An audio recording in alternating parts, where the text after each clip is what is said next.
Cześć, witam Was na kolejnym Venture Cafe Thursday Gatheringu, tym razem z serii Innovation Bridge. Dzisiaj łączymy Warszawę oraz Rotterdam z Venture Cafe Rotterdam. Oraz mamy tutaj też naszego gościa, łódzką strefę ekonomiczną, która też przedstawiciele jej są tutaj razem z nami oraz wspaniali goście.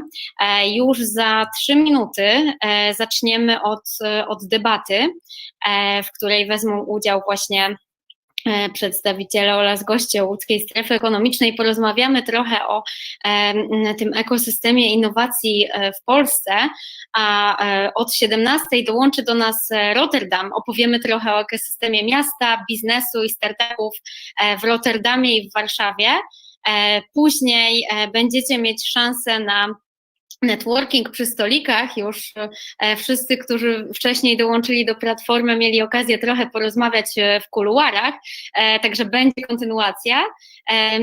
Czekają nas też pitche startupów oraz jeszcze kolejna debata, tym razem z gośćmi z Rotterdamu. For English speakers, we will start with the debate in Polish, but at 5 p.m. Our guest from Rotterdam will join us, and we will start the presentation about city business, startup ecosystem, networking, startup session. Całą agendę możecie zobaczyć tutaj na górze, klikając w tą ikonkę, gdzie jest agenda, że mam nadzieję, że będziecie się dzisiaj dobrze bawić. Ja w tym momencie zapraszam na scenę Magdę Kubicką, dyrektorkę Departamentu Innowacji Łódzkiej Strefy Ekonomicznej. Magda tutaj powita naszych pierwszych gości i rozpocznie. Magda, włącz proszę kamerę i mikrofon i pojawisz się na scenie. I zaproszę też od razu Andrzeja. Cześć. Cześć, witam serdecznie.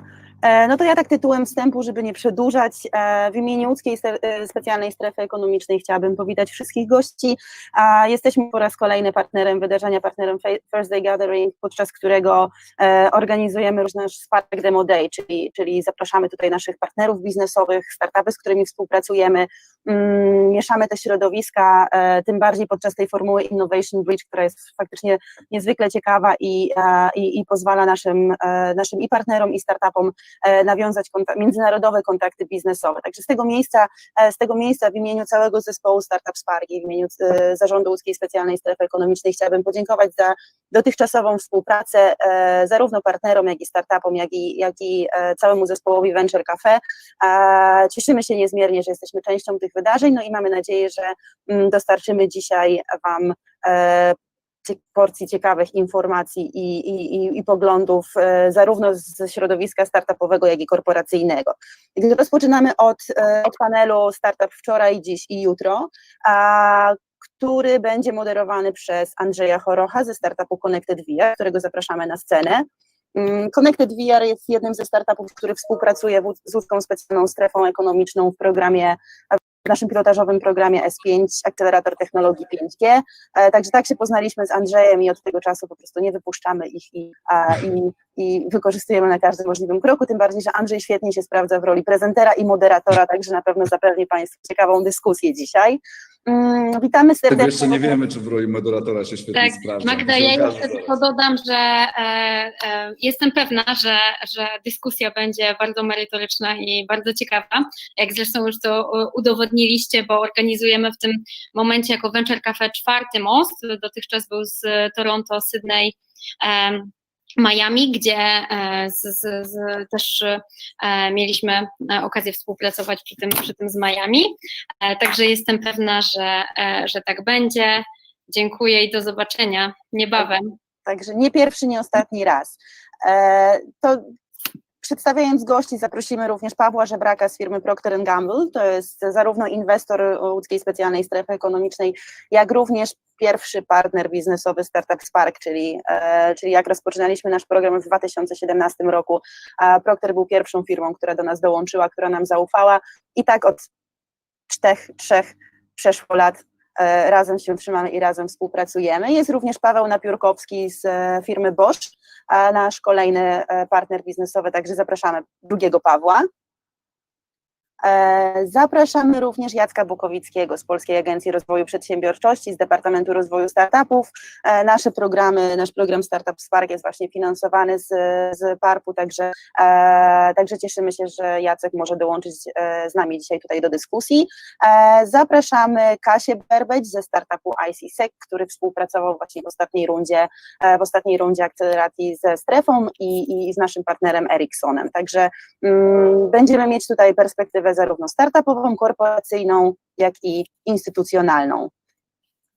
Super, to posłuchajcie, ja tylko się upewnię, że jesteśmy wszyscy online, bo ja widzę tylko Pawła i Ciebie, więc ja też. Ewa, możemy tutaj doprosić resztę.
W sferze sztucznej inteligencji, no ale też jest olbrzymia ilość trendów, gdzie szukamy rozwiązań, które są zupełnie nietechnologiczne, bo tam też są jakieś kanały, które potrzebują usprawnień.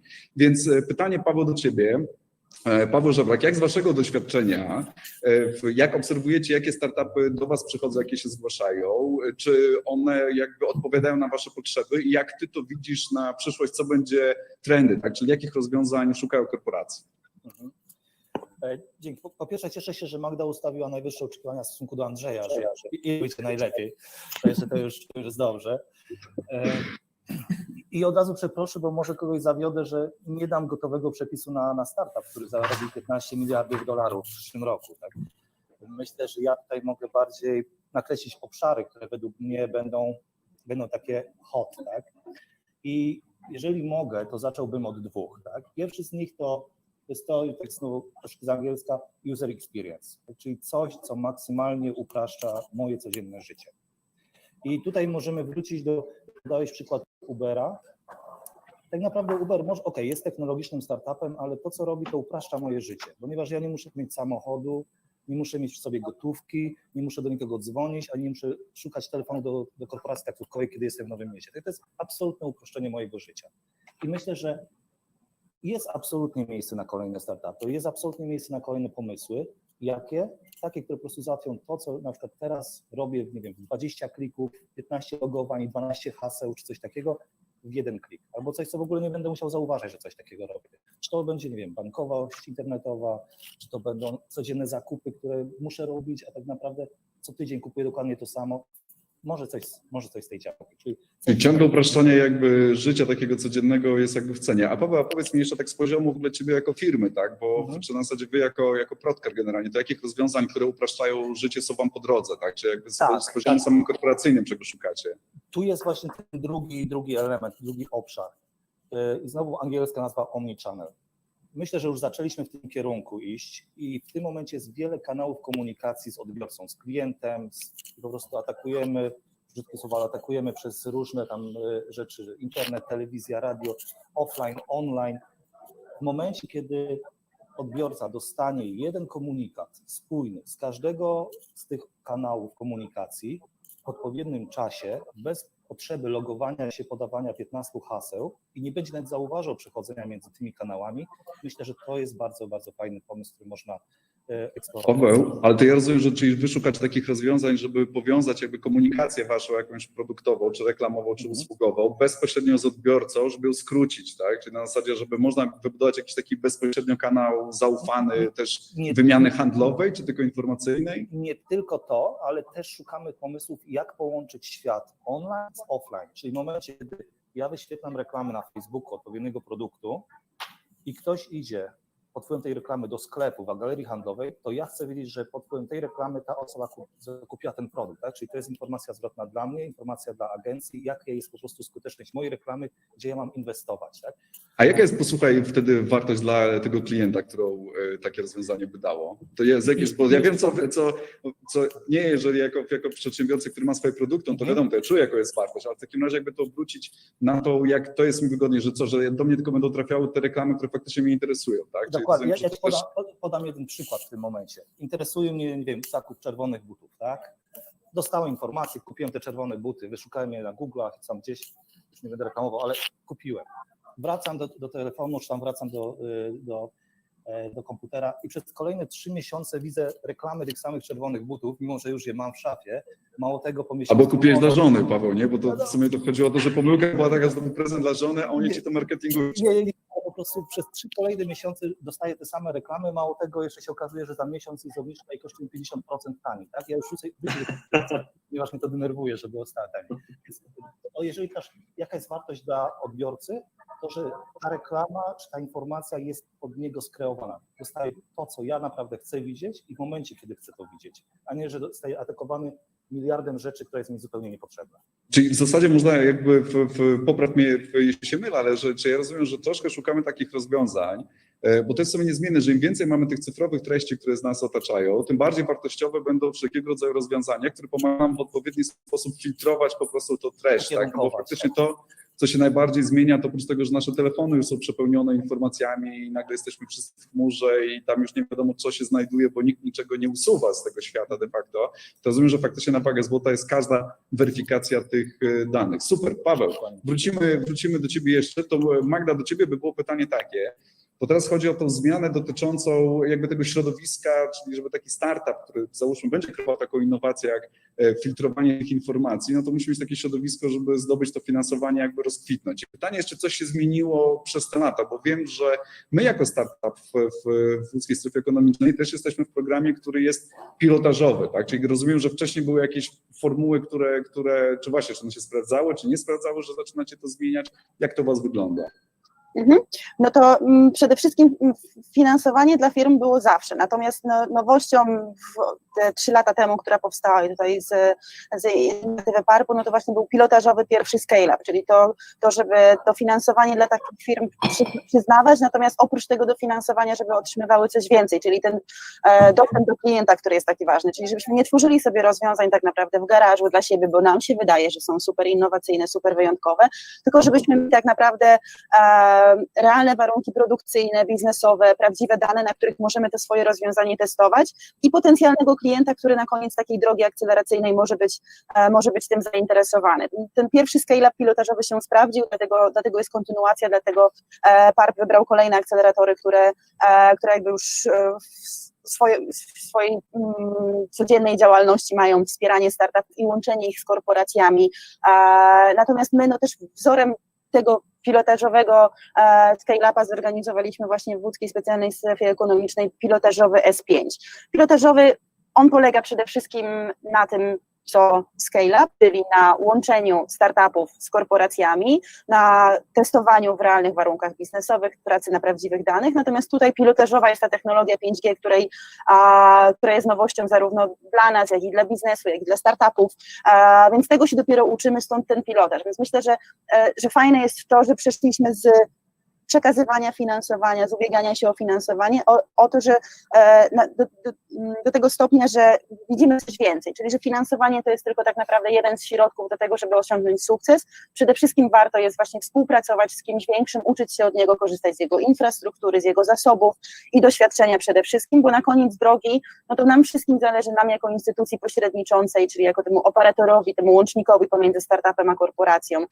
Startupowi i korporacji zależy na tym, żeby skomercjalizować to rozwiązanie, czyli to nie jest też tak, że w tych programach akceleracyjnych my tworzymy zapytania ofertowe i na te zapytania startupy odpowiadają, tylko ta współpraca akceleracyjna uczy współpracy, uczy pracy z biznesem, uczy rozmowy z biznesem i zależy nam na tym właśnie, żeby na koniec tej drogi nastąpił zakup danego rozwiązania, współpraca długofalowa już poza programem akceleracyjnym, no i żeby przy okazji wytworzyć taki produkt bądź usługę, który można skalować do innych klientów, do dalszego biznesu. I my jako strefa, no nam jako strefie te dwa programy, które prowadzimy, łączące startupy i biznes, idealnie wpisują się w strategię działania spółki, no bo tak naprawdę my jesteśmy przedstawicielem naszych inwestorów strefowych, czyli naszą główną działalnością jest to, że firma przychodzi, inwestuje w strefie, otrzymuje pomoc publiczną, otrzymuje teren inwestycyjny, no co więcej, mamy 14 stref ekonomicznych w Polsce, trzeba dać coś więcej i my właśnie my staramy się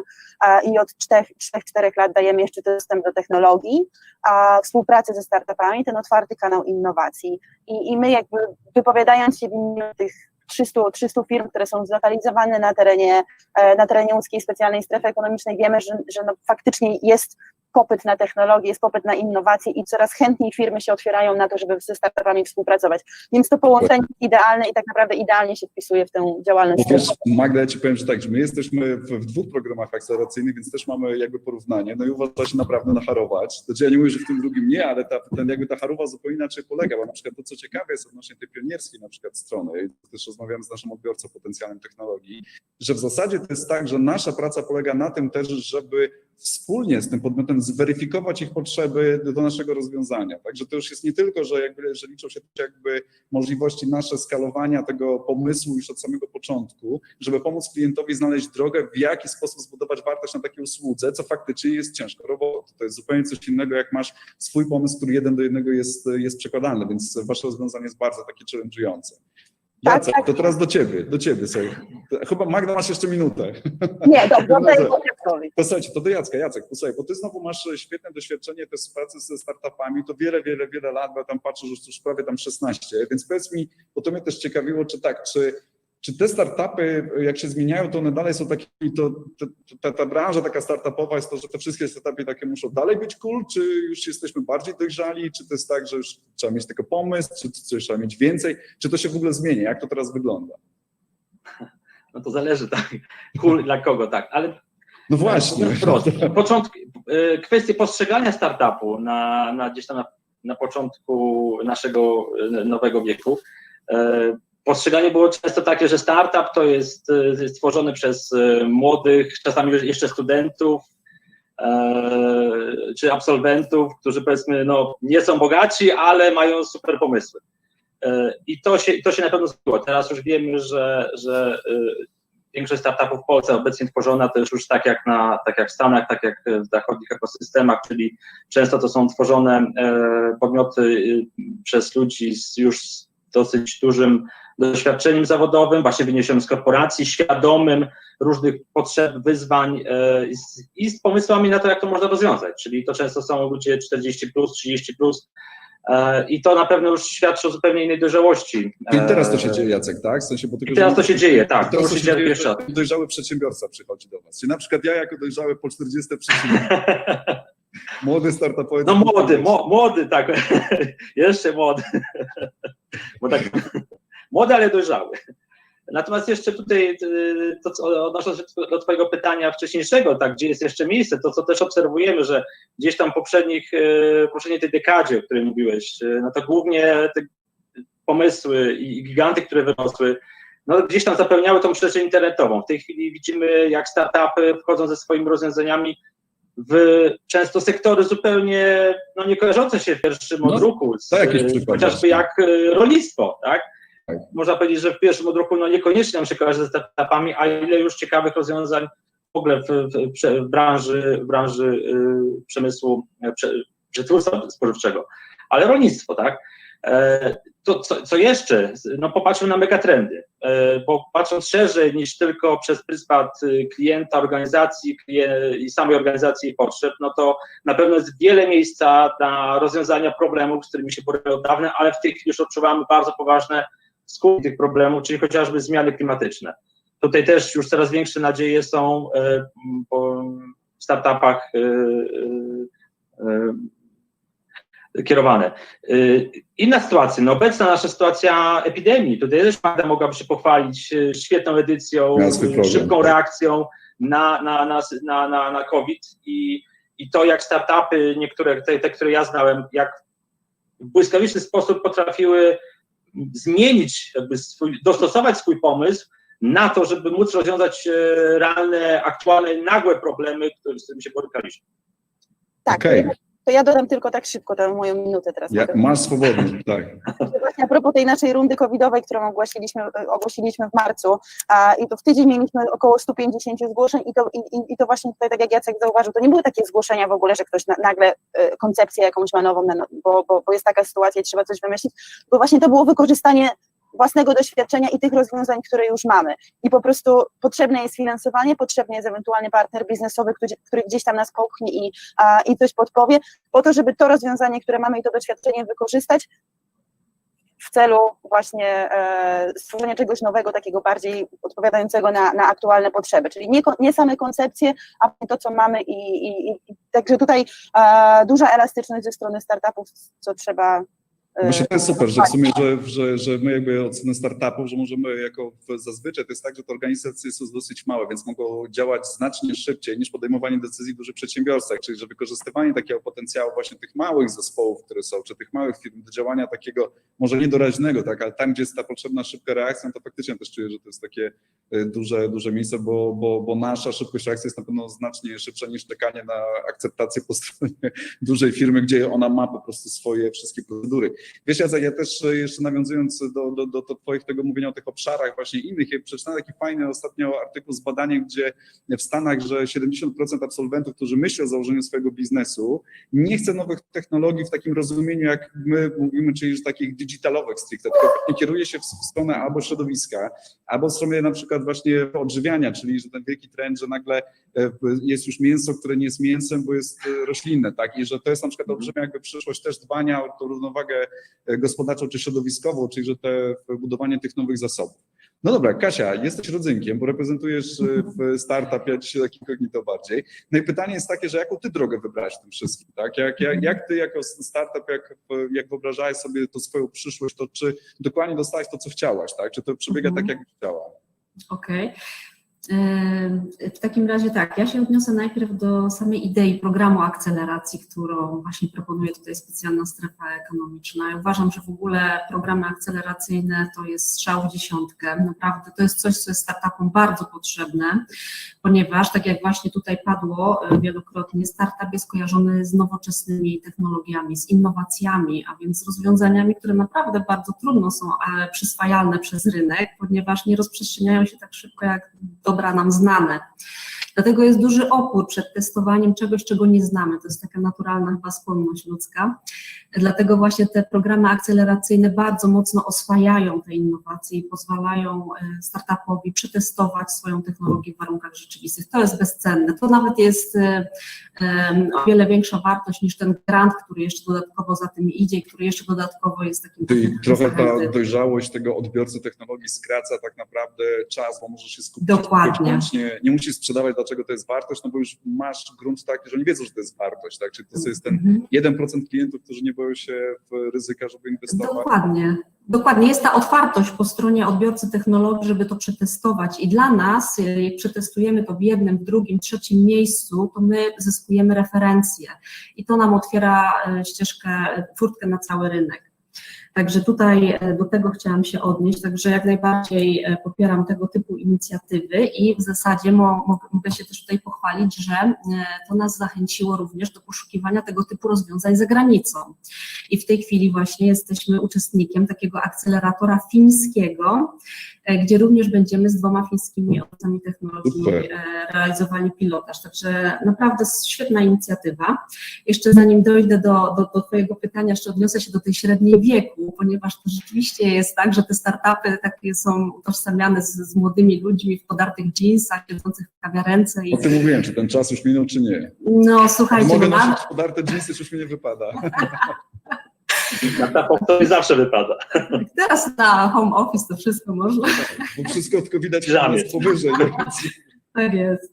No w każdym bądź razie ja tutaj się przyznam bez bicia, że średnia wieku w naszym startupie to jest 45+ i uważam, że to jest nasz ogromny atut. Składamy się właśnie z naprawdę bardzo doświadczonych ekspertów i zresztą tak jak podają różnorodne badania, tak naprawdę przeżywalność startupów zarządzanych przez osoby 40+ jest o wiele większa niż właśnie tych młodszych przedstawicieli, także Co mi się wydaje, że też z tego, co słyszałem, bo tak jak nas odbierali, gdzie faktycznie jakby startujemy w tych programach akceleracyjnych na równi z każdym młodym człowiekiem, który ma pomysł, tak? I na początku jakby wygrywa ten pomysł, po czym w rozmowach to słyszeliśmy, że jednak to, że mamy już kapitał zbudowany pewnego doświadczenia, jesteśmy bardziej wiarygodni, ponieważ już mamy jakieś swoje osiągnięcia, co szczerze powiedziawszy, to jest trochę strzał do tych młodych, którzy starają się jakby wybić z swoimi pomysłami. Z drugiej strony no też jakby rozumiemy, no bo każdy inwestor chce jednak powierzać pieniądze w miarę w bezpieczne ręce. A Magda, wiesz co, jeszcze tak szybko do Ciebie przeskoczę, bo jak Kasia szuka za granicą różnego rodzaju i gratuluję sukcesu, że wychodzisz dalej, to pytanie jest, czy ten nasz rynek akceleracyjny, on jakoś się różni znacząco od tego zagranicznego? To znaczy, że my ze swoimi startupami, no to lepiej te startować na zagranicę, bo mamy większe jakieś szanse albo większe możliwości rozwoju, czy u nas jest to samo? Czym się w zasadzie to różni? Różnice są na pewno, natomiast myślę, że nasz rynek jest jeszcze bardziej wschodzący. Myślę, że gdzieś jakbyśmy mieli patrzeć i wzorować się na takich zagranicznych modelach, czy amerykańskich modelach, no to na pewno teraz jesteśmy na etapie uczenia się, czyli mamy też właśnie do tego potrzebne środki finansowe z instytucji, które nam pomagają w tym, żeby tę współpracę przetestować i zachęcić do tej pracy obie strony. Natomiast no, idealnym rozwiązaniem byłoby, i chyba do tego wszyscy dążymy, żeby tak naprawdę korporacje uwierzyły w to, że warto inwestować też własne środki finansowe we współpracy ze startupami. Czyli programy akceleracyjne, które mamy teraz finansowane z środków publicznych, były tak naprawdę przygotowaniem do dalszej już takiej samodzielnej pracy korporacji i samodzielnego inwestowania pieniędzy w startupy. Super, Magda, to ja przejmuję od razu to, Paweł, to Napiórkowski, to od razu do Ciebie. To czy wydasz jako boss tych pieniędzy własnych, czy generalnie jak to wygląda? Ale pytanie naprawdę oczywiście jest to, Paweł, jakbyś to powiedział też ze strony korporacji, to jak Wam się przez te lata pracuje ze startupami? Czy to się coś zmienia? Co Wam się podoba? Czego byście chcieli? Co Wam się nie podoba może? Jak to odbierasz w ogóle samą tą współpracę z ludźmi, którzy do Ciebie przychodzą? Ze startupami, ze Startup Sparku. Słyszycie mnie? Tak, teraz tak, super. Super, tak. To my ze współpracy z Startup Sparku jesteśmy bardzo zadowoleni. Wybraliśmy w tej chwili już 3 startupy, z którymi współpracujemy i coś do nas tak naprawdę wdrożyły. My nie mieliśmy jakichś konkretnych oczekiwań, tak naprawdę czego konkretnie będziemy szukać. Skupiliśmy się na pewno, teraz już wiemy, że bardziej się skupiamy na po prostu oprogramowaniach, bo wszystkie te produkty, które do nas przychodziły, czy jakieś hardware'y, okazywało się, że po prostu gdzieś tam Bosch nie jestem do końca zainteresowany, bo robimy tutaj naprawdę takie, nawet już bym powiedział, eksperymentalne rzeczy i średnio Bosch tak naprawdę codziennie wydaje jakiś nowy patent i rejestruje go w urzędzie patentowym w Niemczech, więc tutaj jest miejsce otwarte głównie dla jakichś oprogramowań. Tutaj może dla kwestii nawet takiej inspiracji, na przykład tutaj wracając do twojego pierwszego pytania, gdzie jest miejsce dla jakichś startupów w tej chwili, to uważam, że tak naprawdę dla wszystkich. Dlaczego tak mówię? Bo tak naprawdę nie ma takiego chyba obszaru, który nie jest w stanie nas zaskoczyć. Jeszcze myślę, że kilka miesięcy temu, czy kilka lat temu mogliśmy myśleć, że jest Facebook, no to jaka społecznościówka może nas jeszcze zaskoczyć. Powstał Instagram, teraz jest TikTok, który jest najczęściej pobieraną aplikacją społecznościową i jestem pewien, że tak naprawdę w społecznościówce też jeszcze pojawią takie po prostu giganty, o których będziemy mówić. I to samo dotyczy moich zdaniem zupełnie innych też obszarów. My na przykład jako Bosch mocno skupiliśmy się na IoT, i uważam, że ten obszar jest naprawdę bardzo interesujący i to jest taki obszar do rozwoju wśród startupów. Może z takich też inspirujących rzeczy, kiedyś ktoś nam zadał pytanie, bo tak naprawdę celem Boscha jest to, żeby każdy produkt był połączony do internetu, każdy. Czyli nawet klocki hamulcowe, żeby były podłączone do internetu i przekazywały jakieś konkretne informacje do chmury. I teraz pytanie, do czego... Generalnie, ja rozumiem, tak? Czy jakby takie siedzenie też na bieżąco tak naprawdę tego, co dzieje się z waszymi produktami, tak? Tak. Więc tutaj moim zdaniem jest duży obszar i jakieś możliwości współpracy z startupami, żeby po prostu wymyśliły jakieś oprogramowanie, co z tymi danymi, które my gromadzimy z naszych na przykład hardware'ów, możemy tak naprawdę wykorzystać. Tak, kiedyś padł absurdalny pomysł nawet ze strony naszego gdzieś tam kierownictwa wyżej, gdzie tak naprawdę używając, co możemy zrobić z klockami hamulcowymi, to jest na przykład to, gdzie będziemy po prostu często używać i hamować podczas jazdy. System może wyciągnąć takie informacje, że prawdopodobnie staliśmy dosyć często, dosyć długo w korku, jesteśmy sfrustrowani i w momencie, kiedy wracamy do domu, to włącza się Spotify i wybiera automatycznie jedną z playlist, która wpuszcza muzykę relaksacyjną. Trochę może być absurdalne się wydawać. Absolutnie ale... nie, wiesz, Paweł, mi się wydaje, że to jest dokładnie przyszłość, bo to jest ten połączenie, bo faktycznie, wiesz, to się też jakby fajnie wpisuje w ten obszar, który mówi, o którym drugi Paweł, tak, bo w dalszym ciągu to jest praca na danych, które gdzieś tam nas otaczają, czyli próba ich przechwycenia, weryfikacji, po czym łączenia to w korzystne usługi, tak, bo ta sytuacja, że jakby mój samochód mówi o mnie później w domu i przygotowuje się później do tego, jaki ja mam nastrój, to wszyscy mogą na to na pewno skorzystać, słuchaj, to jest taka wizja, która mi się podoba, jak najbardziej, tak. Tak, a wieczorem dostajesz SMS-a od mechanika, że już masz umówioną wizytę za tydzień, bo trzeba klocki wymienić. Dokładnie. Dokładnie tak. No to teraz jeszcze z tymi butami tylko trzeba zrobić. Bo już informacje, te buty, które ci dają, że kolor można zmieniać automatycznie, albo że już chcesz wymienić podeszwę, to już wiem, że takie rozwiązania są. Słuchajcie, czyli rozumiesz, taki komunikat do wszystkich nowych startupów jest tak, że szukacie rozwiązań, które raz, że ja też rozumiem, że one są zgodnie też, bo mówię teraz do was jako odbiorców technologii, tak, z jakąś waszą wewnętrzną strategią tak naprawdę organizacji, czego szukacie, tak, więc to musi się też jakby miksować z tym, ale globalnie rozumiem, że szukamy rozwiązań, w jaki sposób gromadzić te dane i w jaki sposób pracować na tych danych, żeby uzyskać konkretną wartość. Słuchajcie, świetnie, zostało nam 10 minut i omówiliśmy wszystkie 5 punktów, co myślę, że nie będzie możliwe i przez to, zobaczcie, mamy 10 minut i tylko zniknął mi drugi Paweł. To jest pytanie, czy on wróci, czy nie, bo wtedy macie jeszcze więcej czasu, żebyśmy porozmawiali o tych właśnie życzeniach na przyszłość, tak? Z każdej z waszych jakby stron tak naprawdę, wchodząc w tą kolejną dekadę, od strony właśnie startupów, że może jakby było wygodnie albo czego potrzebujecie, od strony twórców programów akceleracyjnych, jakby zarówno od właśnie tego kapitału, czy zarówno odezwy do tych ludzi, którzy są korporacjami, które biorą w tym udział i do startupów, to czas dla każdego was, żeby właśnie powiedzieć, czego sobie życzymy na przyszłość. Jacek, startujesz. No ja podbijam pytanie, bo tak naprawdę to ja się wsłuchuję w potrzeby startupów, akceleratorów, korporacji. Bardzo było mi miło słyszeć z ust Kasi, że jest bardzo zadowolona z programu. Tak więc gratulacje Marko dla świetnej roboty łódzkiej strefy. To, co tu jeszcze można dopowiedzieć, właśnie tą świetną robotę, jak robią akceleratory, to jest to właśnie, że uczymy się wzajemnie, czy uczymy korporacje współpracować ze startupami, a startupy współpracować z Jacek, to ja cię zadam pytanie. Posłuchaj, ja chcę wiedzieć, dawaj. To co wy tych korporacji uczycie? Czego one się potrzebują nauczyć? Bo to jest bardzo dla mnie ciekawe, jak od tej strony. Jeżeli wy faktycznie uczycie korporacje jakieś podejścia, to mów, co wy uczycie? A zaraz Paweł z drugim Pawłem zweryfikują, czy się faktycznie nauczyli, nie? Bo to jestem bardzo ciekawy tego. Współpracować ze startupami, a dokładnie to powie Magda, jak uczą. Tak, to jest jakaś taka przestrzeń też jakby na to, czy te startupy są w stanie, no bo to ja rozumiem, że to jest inaczej się kupuje rzeczy, które są namacalne, inaczej kupuje się jakby bliżej niepewną przyszłość, takie, że jest taka w ogóle możliwa, tak, w sensie do kupienia, czyli że jakiś bliżej możliwy efekt, tak. Magda, no, jak u ciebie jest? Co sobie życzysz na przyszłość?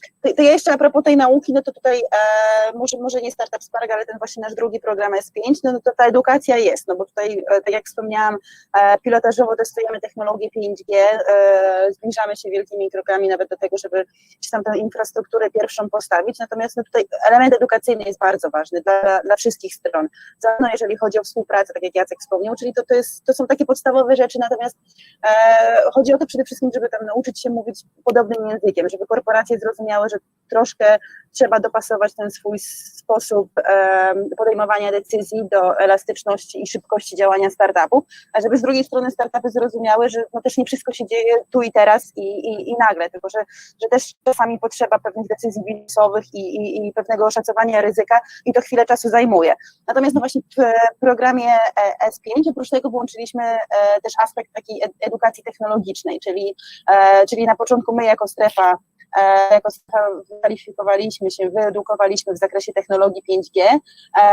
Kolejnym etapem była edukacja dla naszych partnerów. I tutaj Ericsson, nasz partner technologiczny, nas w tym wspomaga, także każdy z partnerów indywidualny otrzymuje taki indywidualny transfer wiedzy 5G, czyli takie konsultacje technologiczne, przejrzenie tego, co może się zadziać, co technologia może wnieść do ich firmy i trzecim krokiem tak naprawdę tego transferu, tej edukacji są startupy, czyli takie audyty technologiczne, podpowiadanie im, z jakich technologii mogą korzystać i jak to tak naprawdę wykorzystać do współpracy z biznesem, więc edukacja jest bardzo ważna i edukacja właśnie podczas współpracy, ale też myślę, czego bym sobie życzyła i czego bym oczekiwała, to też może taka edukacja na jeszcze wcześniejszych etapach, czyli gdzieś tam może na etapie uczelni czy szkół, żeby jakby kreować tę przedsiębiorczość w młodych ludziach już od samego początku, czyli żeby się nie bali tak naprawdę otwierać własnych biznesów i ryzykować, tworzyć innowacje, żeby już na etapie wybierania tej swojej ścieżki zawodowej wiedzieć, że warto i że są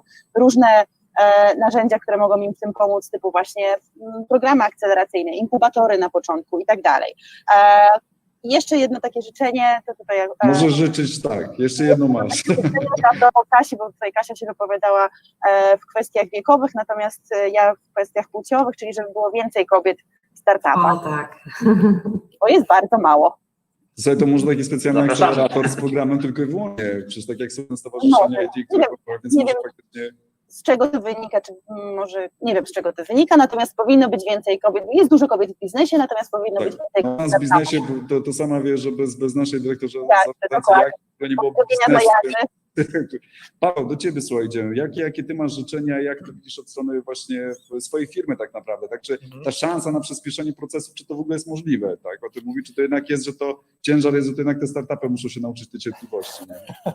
Po pierwsze mogę potwierdzić to, co powiedziała Magda, że uczymy się jako korporacja, może nie tak szybko, jakbyśmy chcieli, ale rzeczywiście otwartości, podejścia i że coś można zrobić szybciej. Pewnych rzeczy nie przeskoczymy absolutnie, no właśnie, ponieważ rzeczy związane z bezpieczeństwem, z odpowiedzialnością za dane, no niestety nie jesteśmy w stanie na przykład wrzucić w 2-3 tygodnie nowej aplikacji do naszego systemu, która ma wpływ na 100 000 czy tam 500 000 osób, ponieważ jest to system bezpieczeństwa, mamy jakieś tam procedury, dbamy o bezpieczeństwo, nie jesteśmy w stanie tego zrobić. Coś możemy zrobić, ale nie wszystko.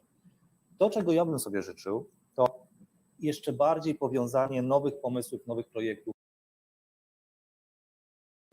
z potrzebami biznesowymi. Tak? Czyli nie tylko, że ja mam super fajną aplikację, wymyślcie, jak ją wykorzystacie w Procter & Gamble, tylko bardziej ja mam fajną aplikację, tak ją możecie wykorzystać, nie? I zaadresuję ten wasz konkretny problem. Paweł, pogriluje korporację. To pytanie, no dobra, to skąd ja mam wiedzieć o tych twoich biznesowych potrzebach? No bo to wtedy jest taka trochę zgadywanka zaczyna być, no bo ja mogę sobie przeanalizować waszą stronę internetową, kampanię reklamową, coś tam wygooglować, ale do tego trzeba dwojga, tak żebym ja jak startup mógł szyte na miarę rozwiązanie przygotować, zrobić ten pomost, który gdzieś jest, to gdzie jest, no rozumiem też, że programy akceleracyjne mogą tworzyć tak naprawdę ten bridge, tak? To na pewno, ale też oczywiście nie jesteśmy w stanie wejść w każdą korporację i dowiedzieć się, jaki jest konkretny powód. Możemy rozmawiać o obszarach. Myślę, że dobrym rozwiązaniem, dobrym pomysłem, jak do tego dojść, to jest zbudowanie zespołu startupowego z ludzi z różnymi backgroundami, tak? Nie tylko osoby techniczne, które potrafią, ja coś zakoduję, zrobię, wypuszczę aplikację, ale też ktoś, kto po prostu ma już doświadczenie w biznesie, może być 45+, albo może być 25+, bo może robić fajny biznes na studiach, tak? Ale już po prostu różnorodność osób.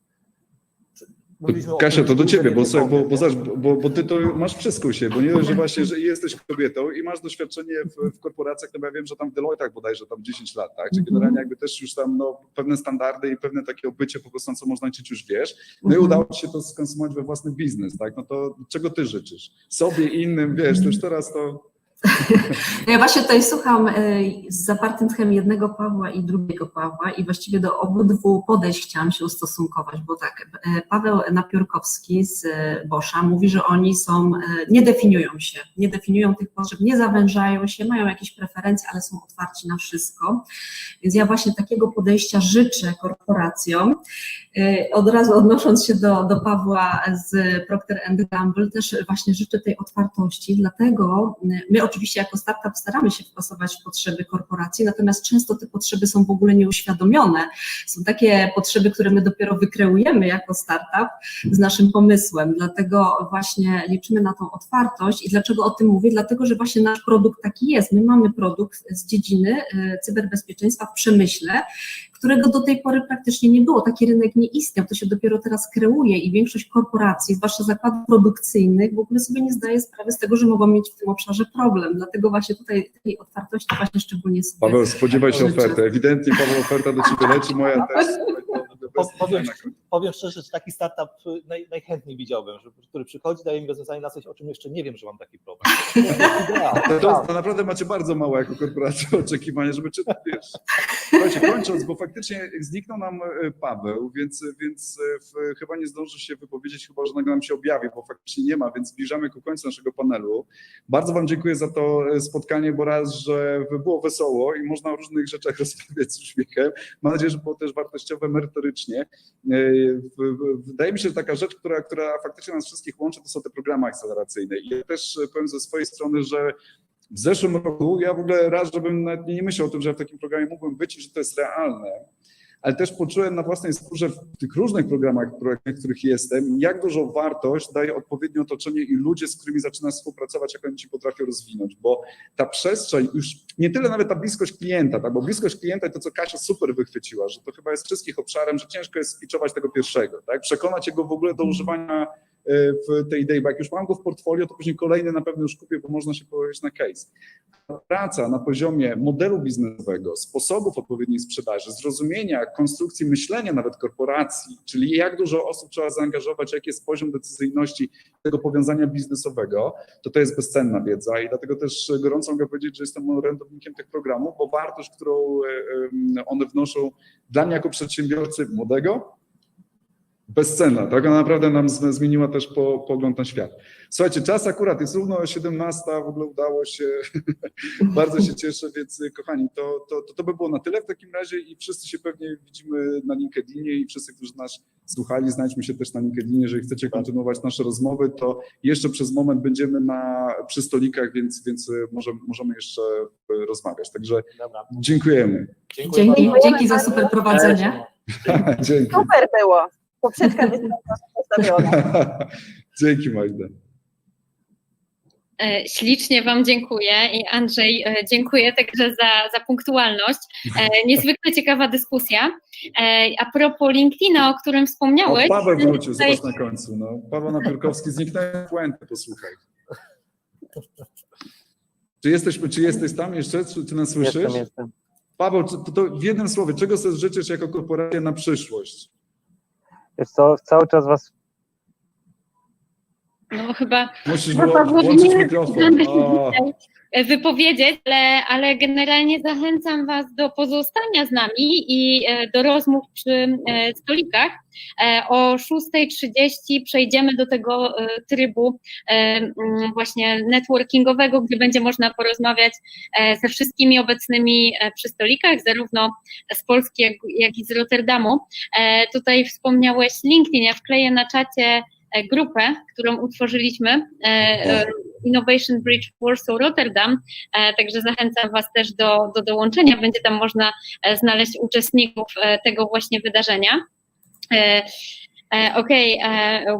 So now we are welcoming our guests from Rotterdam, and I would like to invite also Laura from Rotterdam to the stage. And we are going to start our bridge. So we will start from a presentation about city ecosystem, business ecosystem, and startup ecosystem in both Warsaw and in Rotterdam. Then we will have a chance for networking, for seeing presentation of startups from Poland and from the Netherlands, and then we will have another debate about Dutch and Polish road to innovation. So I highly encourage you to stay with us. And for those who watch us on Facebook, join us at venturecafe.org/virtual because you will have a chance to ask some questions here, to interact with the people, to have some networking. It's really it's more fun here, so come and join us. Hey, Lara. Hi. This is great. Such a fun collaboration. Yes, it is. So so we are going to start. Hi, can you hear us? Yeah. So we are going to start from the city ecosystem, both in Poland and in the Netherlands. So I'm going to invite on the stage Piotr Paradowski, who representing city of Warsaw. Hi, hello. Hello. Okay, Piotr, stage is yours. Hi, nice to see you. Do you hear me well? Yes, I think everything works. So, hello everyone. My name is Piotr Paradowski. I'm the head of Investor Unit Relations in the city of Warsaw. I've got a short presentation about a Warsaw ecosystem, both for startups and other companies. It's pretty short, but I think it will. I will just try to. No. To download it? No, that's not it. Oh, okay. Oh, okay, I think it works right now. So, for those of you who have never been in Warsaw, it's the capital of Poland. It's the biggest city in the whole country. It's not only the cultural and economical and political capital of Poland, but it's also the biggest city there. I know we will have a short presentation with Pai about Poland, so I think I will not double down on those information, but as you probably know, Poland is almost 40 million people. It's one of the biggest markets in the whole European Union. And if you look at the very middle of it, you see Warsaw, that it's located in the very heart of Poland. Warsaw is located in less than 4 hours from other cities in the whole country, and in less than 1 hour by plane. So, as you see, we are well connected with all other countries, both in EU and the rest of the world. So it takes just about 2 hours to get to Rotterdam, so it's pretty close. But also we have direct connections with New York, Los Angeles, or cities like Seoul or Tokyo. But focusing on our assets, so Warsaw is known for being especially a very pro-business friendly city. We are #1 according to Financial Times and Emerging Europe in business friendliness categories in the rankings. And focusing on our assets, so first of them is the talent pool. The whole Warsaw agglomeration is less than 3 million people, but 70% of them have higher education. And as we know, that almost half of Warsaw citizens speak English. So for any kind of investment, big or small, coming to the city, you won't have a problem to find the talent who will be, who will be able to just join your business and start working there at the very beginning. So focusing on the talent pool, we got more than 200,000 students each academic year, and 1/4 of them is coming to the labor market, which is the biggest number in the whole Poland and one of the biggest in the whole CEE.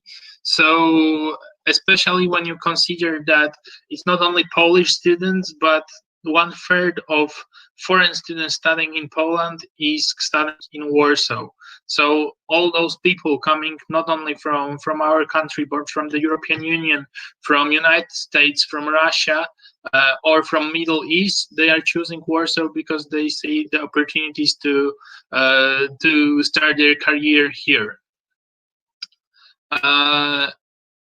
In Warsaw, we've got more than 60 universities. 49 of them are private ones, 15 are public universities, and in such traditional categories of employment that will be useful for business, as you may see, so business administration, technical and engineering, or ICT. So about half of this talent pool I mentioned before is those fields of study. Also, the costs of labor in Poland and in Warsaw are pretty attractive from companies, especially from the Western Europe, because we know that Warsaw is more expensive than the rest of Poland, and probably you have to pay premium for being here, for using all this ecosystem, but still, compared to cities like London, like Dublin, like Frankfurt, so the cost of the labor force is about half of that. So each company, from the Western Europe that is thinking about expanding to the east, I think that Poland and especially Warsaw is a great place to, test your strength, because we are the biggest market in that part of Europe, and still you'll find the Western European quality, but with ability to expand to the east.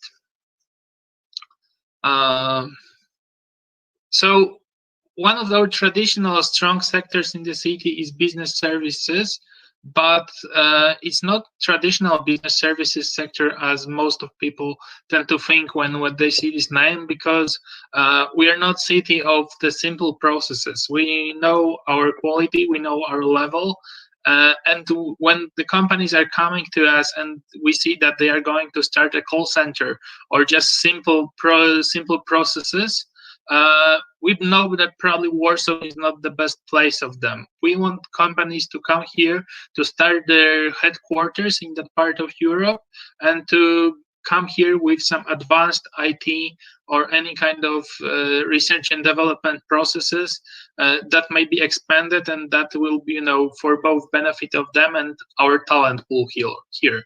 So we've got examples like JP Morgan, like Citibank, who located one of their global headquarters in Warsaw, but we've got also companies like Samsung who started research and development also here in the city.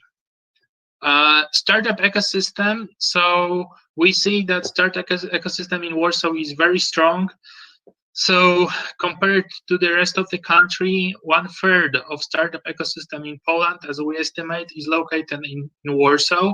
And when we focus on specialization, which were chosen by the Startup Foundation, so we see such fields as big data, marketing technologies, and fintech as especially important for startups and popular as Warsaw startups. It's the same thing with R&D environment. So we've got almost 1,000 public and private entities doing R&D activities in Warsaw currently. Places like Sezamat, like Center of New Technologies at University of Warsaw, are one of the most innovative and modern laboratories in the whole Europe.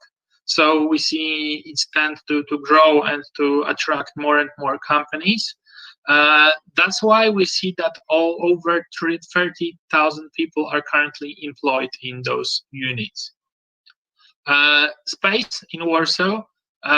So square meters, so 5.5 million square meters of office space are now available in Warsaw, but we see that the trend is growing, and especially in the co-working spots. So right now it's a little bit more than 100,000 square meters, but it's growing about 75% per year. So if you are a young company and you are looking for co-working space in any district, so in Central District or Praga on the right bank of the river, you won't get a problem with finding that.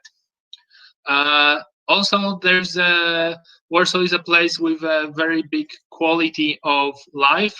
I think I will try to maximize it, and I think it's gonna work. Okay.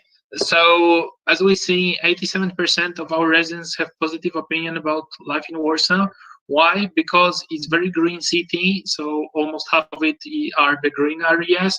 It's one of the safest cities worldwide, and it offers a very good quality of living in the terms of work-life balance. As you see, we've got more than 100 museums and galleries, cinemas, theaters, outdoor gyms. So if you are coming from any city in the Western Europe, you won't find a big difference in terms of quality of life in Warsaw. We say that one of the trends and one of the more important things right now for companies is the public transport, because they want their employees to come quickly and not to spend a long time traveling from work back home and the other way around. That's why we invested heavily in that area, over 2.5 billion euro in last 8 years. We've got 2 metro lines, 300 bus lines, 20 tram lines, and our strategy is not to find any place in Warsaw, I mean like your office, that your employees will not get there in more than 40 minutes. So this is the maximum time limit we are going to establish in terms of coming to any place, to other place within the city. We are also a great beneficiaries of bike system. Currently, Veterilo ecosystem is 5th largest urban bike system in whole Europe. We've got more than 600 kilometers of bike lines, and the number is growing each year. So these are the 3 main things about Warsaw. So the talent pool, the quality of office space and real estate, and the third, the quality of life. I think I summarize them shortly, but if you have any questions, so I will be here just to answer them for you. A short presentation about my unit. So if you need any kind of support on any level, or if you're investment in Poland, so if it's pre-investment phase and you're looking for information, or you are just investing right now and you need some support and knowledge about how to do some things in the city, or even if you are already in Poland and in Warsaw, and there is something we can do to help you grow within the city and to boost your business, we are happy to help you. And here is the contact to my team. We'll be more than happy to support you with your business in Warsaw. Thank you very much.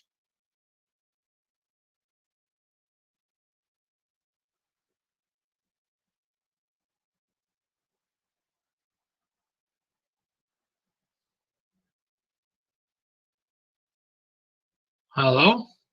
Yeah. Oh, thank you. Thank you. Yeah, thank you so much for your presentation. Yeah. We don't hear you. Very interesting to hear about the presentation. Now it's Rotterdam turn. Yes, it's our turn. Again, we're very proud to be collaborating with Warsaw this week, and we really hope that today some valuable connections between our cities are going to start. So from the Rotterdam side, I'm very proud to invite Julia Omens-Meer to the stage. Julia is the Business Innovation Manager for Rotterdam Partners. And Julia will be sharing a similar story like Piotr, but then about the city of Rotterdam. Hi, Julia. Yes, hello everybody. Yeah, thank you very much for asking me to join this session, the innovation bridge between Warsaw and Rotterdam. Really happy to join. Maybe really shortly something about my background. As Laura just said, I work for Rotterdam Partners. We're the economic development agency of Rotterdam. So we help to attract companies, businesses, events, and also tourists. So we have quite a broad perspective at the city.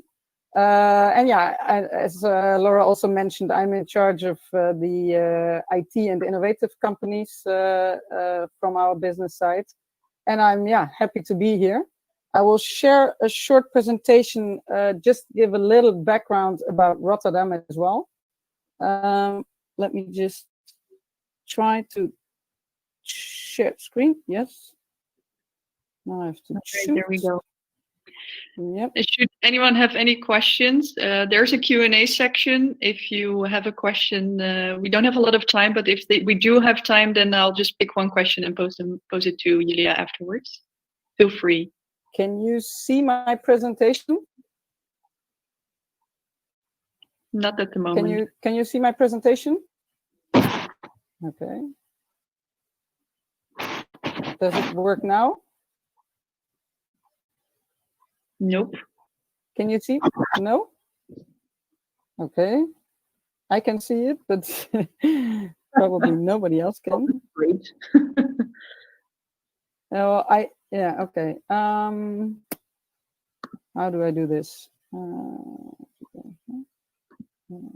This is the first time actually that Rotterdam is joining the Remo of Warsaw. So yeah, I'm sorry. It was working when we were trying earlier, but now, can you see it? I can see it now in the live version. Yeah, there we go. Great. Yes? I don't know if you can see it bigger than this, or if everybody can see it on our own screens. Okay. So then I will just start. Sorry? The floor is yours. Okay. But how can I move forward in the presentation? That's a good one. No. Now I can't change the sites. I can't change. Oh yeah, wait a second. Sorry, somehow this is not working. Okay. What kind of file is it? No, I think now I have it, but I won't see you anymore. But this is no problem. Well, like I said, I wanted to give a short introduction to Rotterdam. I think what's really important to know. First, I introduced myself, but I have to say I'm a German citizen myself. I'm coming from Germany. I live in the Netherlands and in Rotterdam now for 12 years. I came here, well, because of love, but in the end, it was also something that I decided by heart, because I think Rotterdam is a city that is really made by the people, and the people and the mentality of the people here is really what makes Rotterdam where it is today. So that's also why, as you can see, the slogan of Rotterdam is Rotterdam, make it happen. And I wanted to show you a really short movie about this, which I hope is working from my side, and otherwise I will ask, is it working? Yes. Can everybody see it?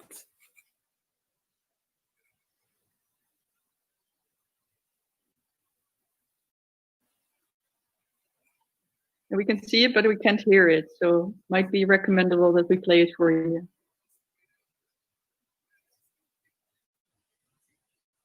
Can you hear us? Guess not.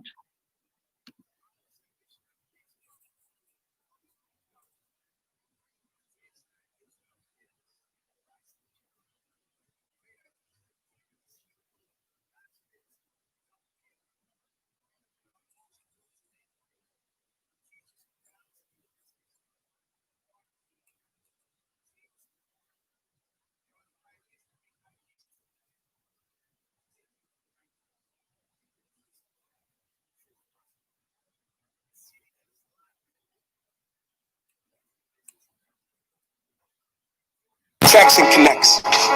Acts as a springboard for those who are ready to conquer the world. What's your ID? What opportunities do you see? Stake your claim, take the leap, and make it great. Rotterdam, make it happen.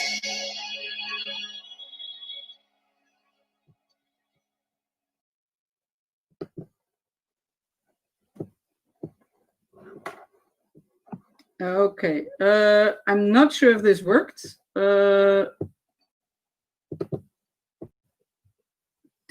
Were you able to see and hear the film, or was it just me?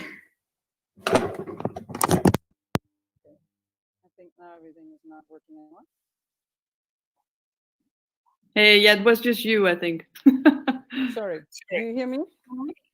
Yeah, we hear you now. You hear me as well? You didn't hear the movie? No, unfortunately. Well, we can play it for you. Okay, if you will do so, I'm so sorry, but it's yeah, technique. It's the first time we're doing this. Sorry. Cornelis, could you play the video on Julia's behalf? Thanks. Thank you.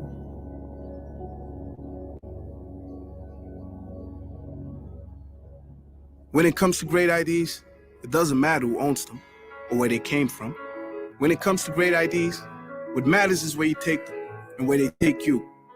Great ideas are the product of an open mind, of people that spot the opportunity before they seek approval, of boundless ambition that remains confident when others are in doubt, of dreams and ideals that are fearless and rise to the challenge. Great ideas need people that see the world not as it is, but how it can be. They are the entrepreneurs and the innovators, the teachers, the talents and the investors, the partners and the connectors, the dreamers and the doers. They are pioneers that make ideas truly great by taking them to the right place, a place to grow, full of possibilities, a city that is alive with energy and home to the business and people alike, a port that attracts and connects and acts as a springboard for those who are ready to conquer the world. What's your idea? What opportunities do you see? Stake your claim, take the leap, and make it great. Rotterdam, make it happen.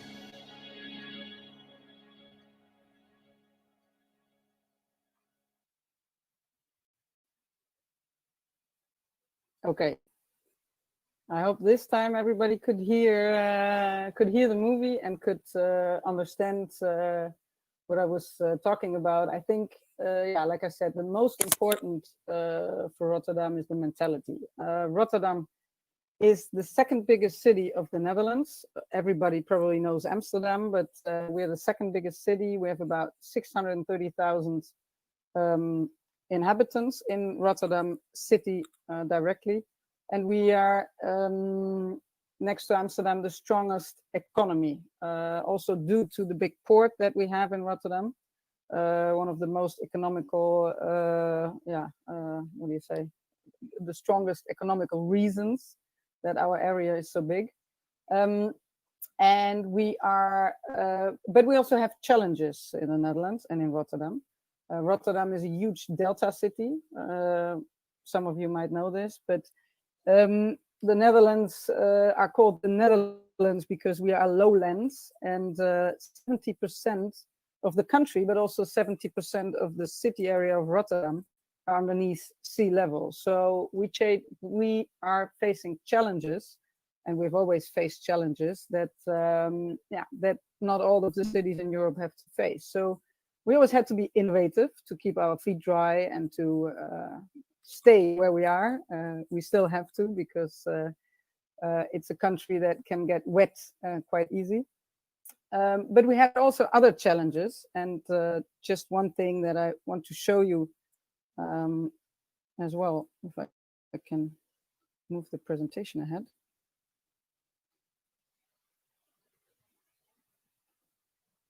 Which somehow doesn't seem so easy.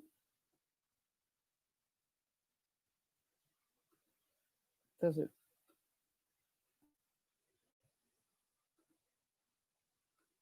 Actually, I'm not sure how I can move the slides. This is not working for me.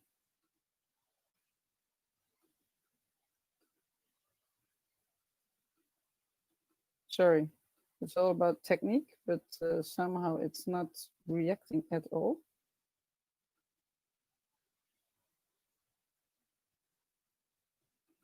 Maybe because still venture cafe that has the slides online, or No, that wouldn't be it.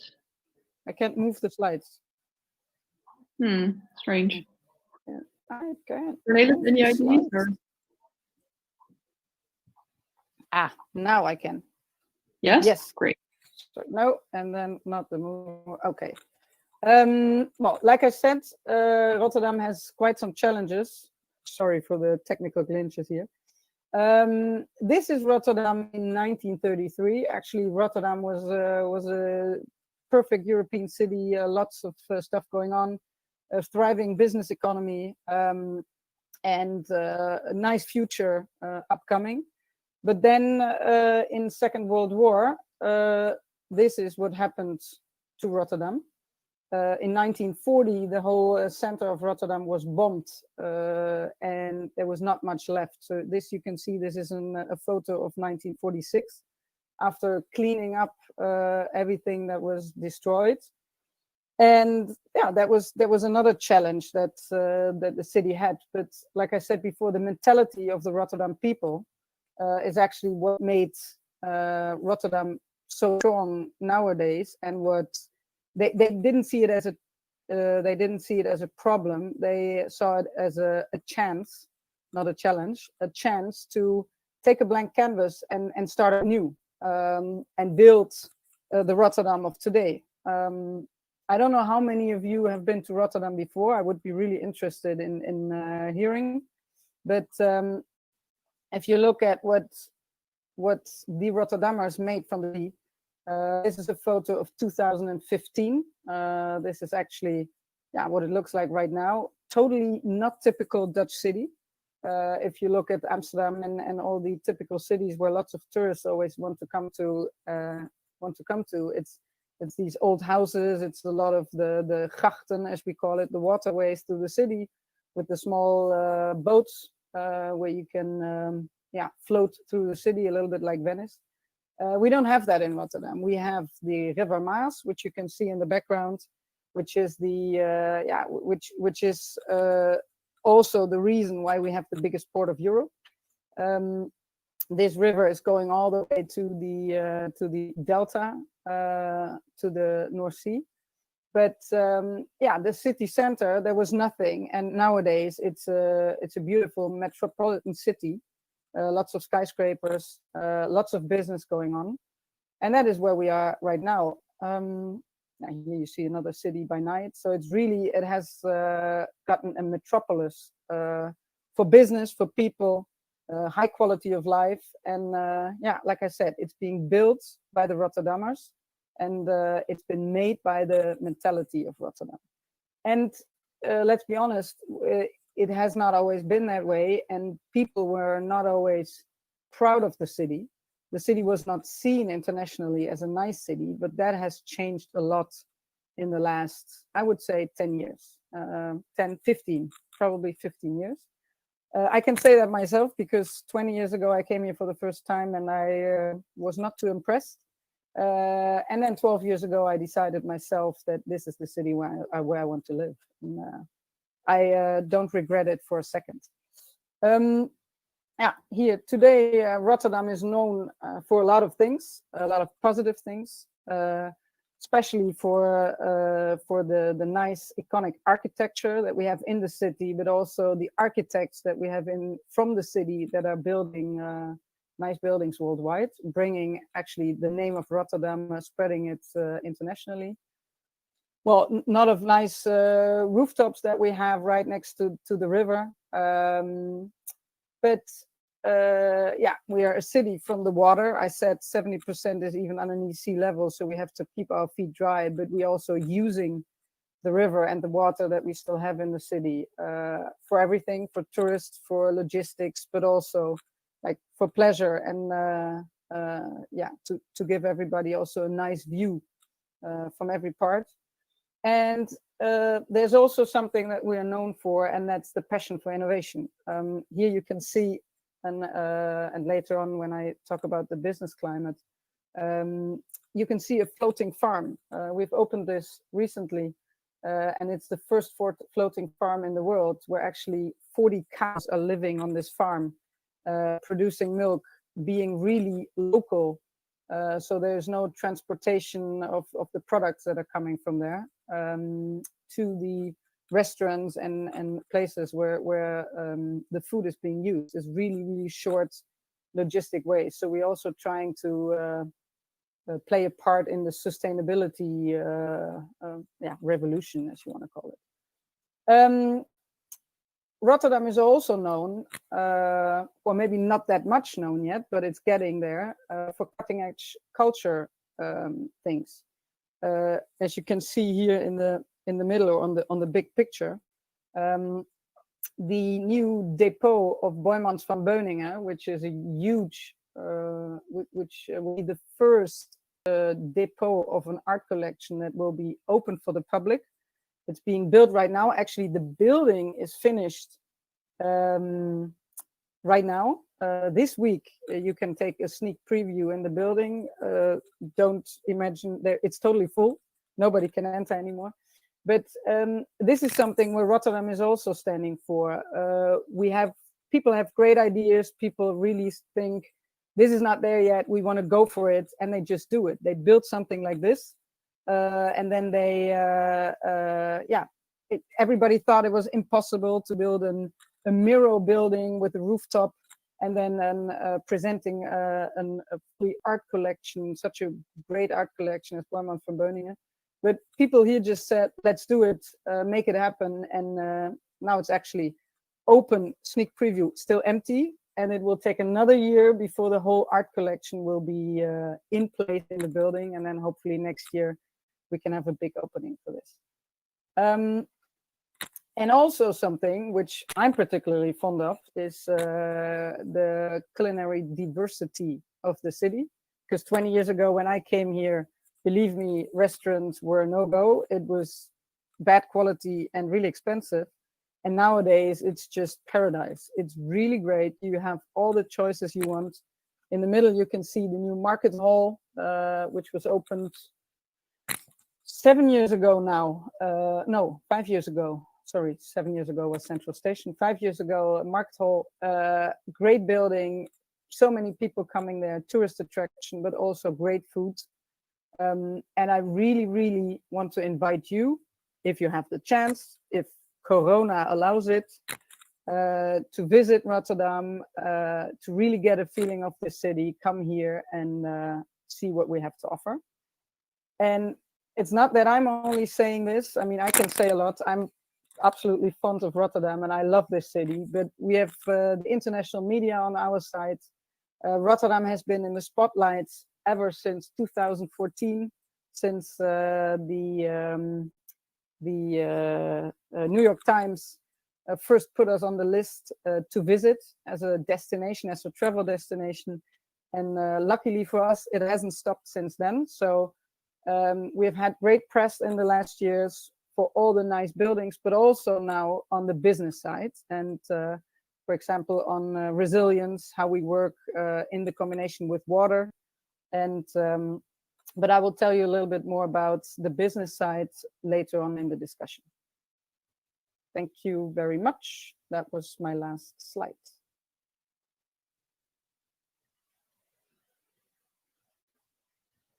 And I Thanks. hope... Yes, does it work?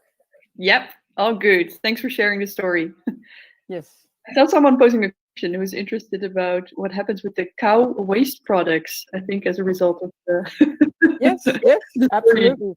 Well, the thing is, the whole floating farm is totally self-sustainable. So there is a floor for the cows, and underneath is a floor where actually all the waste, everything that the cows are losing, is falling through a roaster. And then it will be produced for what's it called? Biogas? Sorry? Biogas? Yeah, not biogas, but it's what do you call it? Mest. Yeah. Sorry. They're using all the products, and then the milk production. Sorry. Fertilizers. Yeah, fertilizers. Sorry, it's been used as biofertilizers to again grow the food for the cows. The cows actually they live on the floating farm, but they can also sometimes per day they can go off the farm and eat on the grass, and then they go back on the farm where they live. And the whole milk production, everything is taking place on the farm, and it's on the one side it's a whole production facility and a living space for the cow, but it's also an educational facility where people can come, where school classes can come and see how this works. And it's only one floating farm now, but it's also supposed to showcase how we can bring food production closer to the cities, reduce transport waste, which is good for the sustainability, and also the quality of the food. When Corona started, all the restaurants were closed, so they had all the butter and milk and everything. They couldn't sell it to the restaurants anymore, so they asked the public to come and buy, and I went there, and it was great stuff. I mean, it was really pure bio food. And my children, they loved it. It's yogurt and milk and everything. Thank you so much. I hope that you will stay with us for some conversations at the tables. So for sure, it will be a chance to ask more questions. Yes. No problem. Let's move to the business side, right, Eva? Yeah, cool. So so we are going to start the presentation about business ecosystem, and I'm going to invite on the stage Agnieszka Szweda. Agnieszka represents Polish Investment and Trade Agency, and she will tell us about business ecosystem in Poland, doing business in Poland. Hello. Yeah, hello everybody. Can you hear me well? Yes. Oh, that's a relief, because I was afraid of more technical obstacles, because I had some problem before. Okay. Stage is...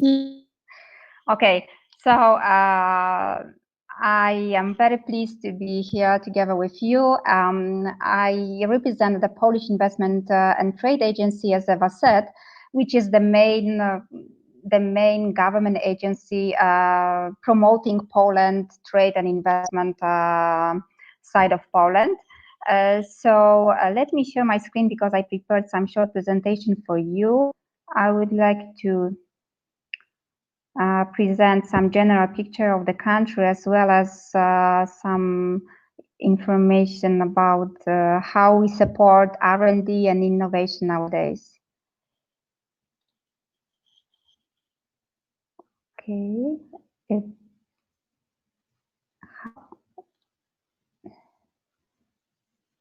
Share screen doesn't work.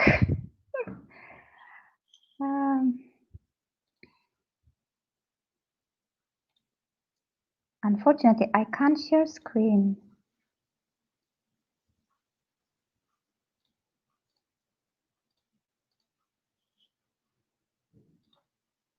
Do you see my presentation? No.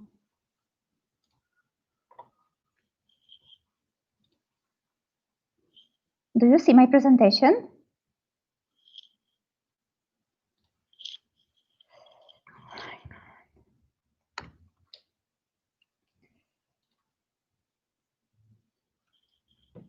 Sorry,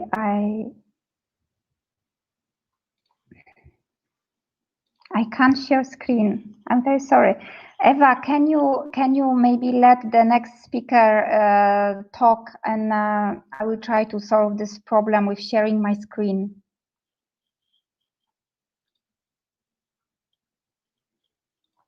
I can't do anything with sharing my screen.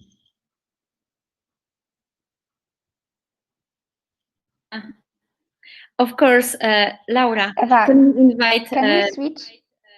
Yeah, can we invite the speaker for the Netherlands side? Yeah, sure, we can. Yeah, it will be Julia again. Oh. Julia, are you ready? Okay, and don't worry, Agnieszka. You can send me the presentation over, and I will share your presentation. So don't worry. Okay, thanks. Thank you. Okay. Okay, here we go. I hope you're ready, Julia.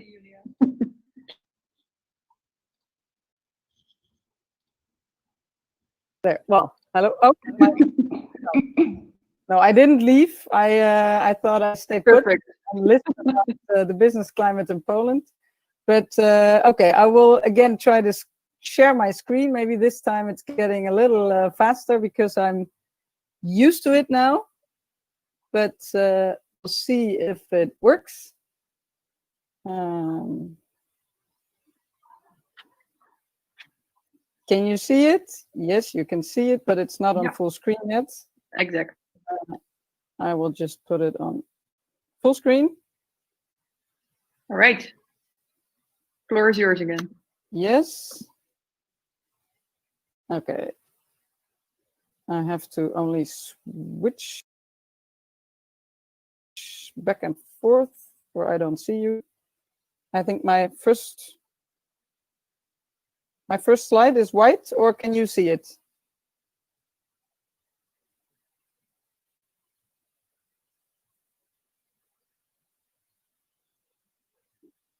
I cannot see my own. Can you see it? Either. No. Okay. Oh. Why is it white? Oh, I hate these technical things because on my screen. Now it's there. Can you see it as well? Yeah, there we go. Okay, it looks maybe the presentation is too heavy. That could be. I'm sorry. Excuses all good for that, but it's always hard to have everything on the technical side ready. Well, I've already told a little bit about Rotterdam as the city. Just wanted to give a short introduction on the business side as well, where Rotterdam is located. By the way, Warsaw is on there as well, as you can see, as one of the major cities in Europe that we are, that are our neighbors, faraway neighbors, but still neighbors. So Rotterdam is located in the western part of the Netherlands, just below The Hague, and on top of that is Amsterdam. We're actually quite good connected to the rest of Europe. We call ourselves the gateway to Europe, but that is mainly also because of our great infrastructure that we have here. We have been voted the best in connectivity as well, a lot of times for Europe, but it's because we can reach a lot of consumers within a really short time, within 24 hours. So the location that we have as Rotterdam, with the biggest port and one of the biggest airports in Europe, that's actually what makes us our business so strong. And we are one of the biggest economies as well, business economies in Europe and the world, even though we are so small. I guess that yes, it's working. It's slow. Well, if we talk about business in Rotterdam, we have some key economic sectors. I think the two on the left side, maritime and offshore and logistics, that's something almost everybody knows. Like I just said before, we have the biggest port in Europe still, and maritime and offshore and logistics is really a big part of our economy. But what most people don't know is that we have lots of other important sectors and clusters where we have a strong gain of market share in the last years. And where, we have lots of businesses that are not only here from origin, but lots of businesses that we are attracting as well to the Netherlands. And that's actually what I wanted to tell here. I will elaborate only because we don't have that much time, or at least that's what I was told, that we don't have that much time. I'm just gonna go in on the agri and food sector and on the life science and health sector, because we are not known for these sectors as being on the map in Europe. If we talk about the agri and food sector, we have quite a big diversity of strong companies that are already located here in Rotterdam. I mean, Unilever we are known for, but there's lots of other companies which you can see here, which have their headquarters here, and we're really proud of this. But what makes our city actually strong for the agriculture sector is not the city itself, yeah, the port, yes, but what makes it really strong is also the proximity to the Westlands. This is an area, a really small area, just northwest of Rotterdam, where actually 1/3 of the world's innovations in the glasshouse industry, so everything that has to do with inside cropping, if I'm saying the right word, is taking place. And that is quite unique for such a really, really small dot on the map.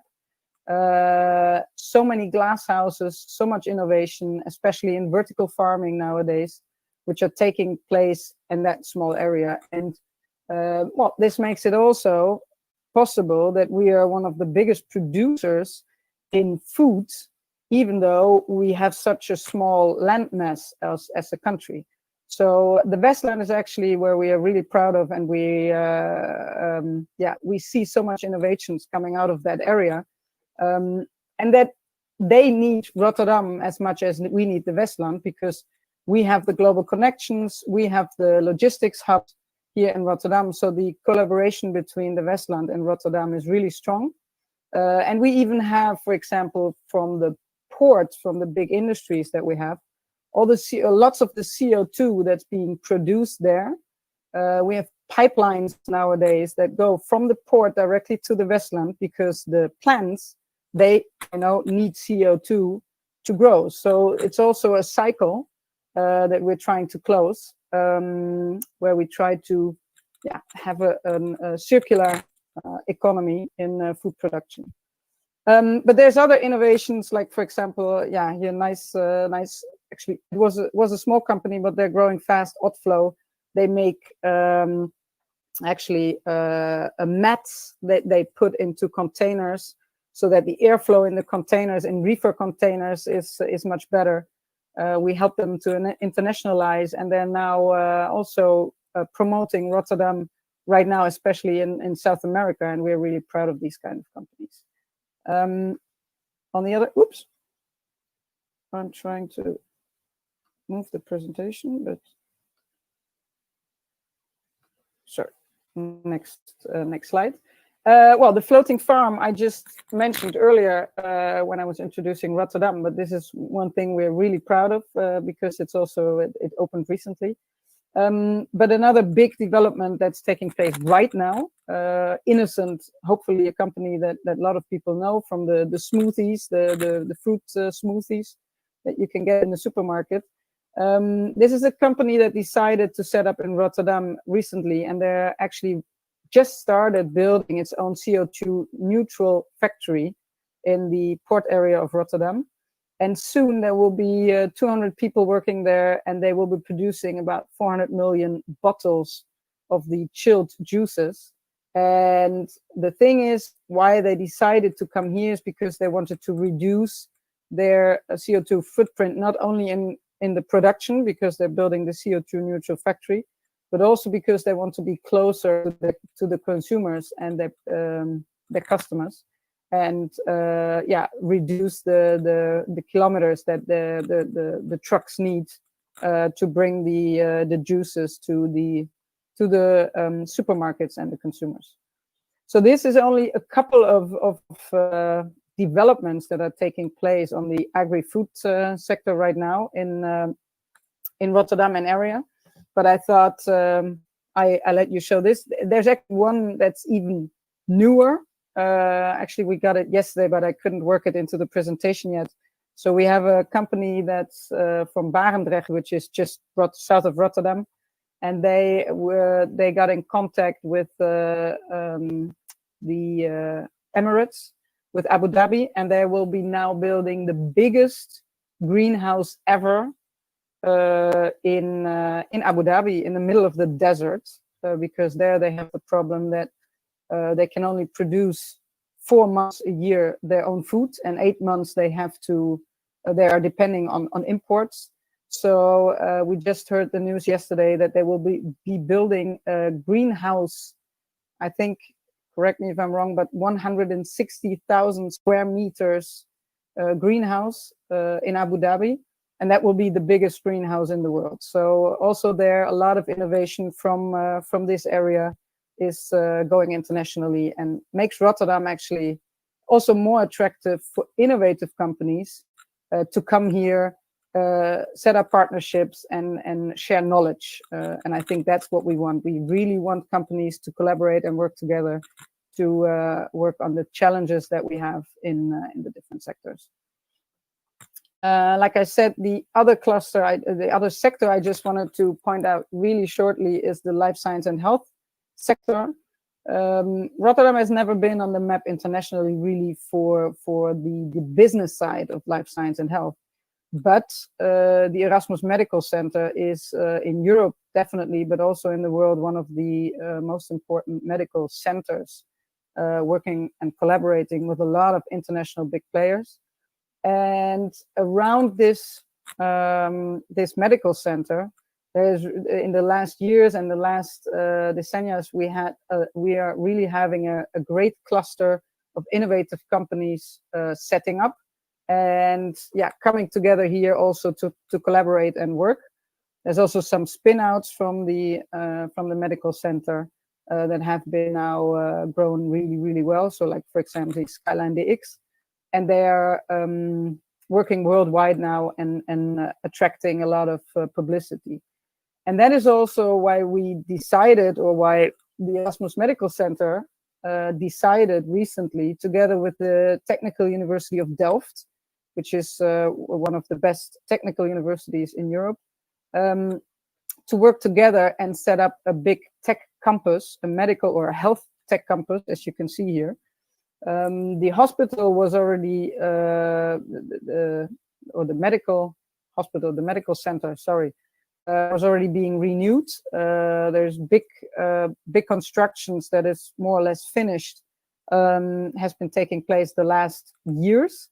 The hospital moved to the new buildings, but the old buildings, they will be taken down, and they will, on that plot, they will build a huge health tech campus where they plan to also incorporate a lot of education, a lot of lab space, and a lot of room for innovation and collaboration for companies in health tech in combination with AI, with artificial intelligence in the future. And we really want to invite companies that are interested in these fields of expertise in these areas to come to Rotterdam, to have a talk, to see if there's maybe some possibility for them to join and to join forces and to see how far we can get with health tech in the future. So there will be lots of room, and because the health tech campus is not ready yet,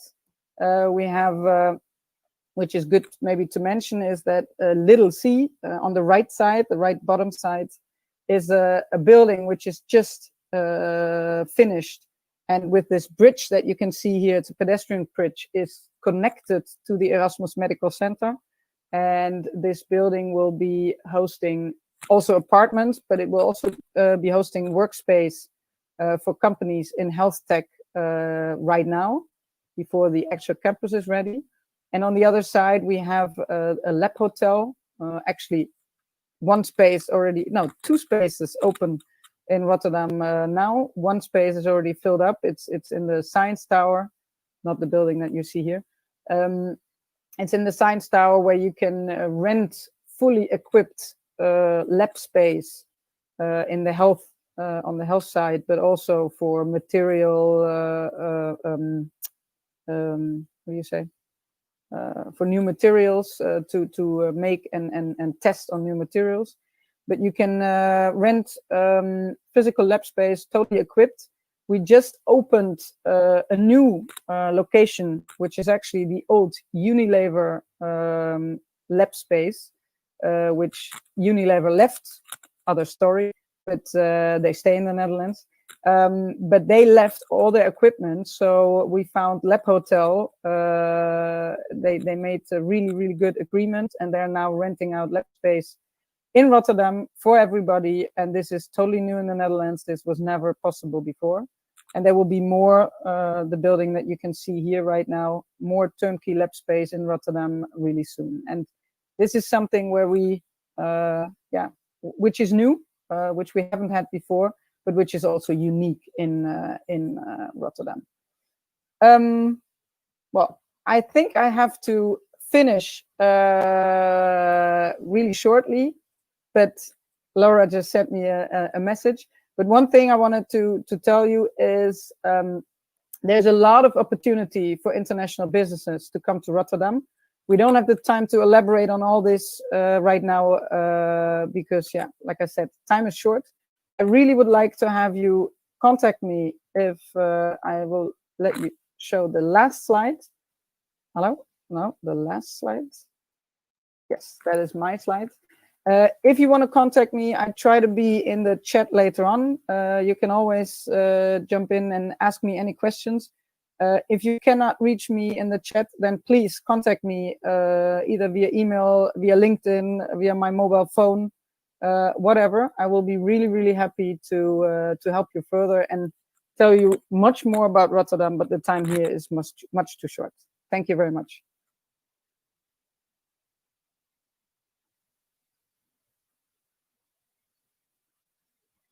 Hey, Leah. Yeah, I understand. There's so much to tell and so little time. Yeah, that's why we had networking afterwards. Thank you so much. I will also share in the chat the link to LinkedIn group that we created, Warsaw-Rotterdam Innovation Bridge. So you can join the group, and if you would like to connect with some participants of the event, you can do it easily there. Perfect. So thank you I encourage you to join. And now I would like to invite Agnieszka for the presentation about business ecosystem in Warsaw. Hi, do you hear me again? Yeah? Okay, so do you hear me? Yeah, we can hear you, so please Okay. try to share the presentation. If not, I will share it for you. It's not a problem. Mm-hmm.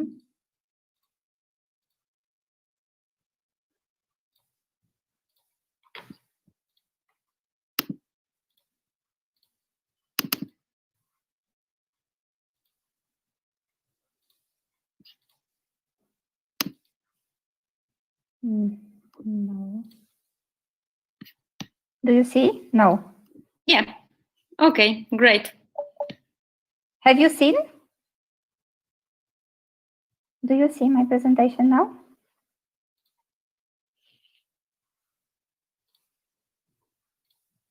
Yeah? Can I continue? Hello? Hello? We can see your presentation. Have you seen my presentation, or I need to ask you to play it? Yes, please continue. Okay. Finally, okay. Once again, I'm very happy to be here among you to tell you how the Poland nowadays developed, into which direction, and I can actually assure you that now Poland is a different country than it used to be like 10 years ago or 15 years ago. We used to be mostly based on manufacturing, while nowadays we pay a lot of attention into innovation and R&D development.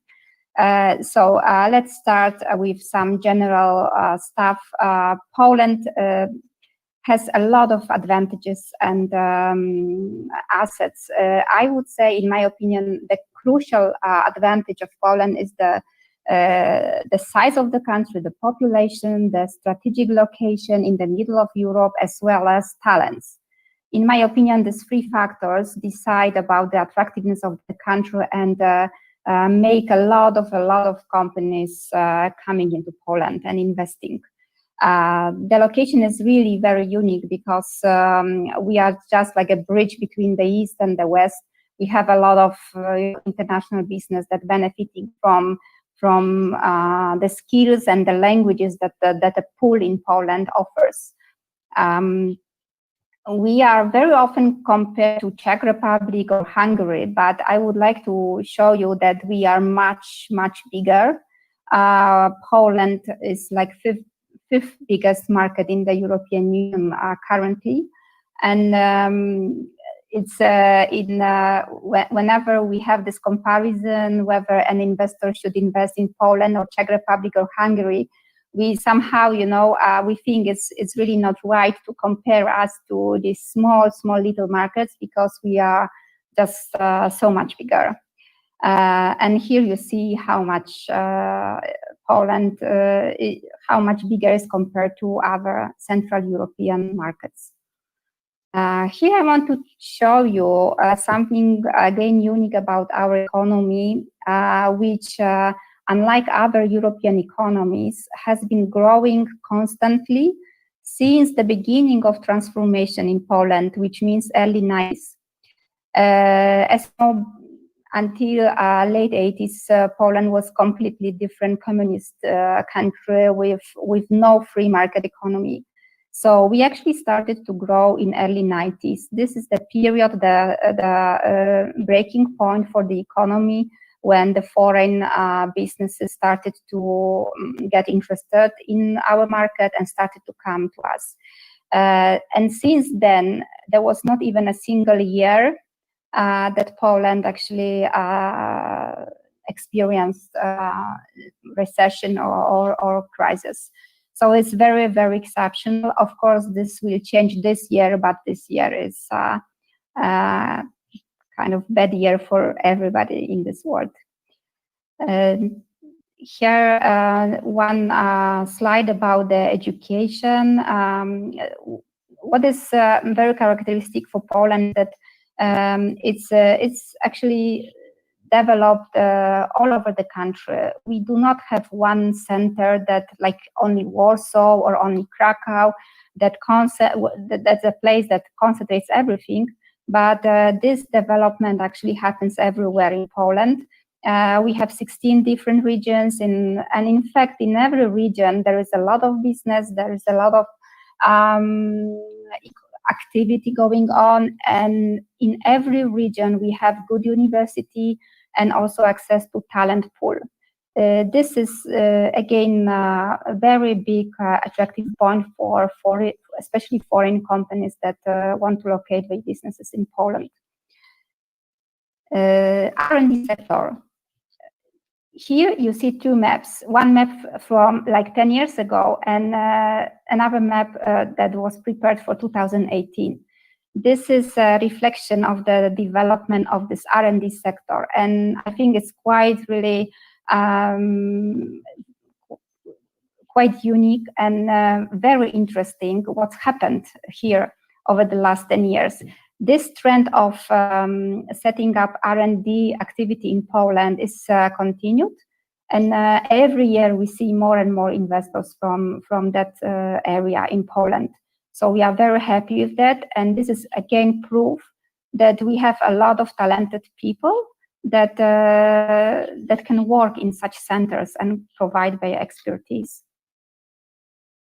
About ICT and startups a little bit, I will touch upon, because I know that about startups someone else will be elaborating, but I would like to just emphasize that Polish startups specialize, especially their expertise is software development. And this startup ecosystem has been growing over the last few years in Poland. It's pretty well developed now. We have a lot of startups. The latest numbers say that we have about 5,000 of them. But every year we have more and more. But what is special about Polish startups is that 40% of them already collaborate with big companies, with corporations, are very, very well prepared for servicing foreign clients and big players. Our specialty number one in Poland among startups is AI and machine learning. We also have other specialties like IoT, like EduTech, FinTech. A number of Polish startups are very successful globally. They expand even to Asia, to America, even to Africa. We have many more and more examples of the startups that also our agency, investment trade agency, assist in expansion. We have in the ecosystem, we have big corporates like Google, like Microsoft or Samsung, which offers special dedicated programs for startups. We have Google Campus, for example. We have Microsoft Technology Center in Warsaw. And all of these companies, they try to make use of the talent pool, which is here. You may have heard about the great news for Poland at the beginning of this year, I believe. There was a big announcement by Google and by Microsoft that they will invest in Poland in data center and in cloud. These strategic investments are made together with the Polish Development Fund, which is the fund to which our agency belongs, and also the Polish bank PKO BP. This will be very important also for future, for attracting even more investors from IT, from data center. We already see growing interest in that type of investment in Poland. This map shows you the Google for Startups network and the role that Poland plays in it. We have two Polish ladies which are plays quite important role in the global activity of Google for Startups. In Warsaw, Google has a campus, as I said, but also they have the R&D center in Warsaw. Polish people usually were quite, smart, and they easily get promoted, I think, in a global corporation. And this is such example where we have a Polish person, country director of Google Poland, who manages the global network of the whole all startup campuses of Google. This slide shows a development that we have observed in venture capital market in Poland. This is a new market. This is new development that is part of the government strategy to strengthen the ecosystem of startups and support them. PFR Ventures is now like the very big boost for capital for startups. It's a fund of funds, and they cooperate with, they provide funds to venture capital funds. Their budget is almost $800 million US. And at the moment we have almost 29, I think the latest number is 29 venture capital funds that provide funds for startups under the programs that were tailored by PFR Ventures.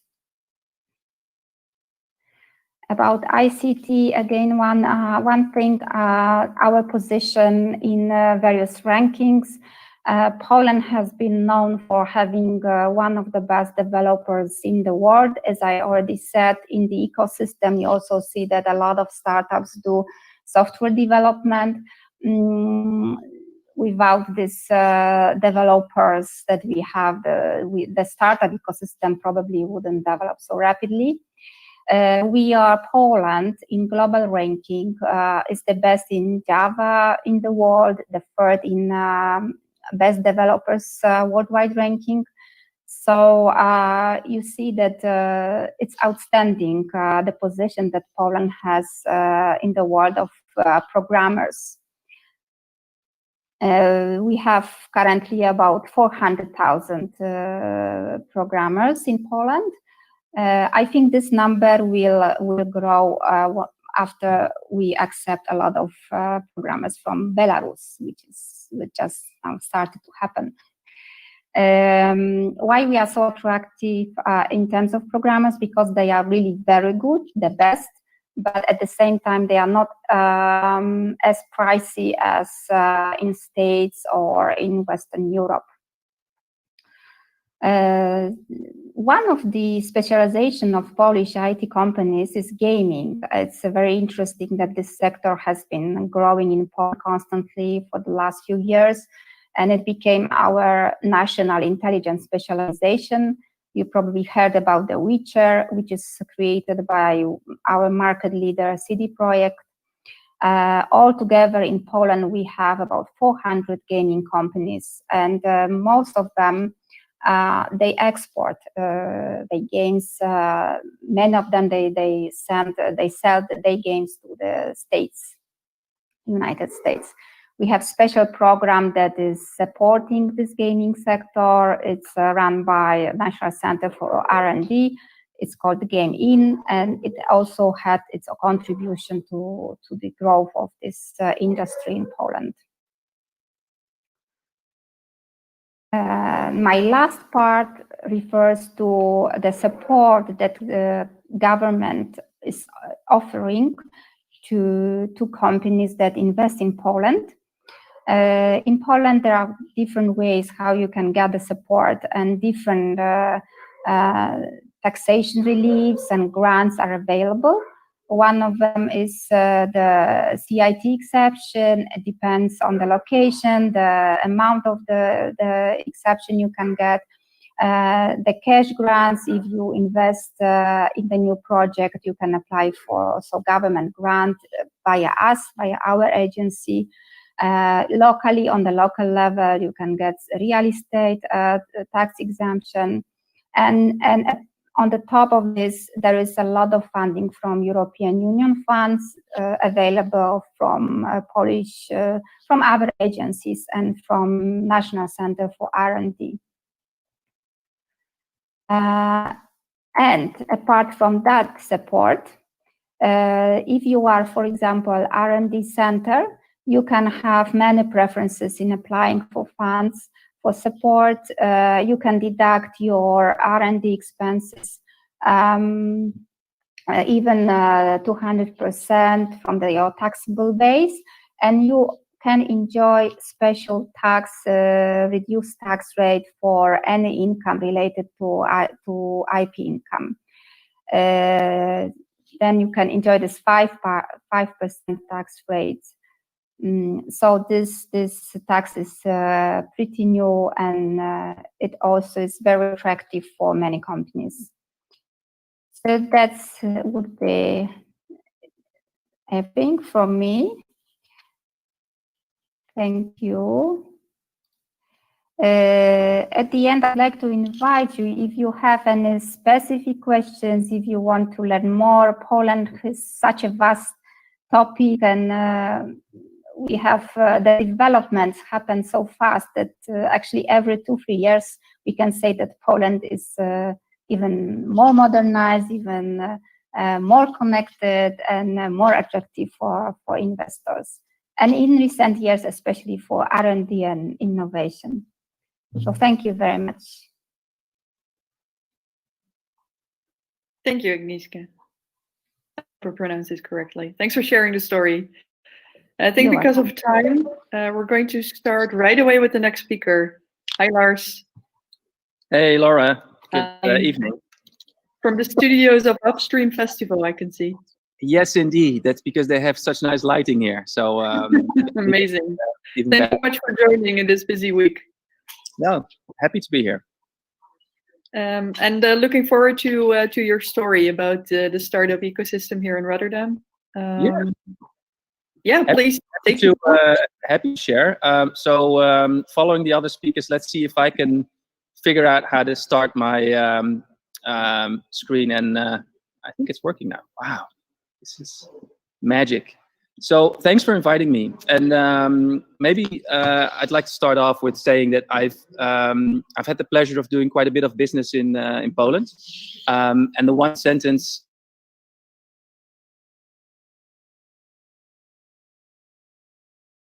I think stick with me, because I learned from the Polish mindset of, just going out there and acting without worrying about the consequences and reaching for the impossible, taking risks, not being afraid.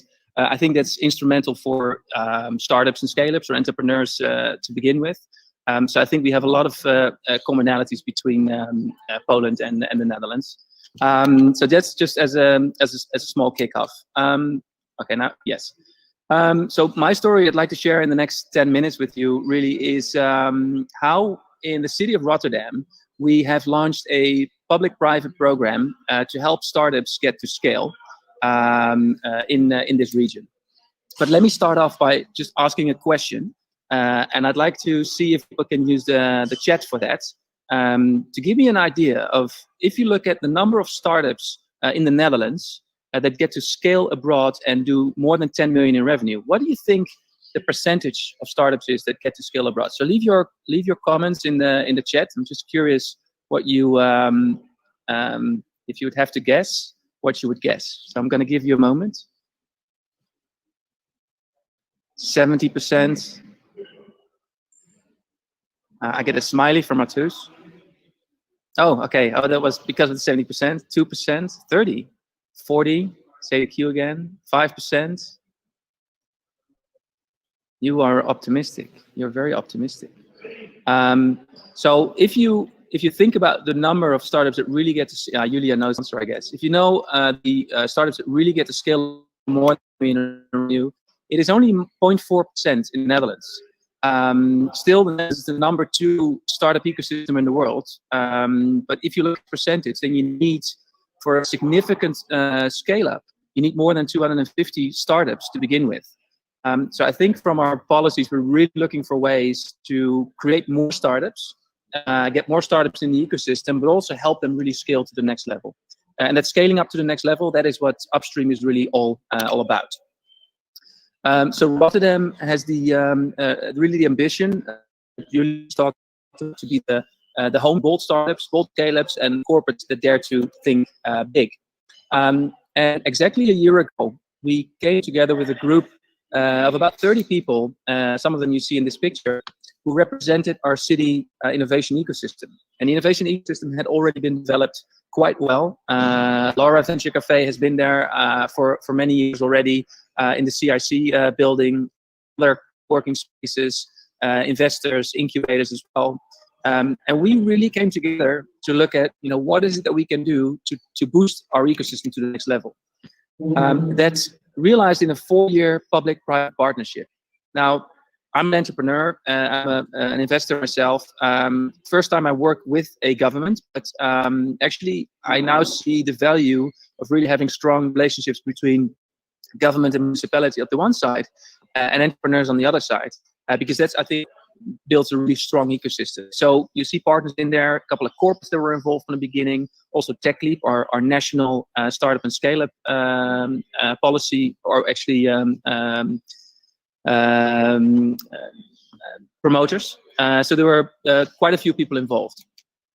Together we said, what can we do to help startups and scale-ups grow to the next level, particularly startups and scale-ups that contribute to the transition of a region to what we call the new economy. So the greater Rotterdam region is making a transition from, I think as Julia said, from oil and gas to kind of a new model.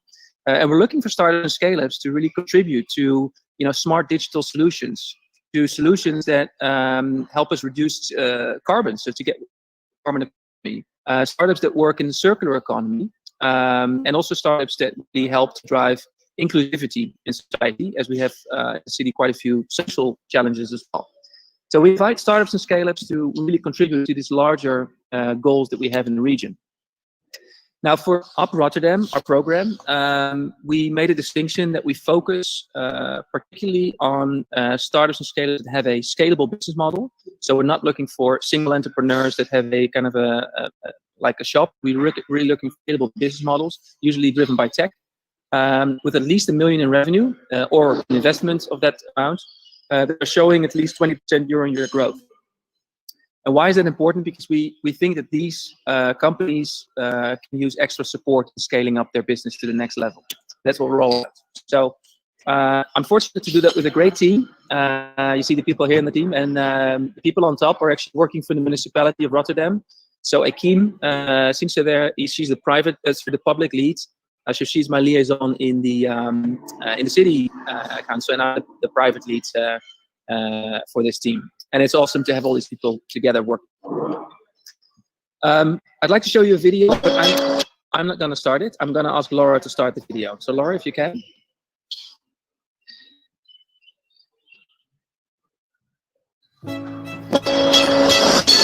This is Rotterdam,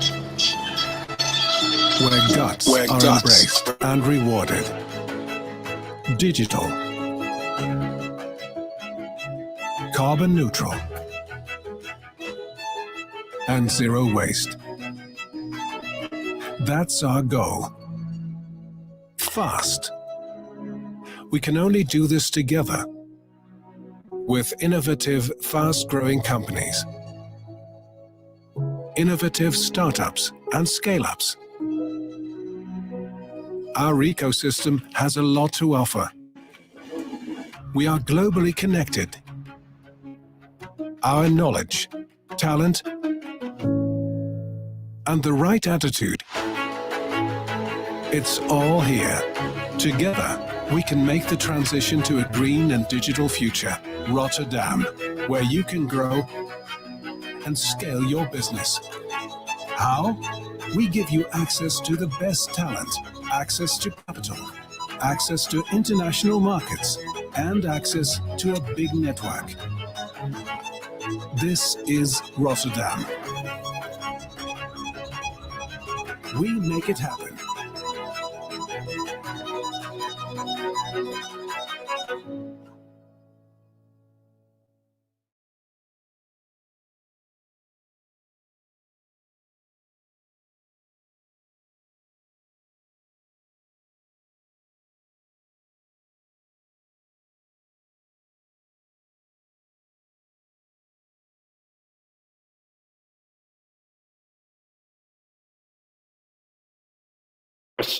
We had to mute you for the video because it was echoing, so if you could just unmute yourself. Thanks.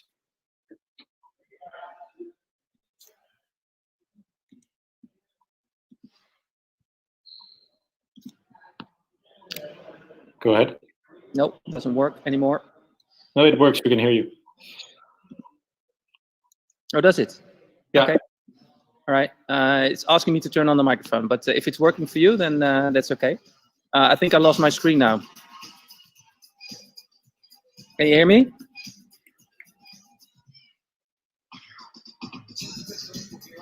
All right. I hear you, Lars. We indeed do not see your screen anymore. Yeah, it's coming back. It's coming back. Can you switch off the music, please?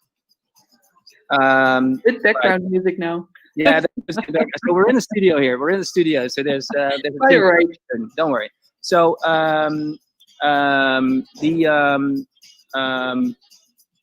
so what we're really working on for those startups and scale-ups, the music will be switched off. Don't worry.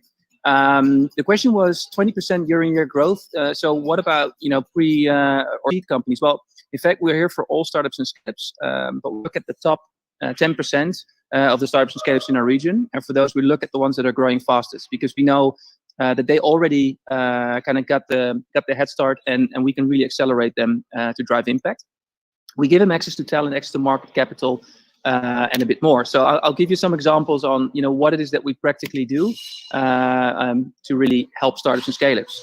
I think first and foremost, it is key to, if you start your business, the biggest challenge is, where do I find the right talent? Or at least in the Netherlands, I think finding a co-founder is one.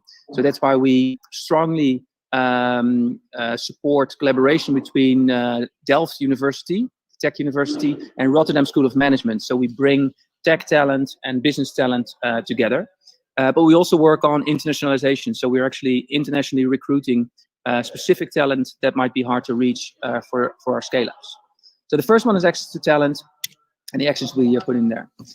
The second strategy we have is providing startups and scale-ups with access to market opportunities.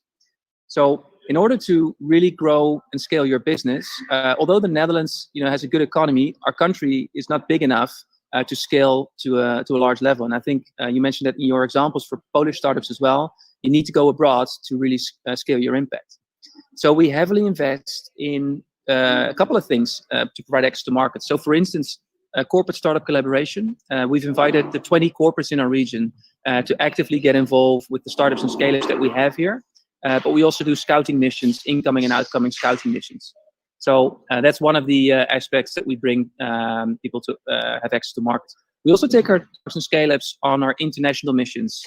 So whether it was CES last year or now a lot of online trade missions, we're really helping those scale-ups to do business with corporates or other clients. And then thirdly, the third important part of a strong ecosystem next to talent and markets is access to capital. So you need to have capital around. I think the Netherlands is lucky to have quite a few active VCs. I think over 200 active VCs in the Netherlands. And also the Rotterdam region, I think last year saw about 200 million in investment in our startups and scale-ups. That was last year. And actually this year, even halfway already at 200 million. So there's a lot of investment going on in the companies here.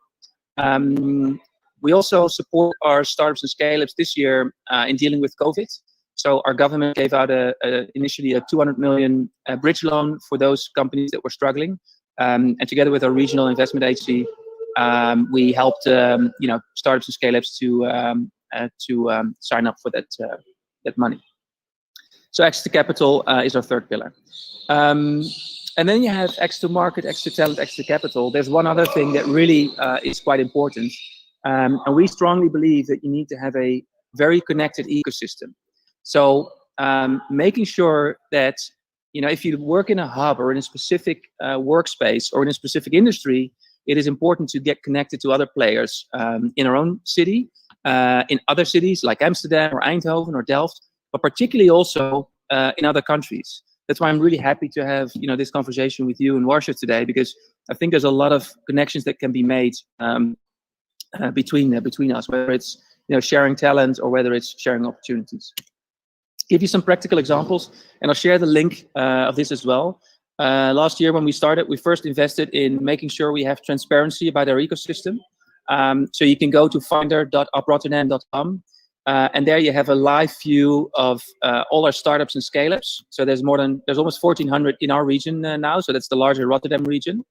But you can also see the investors that are active here and also the investments that they did. And you can really deep dive, figure out which startups are building their businesses here. And we also do this for corporates to see what kind of opportunities are there to collaborate with startups. And I think here you see the amounts invested. And then finally, to connect the ecosystem, I'm in this beautiful studio here. I'll show you. So we're actually, because of Corona, we're running a fully online event this week, which is the Upstream Festival. And it's live as we speak. So you can actually sign up at upstreamfestival.com. This is the place where we connect all the change makers in our ecosystem, startup, scale-ups, investors and corporates. That's it. That's kind of what I wanted to share about the Rotterdam ecosystem and Up Rotterdam. But I wanted to close off with this picture because since it's all about building bridges, when I was last in Warsaw, I actually saw this picture somewhere on the wall. And if I'm not mistaken, it is actually a bridge in Warsaw, and it really looks a lot like the Erasmus Bridge we have in Rotterdam. So if we're talking about building bridges, I think the signs are positive that we have more in common than we think. So I look forward to working with you. Same as Julia, if you have any questions, feedback, reminders, comments, Lars@uprotterdam.com is the best way to reach me. So thank you. Great, thank you, Lars. Definitely, we will build bridge. We are doing it right now. Thank you for the great presentation.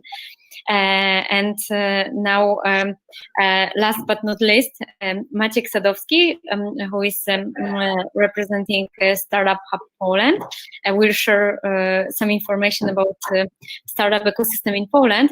After this presentation, we will have networking, so we will come back to the tables and we will have a chance to ask more questions to our presenter. And also at the same time, we will have startup pitch session. that's supposed to start right now, but we will move it just a bit. And after the presentation, we'll start startup pitch session and networking. So I'm inviting Maciek to the stage.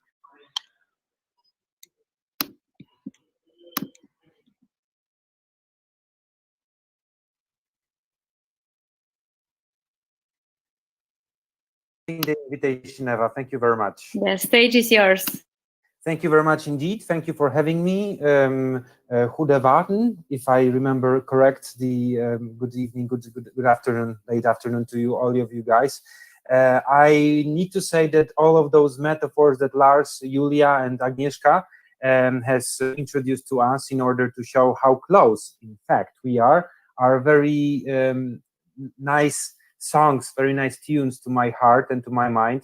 I'm going to share with you some slides, and let me check if it's going to work. All right, and it's going to be this one. Chuck. Can you hear? Can you see this this slide, guys? Anybody needs to say something, because right now I see only this one. I don't see the application. Okay, actually I see it. Great. So my job today is to tell you a few words about Poland startup ecosystem, but having heard what Agnieszka Szweda has beautifully said about our landscape, I will rather change my plan. I will limit it to one very metaphor, which is Poland might be interested for you as investors, as influencers, high-tech insiders, high-tech community, but maybe it should not be interesting for you only as yet another country. We want to present ourselves on a global scale, and this is the main mission of Startup Hub Poland, the foundation that I run for 9 years, as an ambassador of all Central Eastern Europe. We know that there are great spots in Central Eastern Europe. Today we were talking with Bratislava, Bucharest, Budapest, Prague in Czech Republic, Bucharest in Romania, of course, is also a great spot for especially for security. But Poland, because of a huge scope of its economy and a great position between East and West, plays a very special role, in my opinion, in the global vascular system. We believe that if you take a look at the pipelines of projects that are flowing from the East, especially from the East, predominantly from the East to the West, crossing Poland, you might like to come to Poland and to invest some pennies in this market, also because of the fact that you can meet here Armenians, Russians, Georgians, Ukrainians. Most recently, and I will be talking about it, I will devote few seconds for that, Belarusians. These are our close neighbors, and right now they are in big troubles. Apart from politics, I can say that many startups are calling me saying, we do not have a normal access to internet, so it's really hard to run your ICT business, for instance. They are coming, they are moving to Poland. The Polish government with PAIF, Polish Agency for International Investment, Startup Hub Poland, Ministry for Foreign Affairs, and Polish Agency for Enterprise Development has launched a project that should be like the first ad for those great minds who want to come here to Poland. And the reason why I want to speak about Poland as a, let's say, lens for the whole region is because Central Eastern Europe is something very significant in terms of talents, intellectual property, number of startups, number of universities, number of tech faculties. In many respects, we are a greater region, let's say, than the famous Scandinavia, and we are richest with talents and startups than Mediterranean area, counting with such, powerful places like Israel, France, Italy, Spain, Greece, or Croatia and Slovenia, Turkey. So we are really in the very good moment to invite colleagues like you to Poland to take a look at the sex appeal that Polish startup ecosystem has. Also because of the fact that we are the lens of the region. And the numbers that I really like to show in my presentations should actually prove this case. So the number of very good investment in terms of ticket size and in terms of nominal value and the number of tickets is really giving me a hope that the movement of taking money from pockets of venture capital funds, business angel networks, and individual people to the east is actually happening right now. Estonia, Poland, Hungary, Czech Republic, Romania are great examples, and Poland has, as you see on this slide, some great examples of projects that are already shining globally. This state of affairs is reflected also by the VC interventions in Poland and in Central Eastern Europe. So Poland is definitely here on the first place, and it's actually a great privilege for Estonia, as a very small country, to show such a beautiful numbers. Still, Poland is ahead of it. I think it's mainly because of the fact that we have 10 big cities, and Warsaw is a capital city with a great communication hub from east to west and from south to north. This slide, you can briefly just take a look at it. It shows that next to cities, the numbers of technological universities, technological departments are also following. Every fourth student from technical university, every fourth student that graduates from Polish university is a technical specialist. And everything that Agnieszka said about Agnieszka Szweda from PAIH, about the competences and quality of Polish ICT engineers is correct and deserves to be highlighted. This is really a mecca for ICT developers. Honestly speaking, if I were a startupper, I'm not. If I were a startupper, I would rather collaborate with Polish, not only because they are 3.2, I checked it, cheaper than Dutch colleagues, but also because of the quality of their coding, of their programming.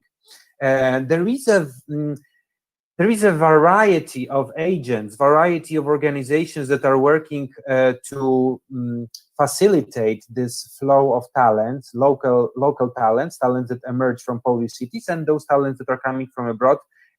You know from Agnieszka's presentation, Polish Investment and Trade Agency. You might know from my presentation also Polish National Center for Research and Development. This is an agency that proliferates every second euro in Central Eastern Europe for R&D grants. So if you take a look at the offer of R&D grants in Central Eastern Europe, you can know that half of it goes through Poland.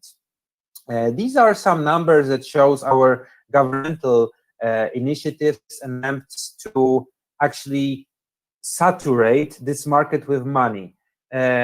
It's not enough to have a talent, as you know perfectly. You need to have a magnet for them to stay for a while, for 2-3 years, to fulfill the seed round, maybe early A round, and then try to fly interlocally or globally. Why I mentioned this early stage niveau?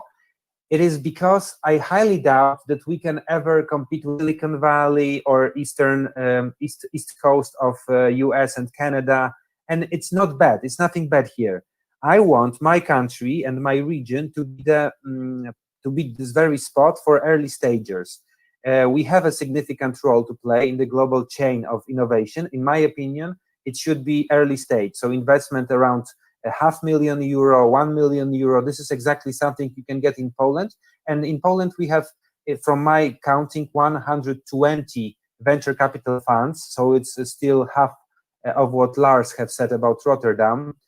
From this number, active volcanoes, so volcanoes that erupt more than 5 times a year, I counted 47. So still, it's a nice landscape for this 5,000 startups that Agnieszka mentioned. This is another way to see those numbers of governmental support. A Polish ecosystem for VC funds in 2019 displayed significant growth. The activism of venture capital managers was outstanding in 2018, and I hope that even though COVID, of course, make everything more complicated and turbulent, I still hope that ICT and biotech, agri-tech, chemistry, maybe new materials, these are the niches, space industry, these are the niches that will definitely, that should, in my assessment, should go with quite a strong position through this pandemia.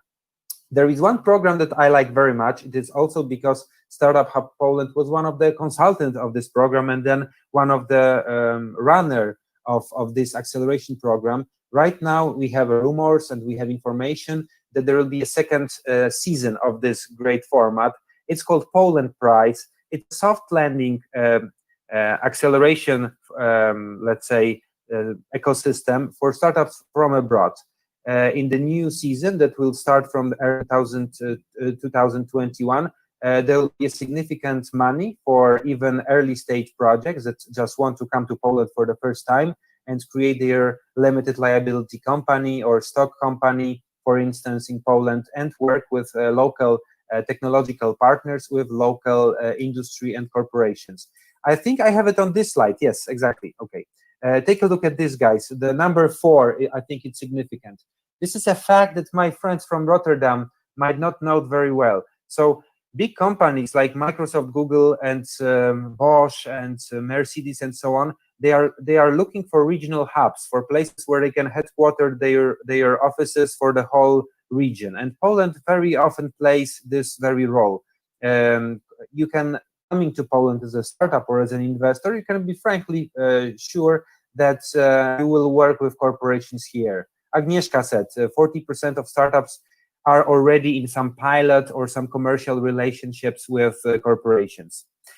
Scale Up, another project, a little bit for more developed startups that already are incorporated in Poland, doing well in Poland, or have significant successes. It's also a format how to connect big corporations that speak very different language than startuppers with startup founders, with early stage innovative leaders.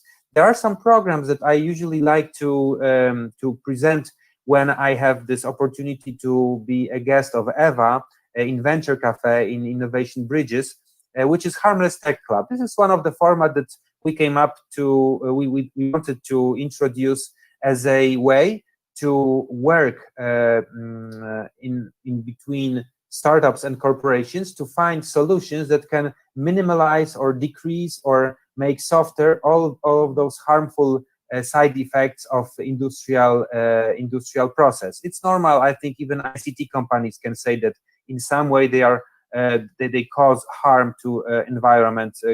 Think of all of this data centers, servers, energy consumption, carbon index. So every company can actually join this format to work with startups that actually are addressing impact-heavy topics, renewable energy, recycling, multiple-use plastic, things like that. There is another program that today has been launched in Venture Cafe in this platform that Eva runs. It's called V4 Venture Drill, and I hope, apart from people from Rotterdam and from Warsaw, from Poland and from Netherlands, there are also some colleagues from Czech Republic, Slovakia, and Hungary, because today we had launched a very exclusive format for best startups for all of these 4 countries that want to talk to investors and want to find their chances not only in their homeland, but also abroad. And this is the slide, this is my last slide, that Agnieszka Szweda has mentioned. So guys, we are helping right now as we speak to Belarusian founders, and we really want them to find a place, safety harbor in Poland, and you know, good platform to spend another stage to let's say realize another stage of their development. I hope later that they either will stay in Poland or just, you know, they will circulate in European Union ecosystem, or they will come back to Belarus and build a new economy of this country, you know, based on IP, on great ideas, on knowledge, not only on those you know, elements that are linked with post-Soviet countries. Belarus is changing on when we are observing it right now, and we just believe that all our support, also Dutch, also Polish, should be input to this country and to this neighborhood of ours strongly.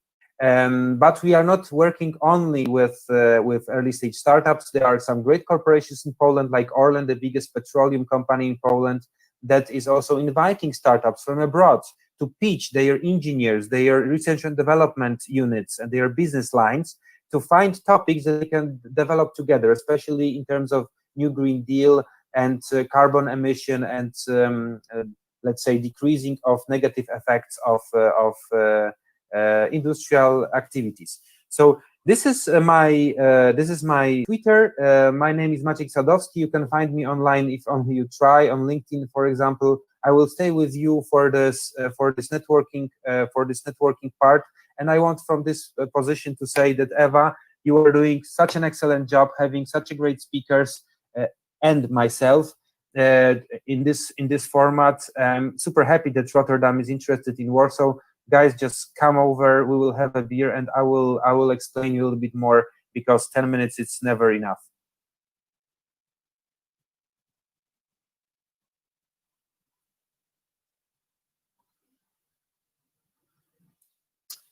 Thank you. All right, Eva is with us. Yeah, thank you, Maciek, for your presentation and for the nice words. And I would like to thank all of the speakers for today's presentations. Now we will move to the tables, and please have some conversations. Stay with us, and you will have a chance to get to know each other better. That's why we're organizing it on this interactive platform for people who are watching us on Facebook. I highly encourage you to join us here, because then you will have a chance to connect with another ecosystem. And also at the same time, we will start a startup pitch session on the other platform. I will just share the link in chat. So for all of you who would like to see the pitches of the startups, please just come over, and for people who would like to stay and have some casual conversations, stay here. So now I will move us to the tables, and thank you a lot for this part.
Hello, welcome at Startup Pitch Session. Lara, can you join me on the stage?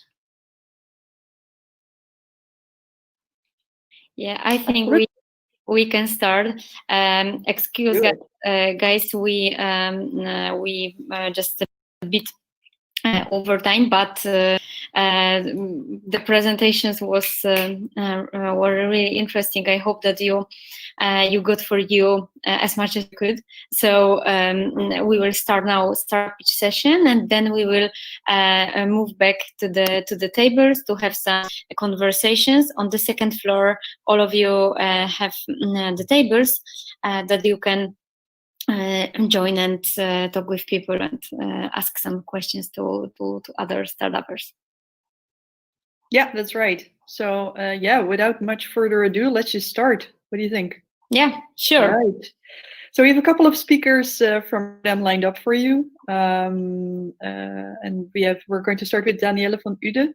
So I will call you to stage, Danielle, because you can be the first one to kick off. Hi, there you are. Hi everybody. Well, the stage is yours, Danielle. Please share with us what it is you do, and yeah, 2 minutes, so that will be a bit of a challenge. Yeah, I will do my best. Right, I will do my best. So I want to talk to you guys about stakeholders. We can't do it all alone. Organizations that recognize this are the ones that get ahead. Smart collaborations opens up all sorts of opportunities. That means looking beyond your passion, exploring who can help you grow and where the strategic alignment exists. And yes, this may even include seeing your competitors as potential partners. If you are open to building relationships and leveraging your connections to achieve your desired outcomes faster, you'll be surprised at how quickly you can see a return on your investment and your efforts. Stakeholder management, is it a simple process? Identifying stakeholders is one thing. Knowing how to prioritize and leverage these relationships is another. What if you could shrink your list of, let's say, 100 stakeholders down to 5 and get better results from narrowing your focus? Well, you can. I guide mostly project managers through a process with practical solutions to identify, prioritize, and engage with stakeholders. You come away knowing how to invest your time in the most valuable relationships for your organizations. So what do I offer? I offer tailored workshops for organizations, and the participants will leave with a simple, clear, and customized stakeholders strategy for their project and the skills to begin relationship building straight away. Besides that, I also offer stakeholders checkup. It's difficult to truly understand where your stakeholders' relationships are at and to unlock real relationship potential without a means to assess and monitor. I interview your stakeholders as an independent person, ask the tough questions in the nicest possible way that then result in you understanding what's working, what could be improved, and opportunities for better outcomes. When more support is needed or the relationships you want to advance present complexity, I offer also one-on-one coaching to strategize your next steps and keep you on track. If you want to know more, feel free to connect with me on LinkedIn or later at the table. Thank you very much.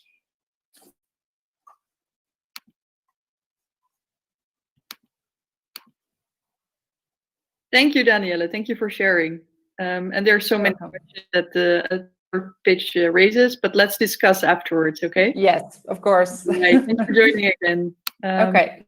I will call the next speaker to the stage, Omid. I will.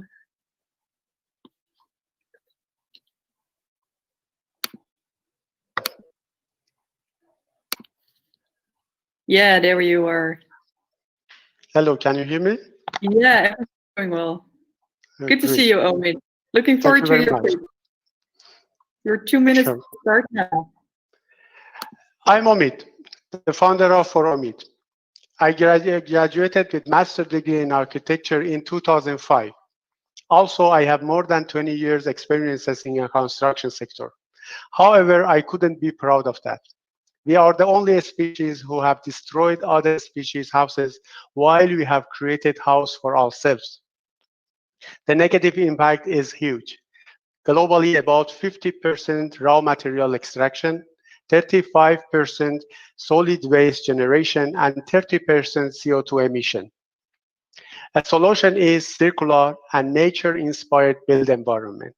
For stakeholders who want to promote circular cities principles and increase architectural tourist attraction, For Omid is an architecture and construction company that provides circular biomimicry architectural style, a demountable construction system, and modular construction product.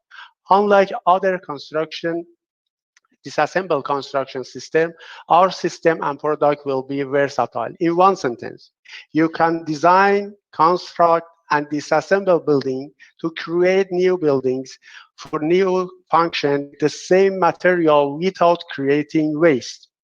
After 20 years, I have developed the architectural style.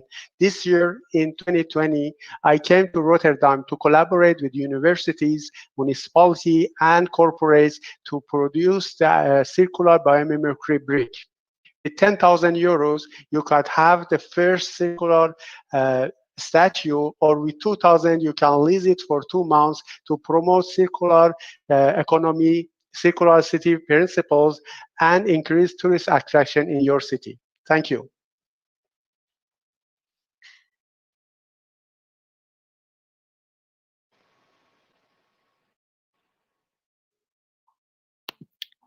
Omid, and well within time. Thank you. Thanks for joining me, and please stick around so that we can network a little bit afterwards. Sure, thank you for the opportunity. Of course, Omid. I'm checking if the next speaker is here, but I cannot find him in the overview. So Vikash, if you're there, just give me a signal. Otherwise, I will move over to Geert if you're ready for it, Geert. Yeah, Laura, so maybe I will invite Łukasz Dąbrowski because I can see Łukasz here, and we will find... I have a speaker available if you're okay with it. Okay. Let me just do Geert. Geert, ready? I'm inviting you to the stage. And then I have one more, Eva. Hopefully the last one will show up in this overview as well.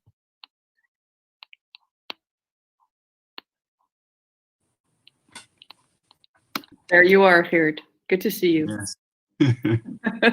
Thanks for joining. You're welcome. All right, the floor is yours for a whole 2 minutes. Okay. So here we go. So, hi, my name is Geert Vermeulen, and I help organizations to conduct business in an ethical and compliant way. And I do that because I hate anything that is unfair. So recently I started a company called the Integrity Coordinator.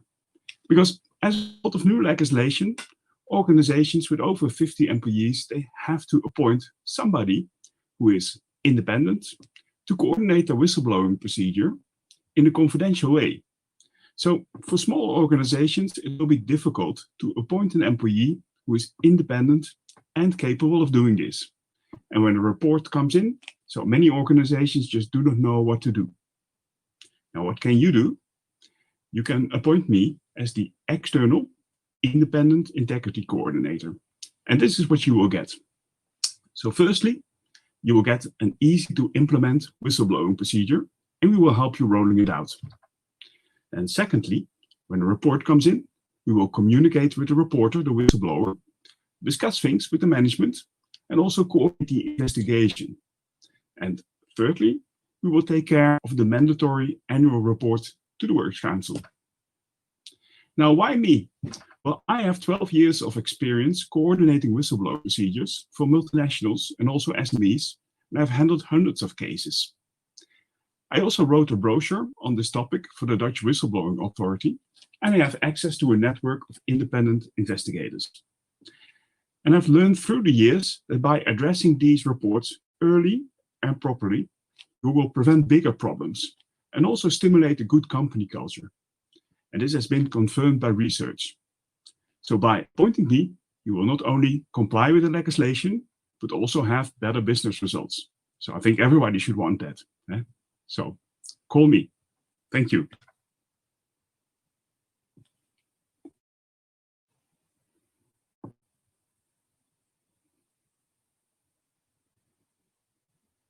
Great pitch, Geert. Thanks.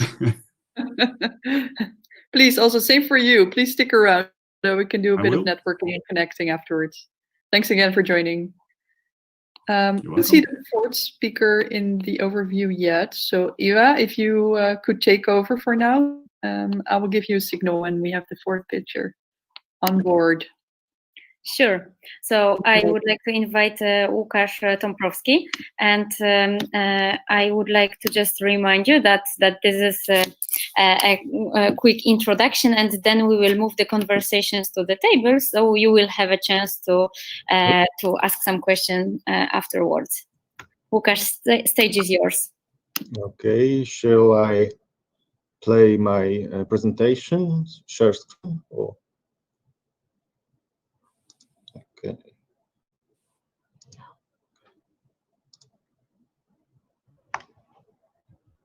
It's up to you. Yeah, can you see it?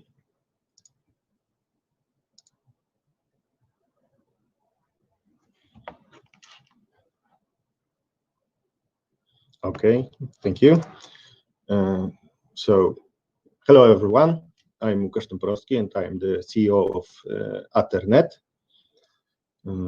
Atternet startup is actually the younger sibling of Atterlogic company, which is automation system integrator in industry sector. Name Atter is, as you can see, an acronym of automation, telemetry, energy, and robotics. So basically, it covers all the fields we are dealing with. Atternet arose from the need to combine traditional industrial automation, such as control cabinets, PLC programming, robotics, with the latest internet technologies, IoT, artificial intelligence, cloud computing, and so on. We have created an application deployed in Siemens MindSphere environment, which remotely monitors the condition of industrial machines that consume large amounts of energy, such as injection molding machines, for example. The app measures the machine performance and create the report that can help optimize technological process and thus save energy. We are currently introducing our product to market by selling both to the end users and machine manufacturers, but we also plan to make it available commercially through the MindSphere platform. Our next step will be adding some new devices to our scope, like energy boilers, turbines, hydraulic press, or CNC machines. And that's it from my side, and thank you for listening.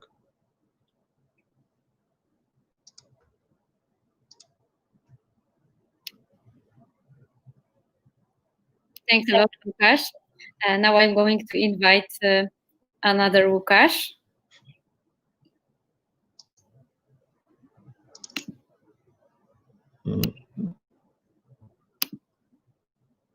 Okay.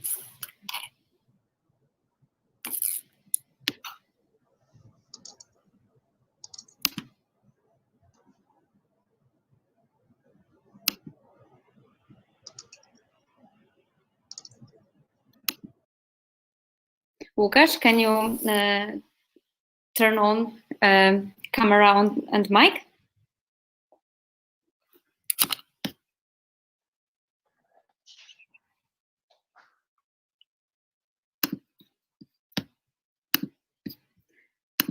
Okay.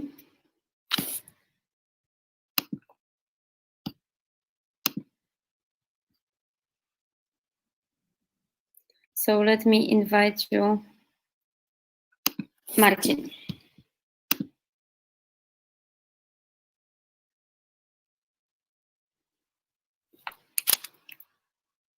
Great. Marcin, stage is yours.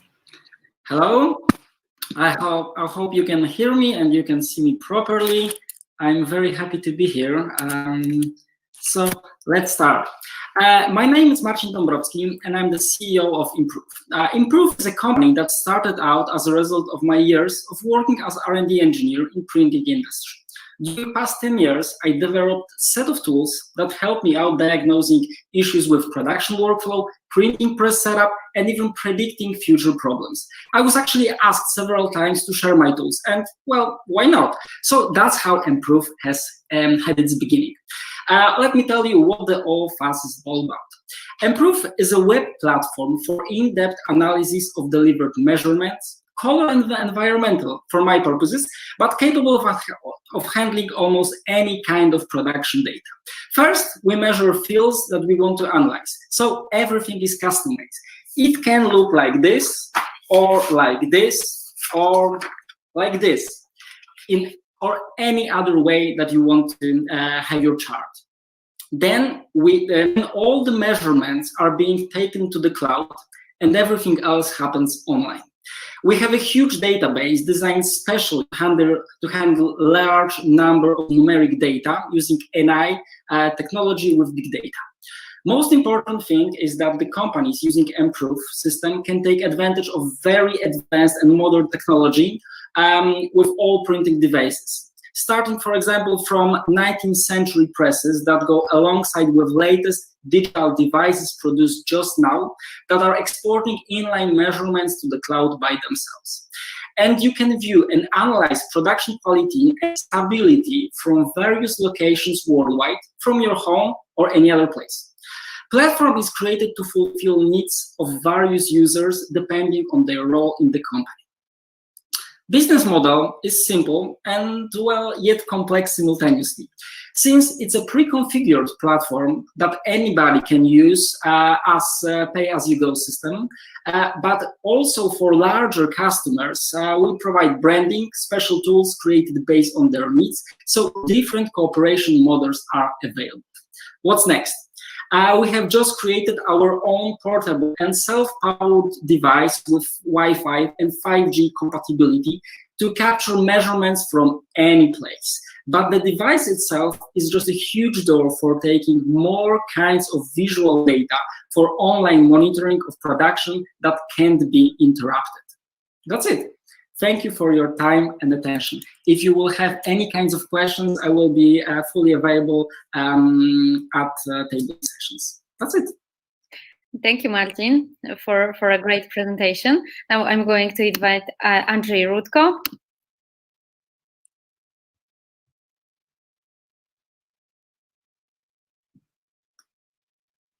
Andrzej, can you join us? Great. Yes, I'm here. Okay, something switched with the camera, but okay. Nie może. Jest tak.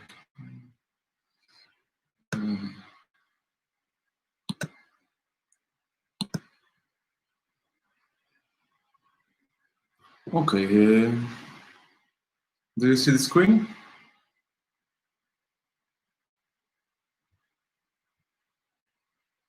Okay, I hope it's visible. Yes, so hello. We are for Logistic. We are a solution dedicated for warehouses. Okay. Yes. What's important thing about us is that we are from the most popular problem about the warehousing sector. It's about that most owners are having issue with free space of their warehouses, where on the other hand there are tenants that would be interested to rent this space for a short time. What is mostly about the market that all the agreements are used to be for 3 or 5 or even more years, and our solution, yes, is for that, to help both sides to connect on safe place like a platform. We are kind of next stage of sharing economy. It's kind of co-warehousing. Yes, and both sides are, because of that, connecting easily, and because of both sides are verified, they can easily finalize the transaction for a short time. What I'm thinking about the short time is a period of maximum 12 months. Okay, about the market in Poland, because that's the market, of course, where we are starting. It's for us, it's a great logistic hub. It's 19 million of square meters in our country of warehouses. So we were reports prepared by JLL or Savills are showing 7.2% of free space, which gave us 1.4 million of square meters. About other solutions working on the market, it's about that all of us know developers like Panatoni, Segro. They are working in that way that Andrzej, sorry for interrupting you, but maybe just we have 1 minute more, so maybe if you can come up quickly, and then we will move conversations to the tables, okay? Because everyone have 2 minutes. Okay, I didn't know that, but okay, I'll try to be shorter. Thanks. Okay, so yeah, making shorter, it's about that we are connection of that total flexible option that both sides can very shortly, yes, negotiate the agreement, finalize it by automatic process on our platform, and yes, to rent for a short term. Okay, so yes, I mentioned we are changing all the rules that everyone are used to. Our solution also is including some parts of InsurTech. What I will just add that it's very important that we are kind of a child of a venture cafe institution because yes, we are from this connecting innovators, yes, to make things happen. It's about that. We are just established, yes, a few months ago, and right now we are just after first investment round. Okay, about our programs, and that's our team. So yes, I like, of course, to invite everyone to our table. Have a nice evening. Thank you very much.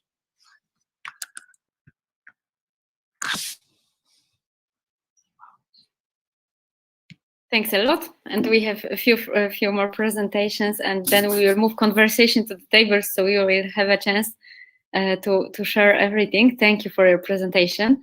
Now, can you hear me now and yes, see me now? we can hear you, we can see you. You can. All right, guys. So let's start it. My name is Lukas Jasinski, and I'm head of sales in DroneHub. DroneHub is the leading drone company in Poland. We create special hangars who can make drones fully autonomous. But during the acceleration program, what we have done is flight management system for a swarm of unmanned aerial vehicles for drones. And what system consists is unmanned aerial vehicle with control computers.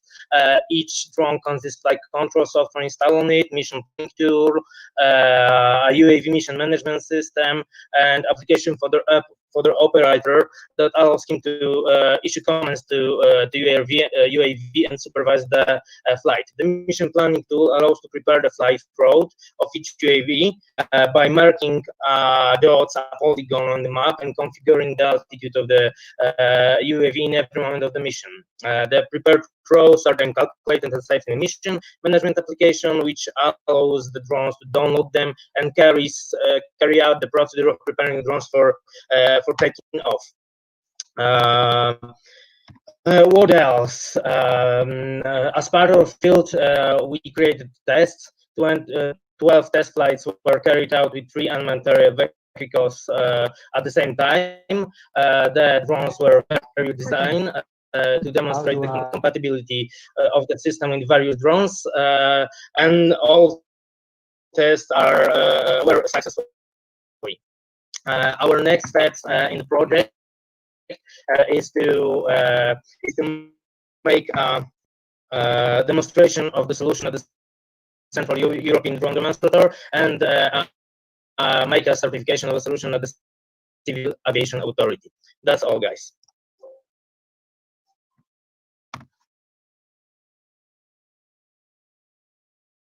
Łukasz. Wojtek, please join us on the stage.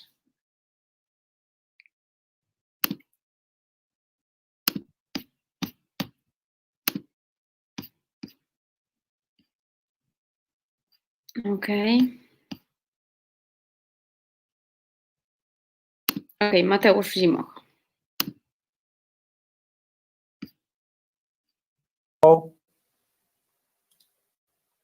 Stage is yours. Okay, can you see my screen? Okay, that's right. So good afternoon. My name is Mateusz Zimoch, and during this presentation, I would like to say a few words about Tracy.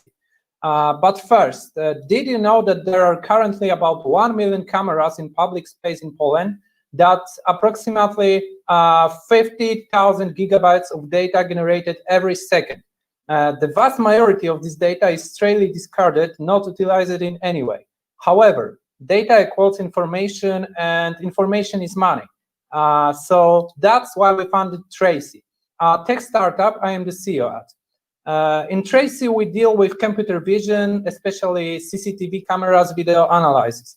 We create algorithms that process recordings, detect objects such as people, cars, or animals, and track their path in the observed scheme. Using this information, we can prepare traffic analysis reports and draw interesting insights. Our product integrates with all on-with cameras, processes data locally, and provides services for counting and checking people's paths and generating personalized reports and alerts. During the Startup Spark Acceleration Program with Bosch, we realized a first big case. It involves estimating waiting time in the queue at the airport. Using cameras, we determine the number of people standing in a queue and process it to approximate the waiting time to present it on the airport display for the passengers and to inform the service about the need to open a new checkout position and schedule employees based on historical trends. With our solution, queues will become shorter and passengers will get heavier. Our business model is based on reaching out to several groups of customers and leasing them our solution in the form of reports, statistics, and alerts. We charge a monthly fee based on the number of cameras and system complexity. On the slide, you can see our target customer groups and specific applications we offer them. Our growth plans are ambitious. After implementing the system at the airport and in smaller facilities, we plan to extend it to shopping centers and public institutions. Finally, we hope to expand our product beyond Poland to other countries in the world. That's all. Thank you for your attention.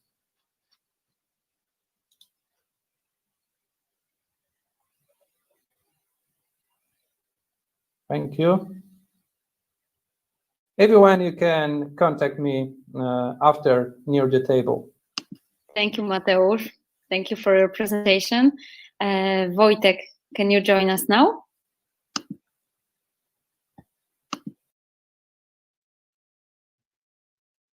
You should switch on your mic and camera.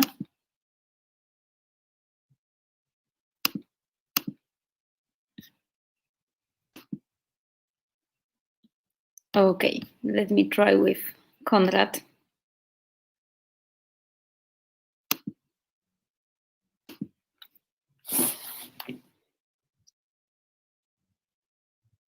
Everyone, just give me 1 second to share my screen and we can start. And the stage is yours.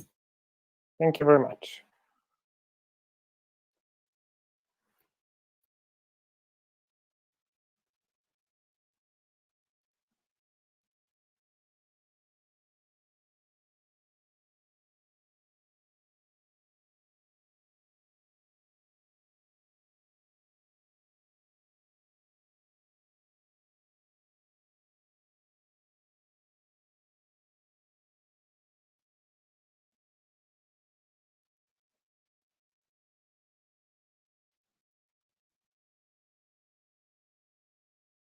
Okay, hopefully you can see my presentation right now, or you will be able to see in a second. Okay, you see my presentation. So good evening, everyone. My name is Konrad, and I'm the CEO of Vetterai. Similarly to my friend from Tracy, Vetterai is also doing computer vision, the sexiest of all technologies. However, we try to solve problems not of tracking, but of companies in marketing business. We try to solve problems that are already solved in an online marketing, and we are bringing all those functionalities online. Currently, there's no way to track offline advertising, which is usually displayed on the screen. We don't know, we cannot measure the audience, we cannot measure any conversions, and we don't know where to put our locations, and we don't have any tools to compare them.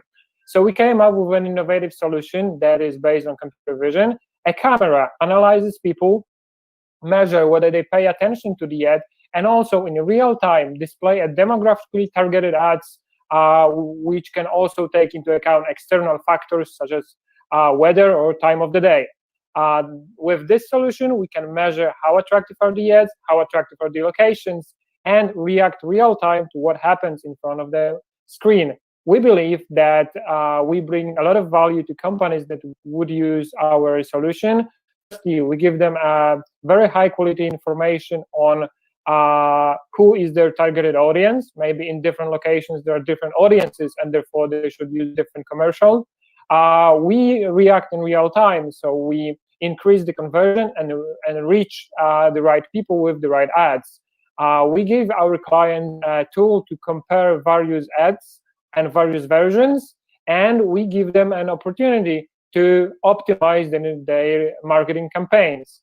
Recently, we have conducted a demo installation of our intelligent screens in Carrefour stores. We had a pilot in 6 locations in Poland, and we had a pleasure to display 4 ads or 4 different products from Procter & Gamble. We also managed to develop our technology and expand it because coronavirus happened. And what did we have to do? We have to extend our technology also to not only recognize people without masks, but also to analyze them even though they do wear masks. We also added beer detection, stroller detection, or children detection to our technological stack. Our business model is not that simple. We plan to generate income from 3 sources, mostly hardware sales and implementation of the solution, but also to adjust technology to our clients' needs. Every client needs different features to be recognized, so this is something we are going to charge our customers. And of course, there will be a monthly fee for access to our technology and the online dashboard. What are the next steps? We've just had a pilot, so when it finishes on Saturday, we will analyze the data and draw conclusions. We probably have to introduce some technology adjustments and modifications, and we will be looking for new partnerships and suppliers. We will advertise our product to reach foreign customers, and we also will start building a sales network. That's all, and thank you very much. I hope I'll be able to answer your questions during the table round. Thank you. Thanks for sharing, Konrad. I see our 4th pitcher from the Netherlands, from Rotterdam, is able to join us on stage, so I'll invite right now. Just as a bit of a Dutch intermezzo, potentially. Okay. All right, guys. Hi. There we go. Good to see you. We made it out. Yeah. All right. Well, stage is yours for the next 2 minutes. Thank you so much. Go for it. Hi, guys. We're Studio Halftone, and we're a creative marketing company from Rotterdam, as you might well know. So we're basically innovating the marketing business, and we're using the latest innovations in the creative and gaming industry. Basically, what we're doing is pulling the comic industry into the now. So we're using 3D technology, and the stories we're telling are about inclusion and diversity. So we're telling our own stories. And basically, we're also innovating the business model as well. So yeah, we got 3 target groups going on.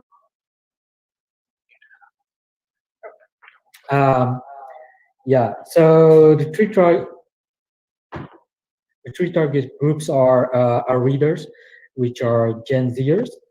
Our second target are actually the businesses, because we're connecting businesses to our readers, so our younger audiences.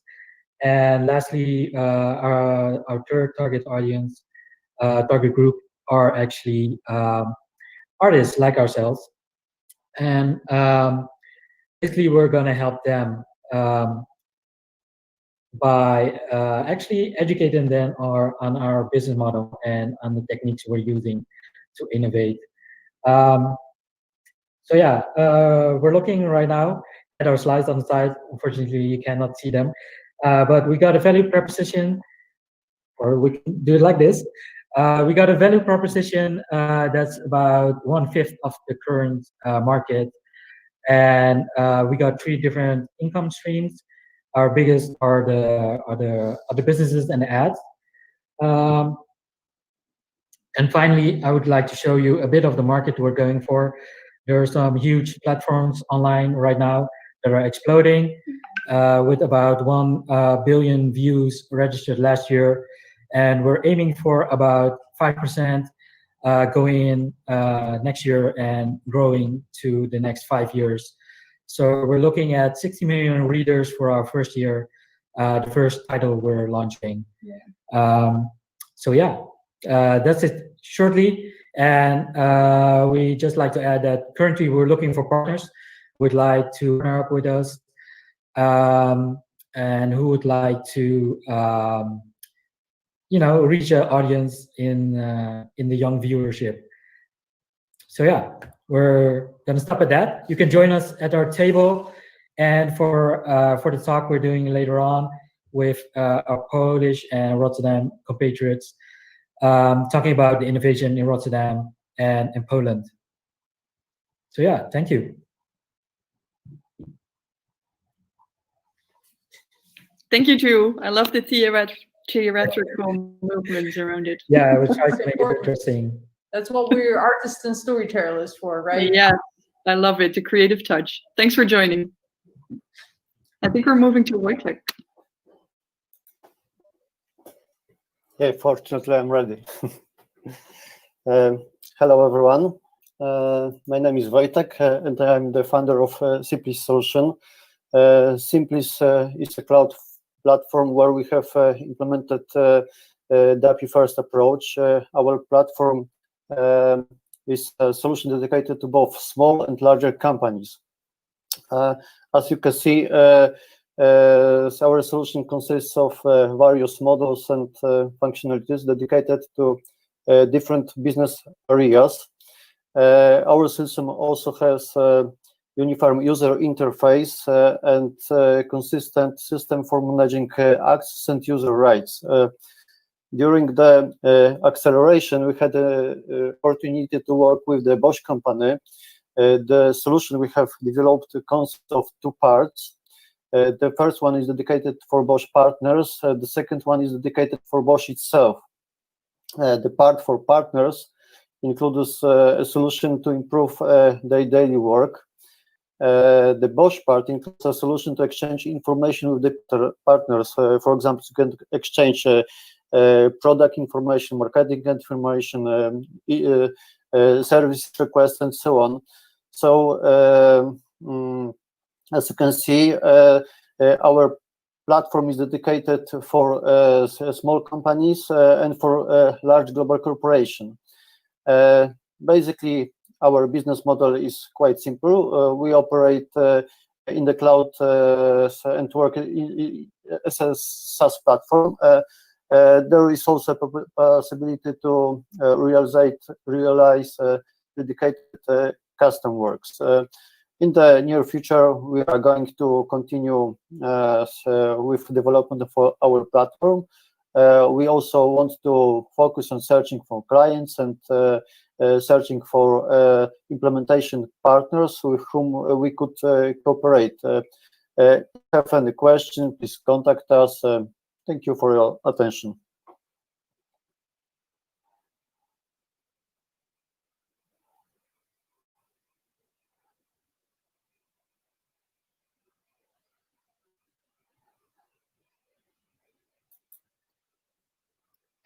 Wojtek, thank you for sharing the presentation. And I would like to thank all of the speakers for sharing the presentations. And now you can join to the networking. I shared the link in a chat, so you can join the tables. On the first floor, you will find info tables.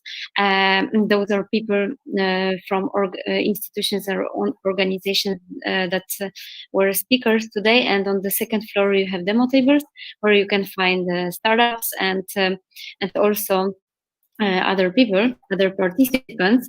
So enjoy networking. And here we will have the debate about Dutch and Polish road to innovation. It will start in 5 minutes. So if you would like to take part in this debate, stay here. If you want to enjoy some networking, go to this networking part. Thank you so much.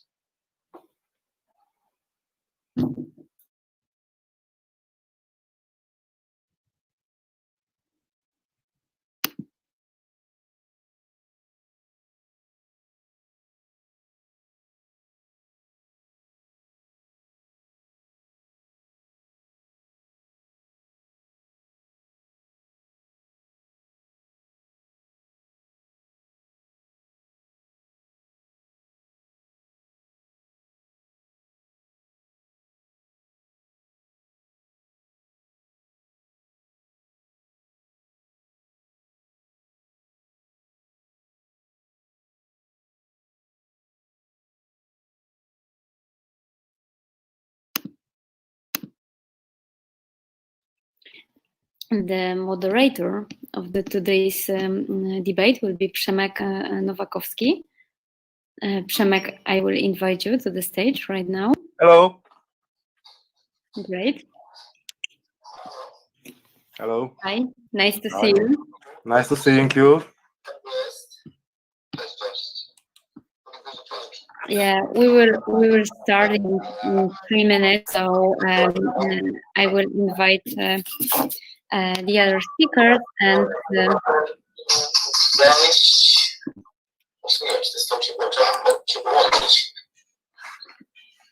Okay.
Okay.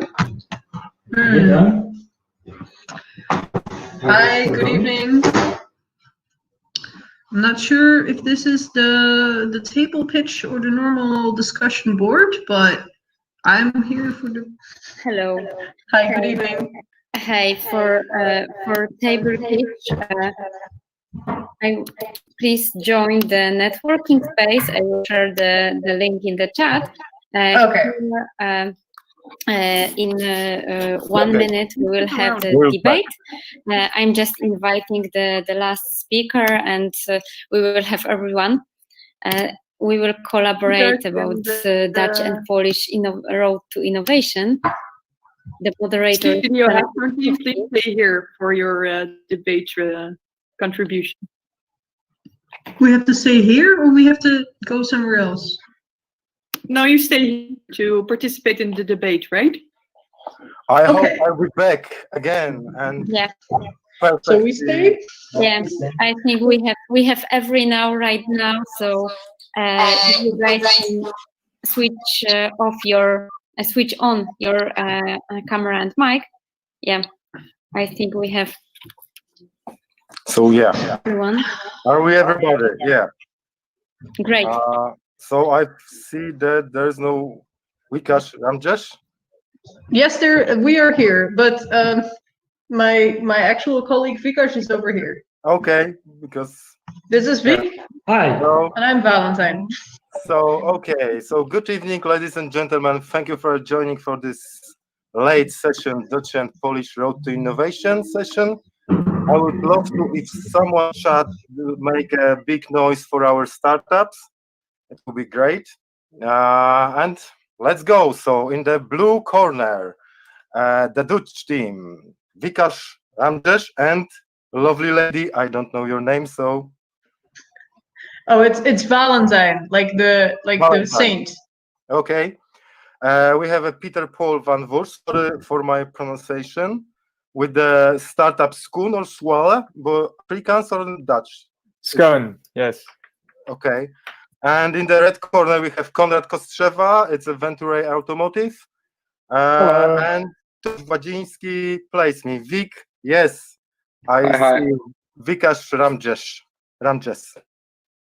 I hope this, yeah. Hi, yeah. Yeah. Good pronunciation. Perfect. Thank you. I did it.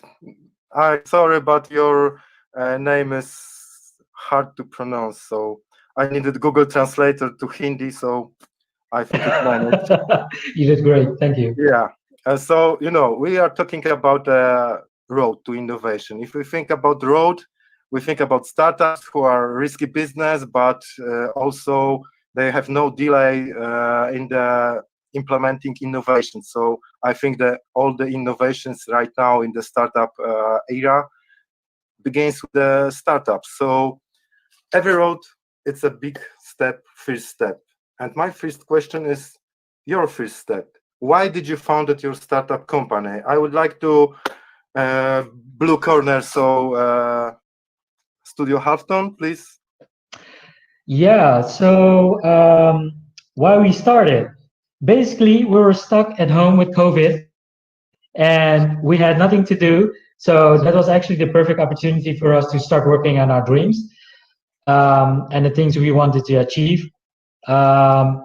And basically, we started with finding a team and working on our idea, and that's how we started. Yeah. So basically, the biggest motivator for us to get started and start innovating was COVID-19. And we already knew each other as a team.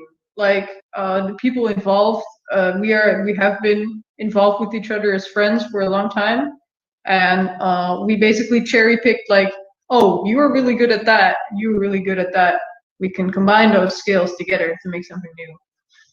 Yeah, so startup is always begins with the group of team, especially friends or colleagues, and this was your road. It's good that you're saying that COVID was the impact of starting the startups, because we have already a discussion about it, and we discovered that in the whole picture, some startups just begin the road because COVID, that was opportunity, and others just crashed away and they dead. So yeah, that's, for the yeah. startups is very not impressive. And yeah, Peter, so why did you found the startup company? Because you are like 3 years already on the market. Yeah. So we were founded 3 years ago, and this was at the time that my co-founder and I were studying in Delft, the University of Technology. And the reason why we started is that actually several people told us, like, this concept that you guys thought of, it's not there, it's not out there, and there's nobody doing it, and you guys have to do it. And so we were like, okay, we'll start doing it. And then actually I started thinking of, okay, but does that mean I have to do a startup? I never imagined I would do that. And then I was telling some friends about it, and then at some point a friend called me, and she was like, yeah, we want to interview you about your startup. I was like, interview about, oh yeah, did I tell you about it? Okay, yeah, let's do it. So what's the name of your startup? Yeah, I'll get back to that. But yeah, nice. And that's kind of how the ball started rolling, and starting from a real technical perspective and just thinking of concepts, and then slowly moving towards like, okay, this is a business. And now 3 years later, we're much different than the concept back then. It's much more software, less hardware, much more business, less building. But yeah, it's really fun. Okay, thank you. So now the Red Corner Polish team, heavyweight championship startups. Konrad, maybe you will talk about your startup venture. Yes, of course. We actually had two motivations. Like the first thing that really attracts me personally to entrepreneurship is the independence and flexibility. Of course, it is often correlated with long working hours, like extra amount of stress. But in the end, I think it gives more satisfaction. But when it comes to starting a tech startup, of course, I started with my business partner. His name is also Konrad. And we decided to start a company because we were inspired by development of machine learning, especially computer vision, because our company deals with computer vision. Because when we were at the university and soon after, machine learning was not very sexy technology. It was limited to structured data analysis, so projects usually involved recommendation systems or time series analysis. But when convolutional neural networks showed up, it opened a new range of possibilities, and we decided to follow in that direction. And that was it. I mean, we probably had to pivot sometimes, or we were developing a few different products and whatnot some at one time. But that's definitely the technology we're going to follow. And what really inspired us was the ability that it gave and the change that we possibly can make. Okay, and Tomek, your startup placed me because this is something different from the others. Yeah, so our story is a little bit different and untypical, let's say, because we didn't know each other with Hubert, with another co-founder, before we started the startup. So I started working for corporate when I was pretty young, and I spent there 3 years. And after that, I had the opportunity to study for a couple of months in India. So I decided to quit my job and went to Asia for almost a year. And when I came back, I already knew that I don't want to work in corporate anymore, because it was a little bit boring for me. And my friends also knew that. So one of them told me, hey, I have a friend who has an idea, maybe you should talk and do something together. So we met at the coffee with Hubert, and he told me about the idea, and I said, okay, I have a big table in my flat, so maybe you can come tomorrow and we can start. And it just happened. And after 2 months, we were already in acceleration program in Lisbon. And as you told Peter, that it just started rolling out. And okay, so yeah, everything like I heard here, you always have this. Okay, let's do it. I got a friend or got the colleague or something, and the innovation starts with the group. And my second question is, after time, when you know that it's risk, you have problems, stress, and so on and so forth, what drives you still to do the startupping? And now we start with the Polish corner. Tomek, again you. So that was the point. Like, before, I was a little bit bored with my job. I liked it, but it wasn't like challenging and surprising. So what drives me is that the fact that every time you have another goal in new fields of your experience, or the field that you don't have experience, and you have to gain this experience on the real like case. So I think that's the main point, that it's always something around the corner in startup life, and that makes it so fruitful and funny for me. Okay, Conor, your story, what drives you and makes you mad, maybe? Yeah, sometimes? I think it's very similar to Tomek's. I mean, what drives me is the fact that sky is the limit, so we can try to achieve a lot where we're entrepreneurs. But on an everyday basis, it's that there is a constant rapid development of technology and accompanying rise of possibilities. And every day we meet interesting people, learn about new problems that can be solved with AI, and also we grow our team. So I cannot imagine anything more fascinating than that. Okay. So Peter, that's your turn. What drives you? Oh, what drives me? Matter. Many things. I think first of all, having an incredible team of people to work with, and I think that's one of the best things of starting your own company, is you can form a team of exceptional people, and like you have so much freedom of choosing the right people and keeping them motivated. And that was proven in the middle of the crisis, that we were all sitting at home, we were all working from home, but still staying motivated. And also because we have the shared passion for the energy transition that we're working on, for the sustainable work that we do, and like the positive impact that we create. in the world, and that motivates us on a personal level to a very high degree, but on a business level, in our jobs, in our careers.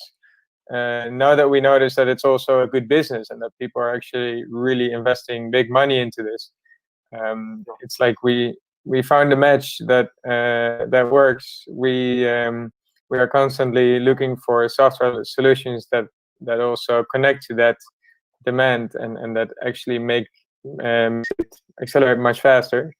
And to be able to be doing that constantly in the middle of the crisis, we developed a whole new software system because we were stuck at home and we were like, okay, let's use this time efficiently. Like to be able to constantly be driving forward. I think that's really cool about this life. Yeah. So I give a mic to the studio. Yeah, I think the motivators for us are our long-term goals. Because with starting the studio, we're trying to disrupt and change the creative industry. And it always starts from the bottom, right? Somebody needs to get in there, get scrappy, and show that it can be done differently, better, and more cost effective, more creatively, and creating opportunities for other people like us. I think those are the goals and the motivators for us. And of course, creating a team around you that's constantly aiming for the same thing also pushes you and keeps you going. Especially, as you said, when the stress is involved, yeah, I think the people around you motivate you to keep going. Yeah. I just had it, but I'm drawing a small blank. Oh, right, yeah. It just so happens that we, as the team that we are now, are the most scrappy people in our surroundings that we know. So we kind of have that motivation. It's like, if we're not gonna do it, nobody else is. So we might as well, because we're the most like out of all of the friends and community that we know. Yeah, of course. Yeah, we talk about innovation in the Netherlands, in the Poland, but what's the special one thing in Netherlands systems, ecosystem for startups you would like to present? One of three, I don't know. Maybe you got the more. So yeah, blue corner. Let's start at the Peter now. The key feature for Netherlands innovation ecosystem. What did you like most? What do I like most? I think the access that we get to high-level politicians, to high-level companies, to people are so willing to help on all levels. Me, myself, I live in The Hague, and I don't know if you know that from coming from Poland, but in The Hague is where the government is. And for us, it's so easy to get to the politicians of the highest level, because they're so willing to listen to what you have to say and to listen to your expertise in the story. So I think that's that's something really cool, and that we've again noticed in the crisis is the amount of help that we get. Like being a startup in the Netherlands almost isn't a huge risk anymore. You have so many nets under you trying to catch you if you may fall. So that's really nice. Yeah, so it's a network strongest point that you have a very high level persons who can help you, experts and one so forth. Yeah. I was in Brussels and I met one guy from Netherlands. He was an expert in circular economy in the government. So it's an amazing person, and he was saying the same like you, that yeah, we are helping with startups because we have a strategy like for 40 years, and we need to have young people who are developing new strong ideas. So it was amazing. Yeah. So like you said, network is the key. So Vikash and Ms. V. Yeah, thank you. So I do have to agree with Paul as well about the network and the social structure and the government, but also because we're in Rotterdam. Rotterdam really has an active policy to help startup and innovation. That's part of their 50-year goal, and they're really pushing it with different kinds of programs for young startups. And also, I noticed that, of course, there are a lot of companies that are willing to help, listen to your ideas as well, and help you out. So, yeah, I think we're on the same position with Paul here. Yeah, thank you. So we collided with Tomek. What do you love in Polish ecosystem or like it? Yeah, I think in comparison to, for example, Dutch ecosystem, probably the Polish one is pretty young, and the pros for that is it's pretty fresh, and all the corporates, big brands are willing to cooperate with startups. It's also like the PR sometimes. PR activities from the side of corporates, but I think that the mood of the ecosystem is pretty cool, that everybody wants work with startups, so it's pretty cool, pretty easy to start cooperation with big brands, because they have departments, innovation departments that are only focused on that. Yeah. I think it's pretty cool. Okay, Konrad? Yes, of course. I don't know whether the characteristic of the innovation system here in Poland is different from other countries, because I haven't run a startup in other countries. But what I like most are the acceleration programs like the Startup Spark, because such programs give you funds, which is very cool because it allows you to skip the first friend and family stage of financing your business. So it's just kind of equity-free seed round, you may say, and also those programs connect you with companies that you wouldn't have a chance to get into on your own. So this is something that is very beneficial for startups. And what is also priceless in participation in such programs is probably the mentoring and professional help from specialists like lawyers or GDPR specialists. So it's all very well functioning, and we enjoyed that stage of our journey. Okay, so everyone of you said one thing: the network is the key. No matter, everyone is different because we have a artistic way, clean tech, AI, data mining. In Tomek place me, so every startup is a little bit different, but everyone said that the network is the key. So, and Dutch and the Polish ecosystem got it. So it's good to hear it, but there's always dark side. So Konrad, say, what do you don't like? What you don't like in ecosystem? What would you change maybe? What I would have changed, maybe we're not in a stage where we need a big financing, but we're preparing for it, and we talked to many VCs here in Poland, and we noticed something that maybe not a rule, but quite common, that all investors are very risk averse, meaning that probably that's because most of the funds are leveraged with public money. So because of that leverage, they think that they could do investment without a risk. They often try to transfer the risk to the startup and take note of the risk on their own, even though they don't invest their money. So that's something that is quite often here in Poland. And of course, it's good that there is public money involved in VCs. But I think that for some reasons, there are no VCs that are not subsidized with the public money. And for projects that are not, they do not fit the strict rules of such programs, but still are good ideas, probably must seek financing abroad. That's my view.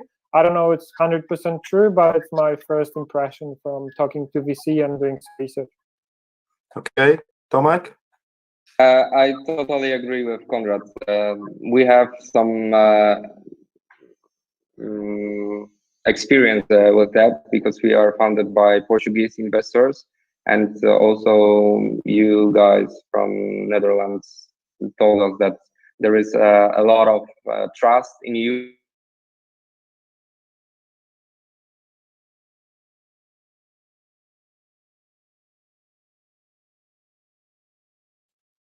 Some problems with Tomek.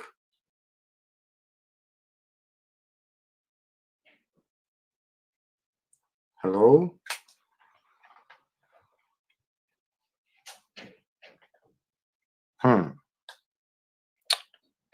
Some kind of technical problems, I think Tomek have.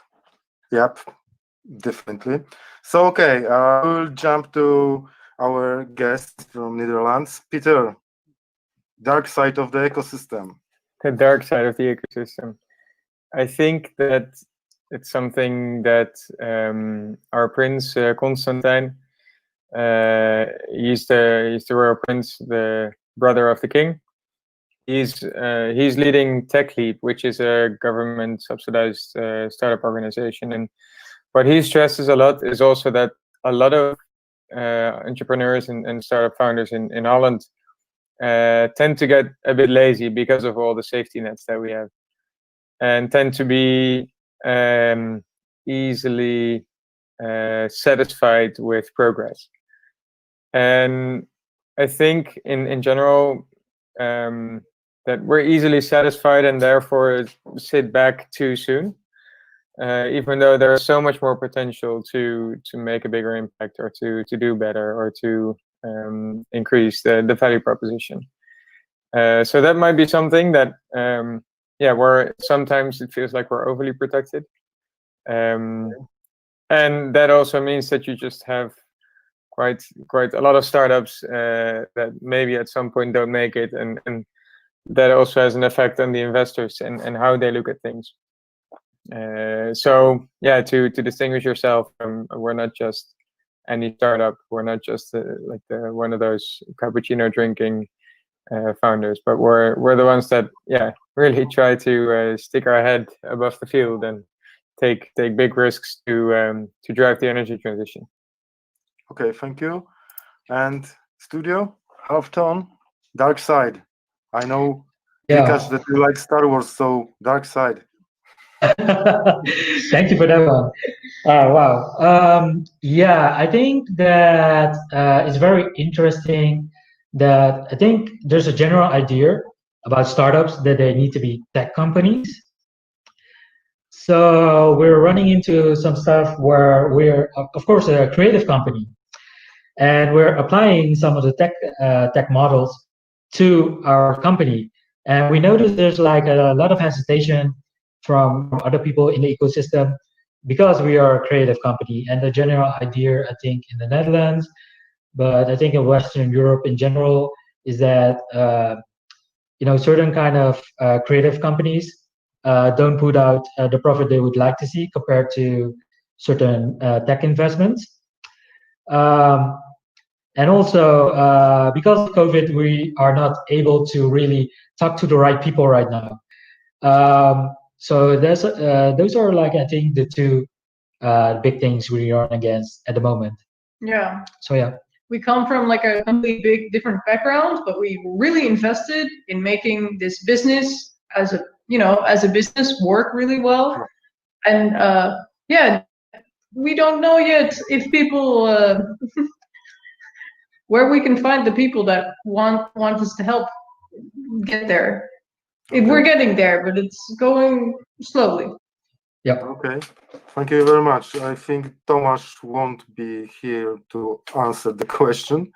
So I think we are going slightly to the end, but there is one most important question. You are the, top champions from both countries. So what is the advice to the startups? They are begins with the new road to innovation in your country or our country. So yeah, tell us what one advice, the most important thing. Please, let's get with the studio, Miss V and Rajesh. Starting to like this name. Yeah. I think my advice is to stop just thinking about your idea, start doing things. Pull together a team that believe in your idea and start working. Find a way to start working on it, because just sitting back and having ideas will not get you anywhere.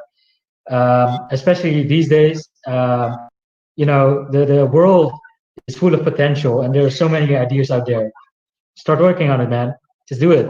Yeah, and tell people. Tell people about your idea. Don't be afraid to explain to them what it is that you're trying to sell. Yeah. Yep. It's very important to collide your idea with the experts, with mentors, with other people who are just starting up and saying, is it really useful? Is it really product that the market wants and it demands it?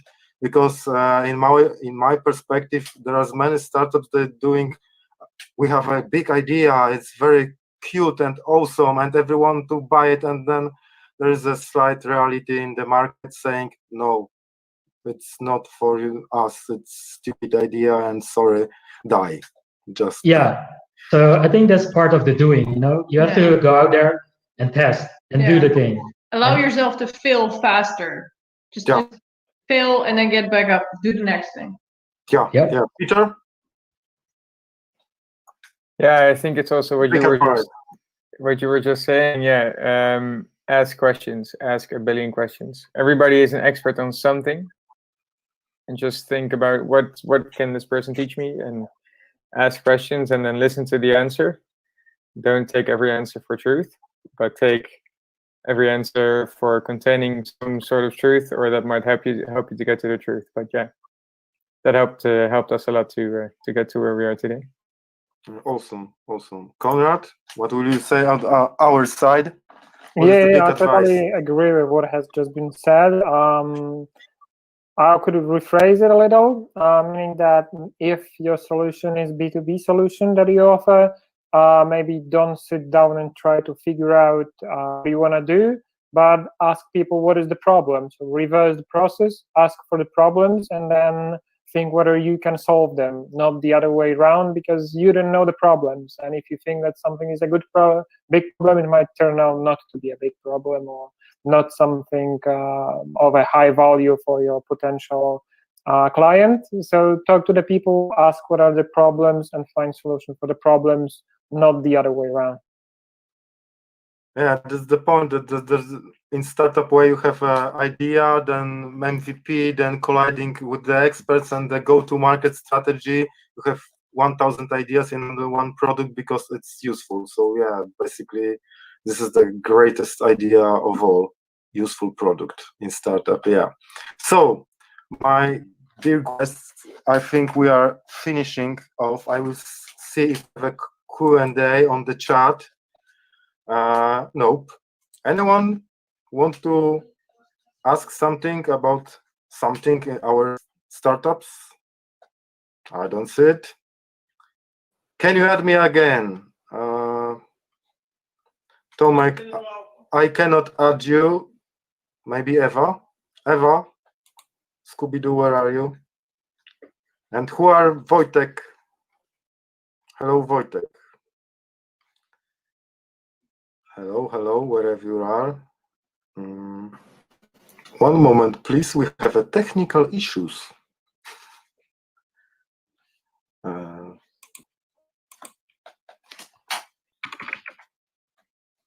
Eva to the rescue. Yeah, Tomek, you are on the stage. You just need to switch on your mic and camera. Oh, but Tomek disappeared. Okay. Tomek lost his way. The road ends. Follow the yellow brick road, man. Okay, some issues. Yeah. Tomek, please try to refresh the page.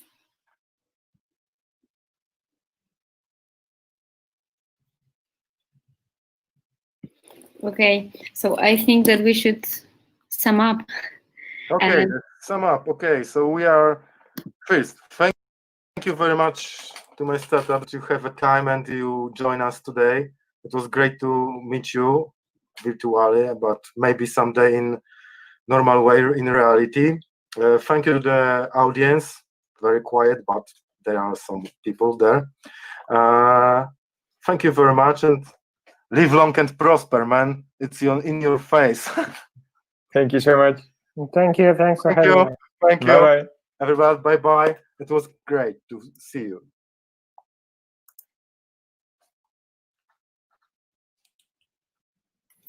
Thank you so much for this conversation. Now we have our last session. Is a fireside chat about building state of the art AI company without a line of code. So I'm really interested in that session. I will invite on the stage the moderator, Ahmad Piraye. Ahmad, can you join us? Hello. And I was just going to break our speaker in. Katarzyna.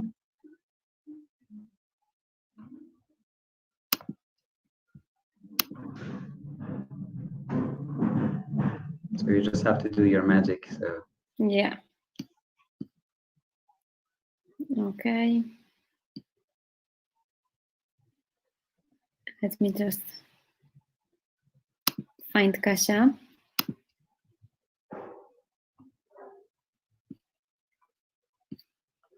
Maybe you will tell a few words what the session is going be about.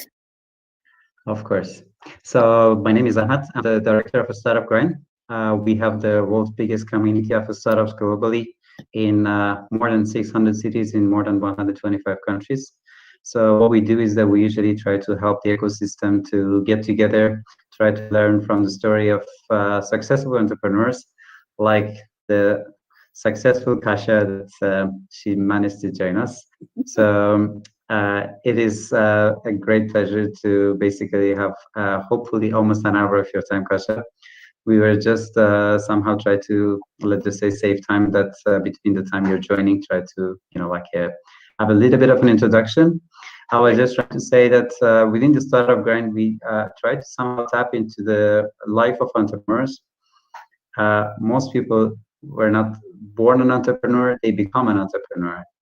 And that journey sometimes has the life of its own. And sometimes in normal events, usually people jump fast into the product and not that much talk about the journey behind it. So hopefully this is what we're going to achieve together. And we have the pleasure of having Kasia on stage. I am always trying to say, keep myself as just a facilitator and keep the best part for our more interesting than me speaker. So Kasia, if you can just introduce yourself briefly, and then we will just take it from there. Okay, thank you very much. First of all, sorry for the delay. Technology is my first time in this environment. So anyway, as we'll talk about, I'm not very technical, but somehow we'll manage. Yes, so today most of my time is invested in Yosh AI. Yosh AI is a AI company, deep tech company. What we do is we develop this AI solutions mostly for retailers, but now we also went into banking and other areas, into healthcare even. So we focus on voice bots because we believe in this conversational commerce, robot or overall virtual assistants helping in communication and replacing a lot of work, like automating this process of communication. My beginning of the careers are in corporate world. I worked 10 years in Coca-Cola company in marketing and communications. So I guess a bit of this background is helping me today to understand how to talk to the users and which channels to use. So definitely very good school at the beginning, and now big adventure being entrepreneur. Very good. But if you don't mind, let's just say in a startup grind, we usually cut a bit deeper. So I just want to know, like, how did your journey start? Like, when was the time that you really felt like you want to be an entrepreneur, or like, what was the first kind of passions that you had in life? Well, I think I think that a lot of people have this dream of building something by themselves and having own company. Some maybe for right reason to have this entrepreneur, some for the reason just to have a freedom and not to have bosses. But I guess any motivation is good. For me, definitely it was very hard to be in the corporate world, because for me, everything was happening way too slow. Yes, so I wanted things to move faster, to make new things. I was getting bored very often with like the same campaign and over the same. So I think I have this exactly this passion for discovery. I'm very ambitious, so I love challenges. So definitely we always go into the area of unknown. I feel really, really good with taking big risks and exploring new area and feeling unsecure what will happen next. So I think that all these things come just only towards one area, is just to build own company, and in really very new area, AI, yes, especially not having this technical background, which again was very risky and took a lot of effort to gain this knowledge and experience to even communicate with people from science backgrounds. So yeah, but I thought it's absolutely fascinating. I was reading a lot and watching and thinking what will be the next big thing, and how do I want to spend my life in building what will give me this pleasure and satisfaction of achieving something else. So I think that's how it led me to this point, knowing that I have to try something absolutely crazy, and still people look at me as crazy. Now it's less crazy because it starts coming together, but it's still crazy, yes. But 3 years ago, when I was talking about it, when people asked me, what do you do? Even putting it in simple words, everybody thought like, no way, no. But yeah, it's working together now.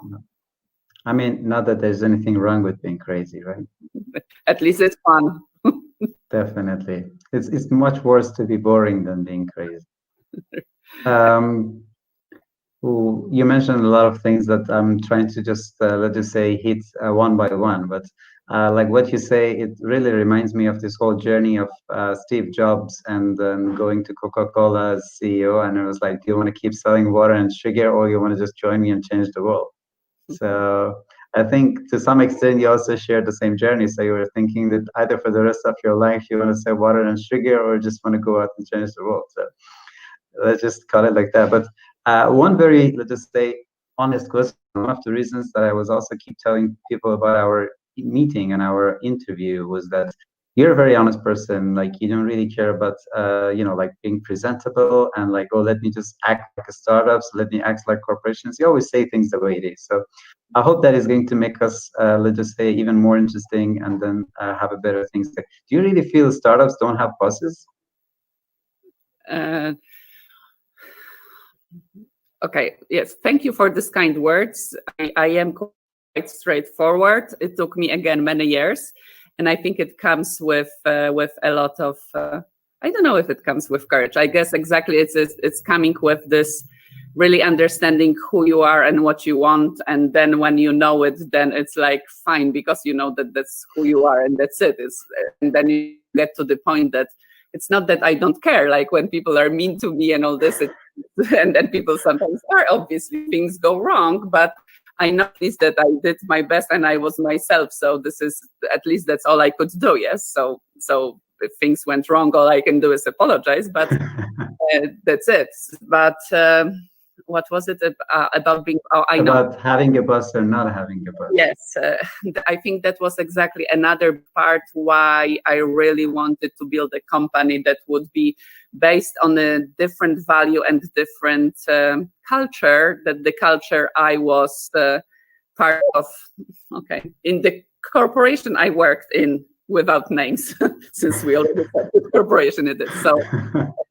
So, I really believe that people, especially intelligent people, are very ambitious. And if you trust them and support them and really make them believe that they can achieve great things, they can really do great things. And I think that's what I've seen in my very, let's say, corporation with very traditional culture. Everything was very structured and organized, and everything was controlled. So I really wanted to go a different way. Yes, and I understand that obviously it's easy for me to say it.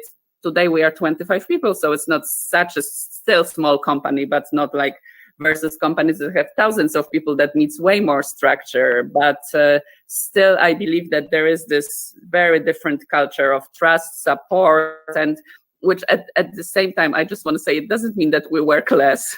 We even work way more, but I think it comes more from a like wanting to create something and deliver something and really create something amazing and unique, not from like need to prove. And so there. So yes, there is absolutely bosses. We have, but our structure is very flat, and still we have this comfort exactly of very being in direct in communication. So I guess it comes more with boss is more like a person that is more senior in knowledge than it's senior in a position. So there. Would you recommend it to others? Create a startup? to live like a Fortune 500 company and a startup. This is very okay. This is. Bear in mind, I said that you're gonna tell the truth. Yes, absolutely. Because I know, especially now, there is more and more glory about startups. Maybe still not in Poland because we don't have big exits. So I would assume that in a few years it will be even more when this company was sold for 500 million, this and this and that, and then everybody will want to have a startup. So it's still ahead of us, and until now it's just being cool. It's to have startups, but it's really hard work. But again, I guess it's everybody's choice, right? If to make a startup, but what does it mean? I think that I work extremely hard, and this is my choice.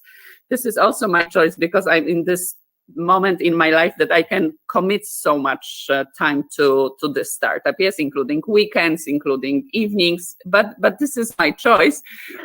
Absolutely, at 9 p.m. I'm still super happy, excited. So the only thing it shows is that it comes and it fulfills me, which again gives me energy and it keeps me going. Would I recommend it? I think it's everyone needs to answer this question. Yes, this is hard, that this is level of insecurity is very high, it's very challenging. There is a lot of people questioning continuously, people within your family, relatives that wish you well, but they rather you go more safer way.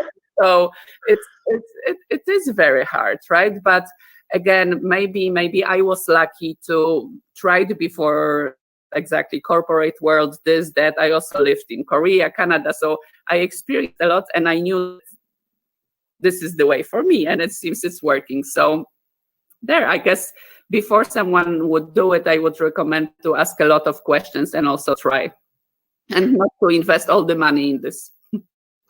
Do you think that in order to start an AI startup, first you need to be a programmer? Are you going after the tail of the evil? I believe, it's every company is a success of a team, right? So I think that this exactly, especially our startups, shows that. So to give more perspective, I've never written a line of code. I'm not a programmer, which also tells a lot about how old I am, since now everybody at school has to learn how to program. So yeah, so I had to, again, I think it shows a lot that I had to put a lot of trust in people I work with, since everything was on them to make it happen. I could never verify them. Today I cannot verify them. Yes, so again, it's more about cooperation. I think I definitely trusted them. They trusted me, and I think that's what's important. Is that what they do is needed and it's important. I think that all of us want to do things that have meaning, yes. So they believed my business experience that it will make sense and someone will use it, yes. And sometimes we'll fail, but we will try to fix it, and then we'll try again. So it obviously it is possible since it exists, AI exists. And again, it's I guess it's more about having some vision, ideas, and be crazy and passionate to get other people around you to together make it happen. Perfect. bear in mind I studied AI, so I might just, you know, like ask some more questions, but then you will be surprised what also yeah. a person without education can know about it, huh? I am not going to question you from knowledge point of view. I'm just going to ask you more questions that we're just going to allow the audience to just absorb the whole thing. Okay. So talking about the AI chatbots, how do you define it? Like, let's just say in a 2020 terminology. Okay, so yes, so to start with, I hate name chatbot because chatbot, what is chatbot is this determined that it has, let's say, A/B version, yes, that's just one way, second way, or doesn't matter. What we create, and that's why I always use different name like virtual assistant, is like naturally speaking assistant overall. And the reason why I'm using assistant, because at the end, I think that that's what they should do, this virtual whatever creation, that they should assist human beings in any area, right? It's started with shopping area, because again, this is funny why we started in shopping is because I hate shopping, so I just want something that will take less time so I don't have to shop. So again, I needed just assistant, and obviously with this concept everybody can have their own assistant. Yes, so now from shopping we moved into other area, like during COVID time was very interesting implementation we did. Then now we're going also doing something in banking sector, because again each of this sector needs exactly giving information in a very easy natural way of conversation. So just to simply put, what we do is that obviously we know Alexa, Siri, Google Assistant. What we do is we do this next step is that we develop like their own series for companies. Yes, so whatever company needs to talk about that, that's we create this virtual assistant that will help them with this. Okay. So for example, like how does it work, you know, let's say if you want to have some sort of role play, how do people work with this assistant? Because if I have a normal assistant, then I was like, hey, Jack, like, can you just buy 2 bags for free? Or, you know, because I also don't have money to pay for my assistant. So. Exactly, that's all about democratizing technology, right? Yeah, exactly. So, yes. Well, so now what we do is we created, as I mentioned, this assistant for a company that will help in one area. I believe in the future, each of us will have their own assistant. And I think this is exactly, this assistant will pull different information from different areas of our life, yes? It's already in our roadmap, but a bit further, only second part of next year. No, I'm kidding, but somewhere a long time ago, a long time in the future. So, but today is just without again going the names of the company, but basically again, what the company wants to communicate. Is it a shopping? Then what we do is that we recreate the same what's in the offline world. So the same experience. So if I enter the store, talk to a human being, shopping assistant, and I would ask, I'm looking for this and there's, can you help me with this and this?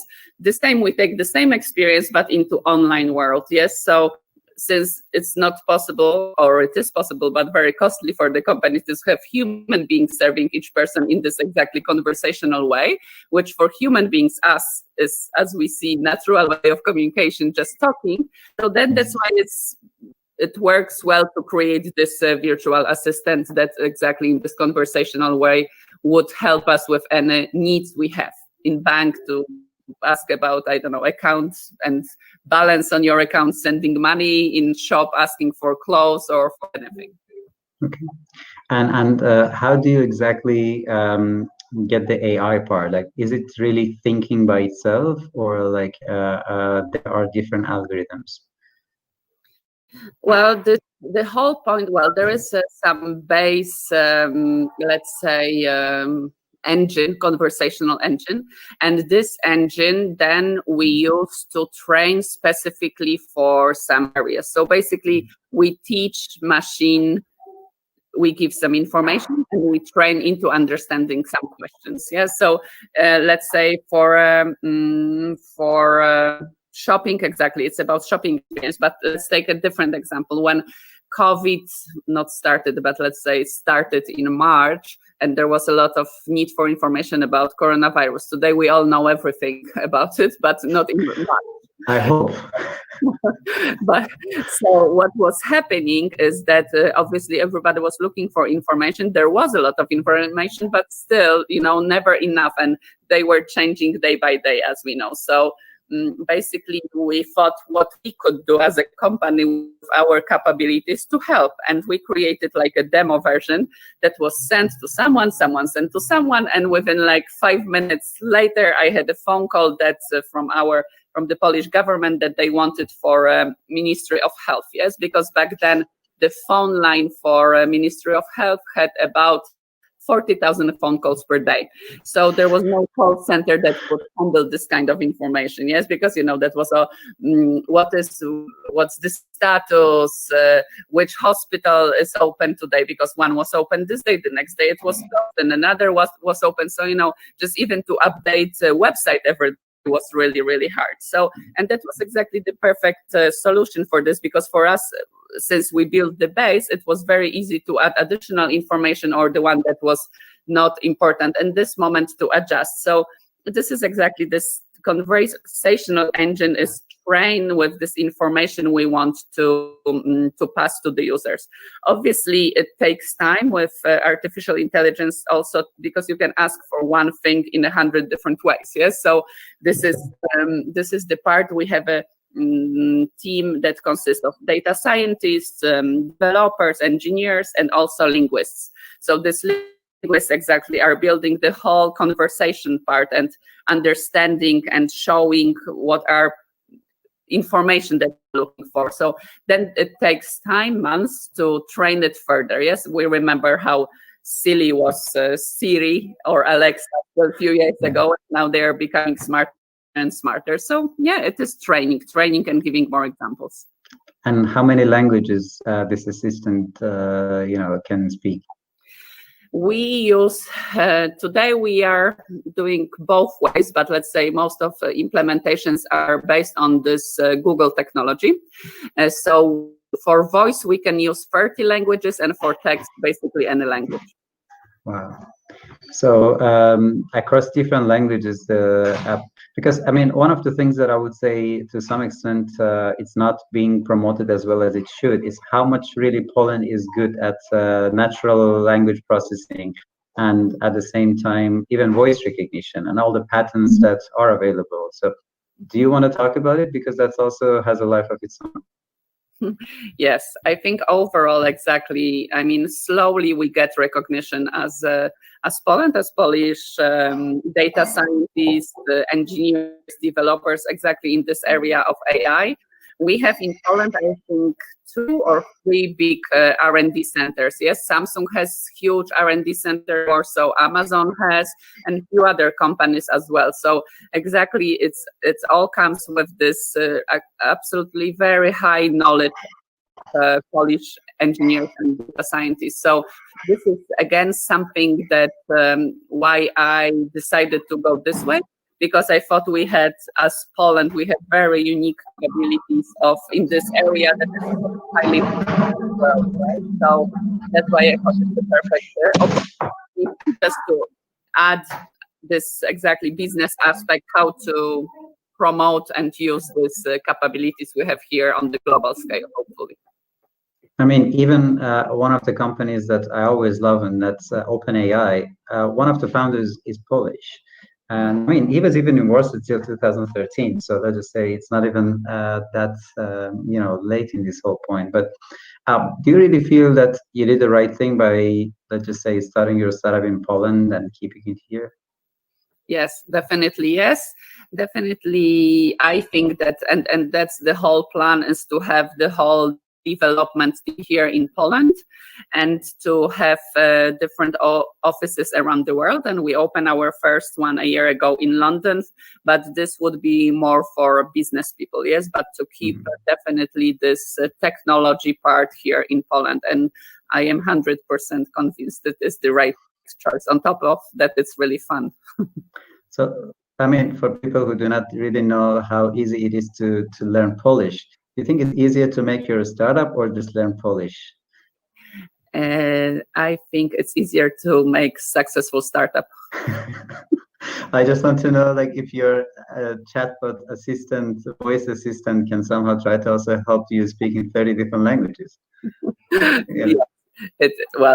What we can do it is, yes, in 30 languages, but I've known a lot of expats, including my ex-husband, who for 17 years didn't learn more than 10 words in Polish, and I assume it's very hard. So maybe that's why we need exactly assistance. But from a point of view of, let's just say, a person that was in the corporate and now you're in a startup, why didn't you think that, for example, like when there is a big corporation that works in AI, still the successes most are happening on the surface from the startup point of view? Why don't you think, for example, like Samsung and others are not going to take the market, and then you as a startup have the opportunity to get this opportunity? Well, they are what stops corporations from innovation, if that was Yes. No, Samsung, well, definitely this biggest corporation, they are there, right? We have Samsung with Bixby, we have obviously Google Assistant, and all these big corporations, they're already there. But the difference is that Alexa, Google Assistant, they are taking the first level of interactions for human being, which is like, everyday task, like what's the weather like, temperature, tell me the time, and all this. And this is obviously they will take it and will be the best in it, because exactly they have resources, unlimited amount of budget and money to spend on this.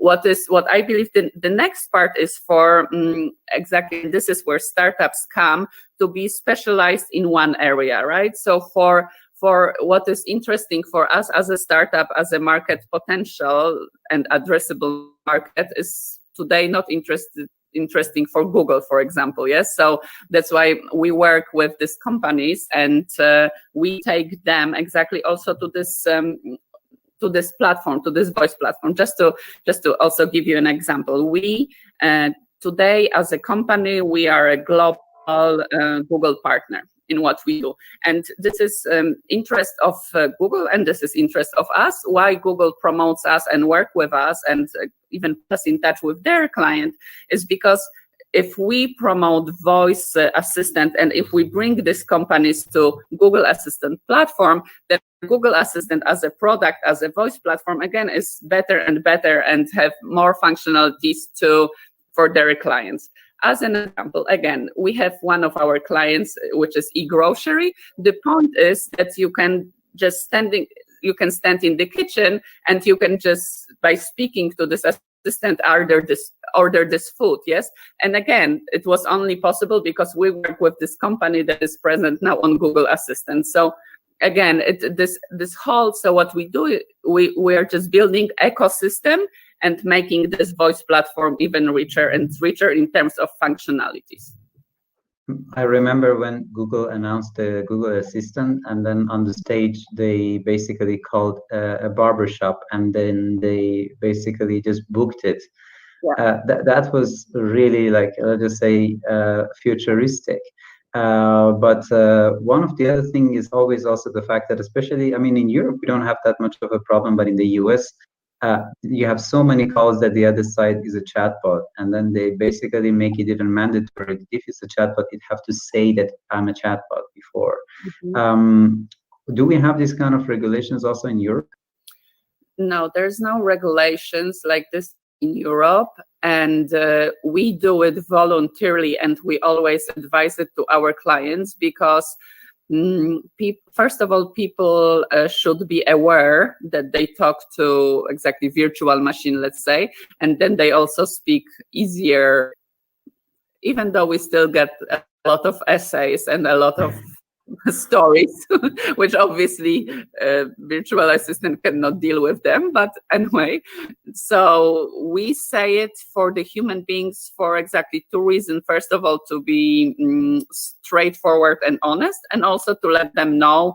And also we often ask if they want to be connected to a human being, because still there is a part of society that doesn't want to be in touch with AI for whatever reasons. They have their reasons. So again, it's just honest approach, I guess, to let them know. I mean, I always have this, let's just say, as a person who studied AI a long time ago, I have this problem with the word AI. So one of the things that I would say to some extent, I kind of, let's just say, prefer sometimes to say instead of AI is what is called the digital super intelligence. Like it's an intelligence that the literal translation of super intelligence is an intelligence that is bigger than human. And when you say digital, it just means that it doesn't come out of, let's just say, I don't know if also of the audience know, but we have this thing called wetware. So when we most of the time say artificial, it's not really artificial. We have the same thing. So we have hardware, that's our computers and our mobiles. We have software, that is what is inside, let's just say, soft hardware to make it basically interact with you. And wetware is our body. I mean, we basically managed to have all of those things, but inside our system. Do you really think that if AI, as you mentioned, with the help of your company and Google and Samsung and others would grow, do they at some point grow the same level of emotions and existence as we have? Because now when you say that we have to tell them that this is a robot, I mean, why are we thinking that we're so better than them? Well, this is, I think, one of the biggest questions we have now as a humanity. Yes, I really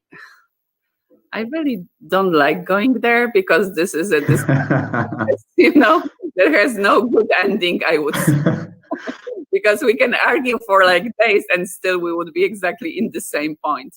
I treat, let's say, AI or whatever more as a absolutely, and again, we come to the basics. You can use technology in a good way or in a bad way. Yes, I absolutely treat this as a support for human being in dealing with ordinary tasks that we have to deal with, and hopefully this is the way to waste less time on it. So I see it as a help for human beings, but then obviously the first thing would be, oh no, but then you take away work from human beings. So then the counter-argument is, okay, but then the human being can do something else. But I think we've heard this discussion so many times over and over, and I really believe that we focused on this part that I think can be and should be replaced by machines. Yeah.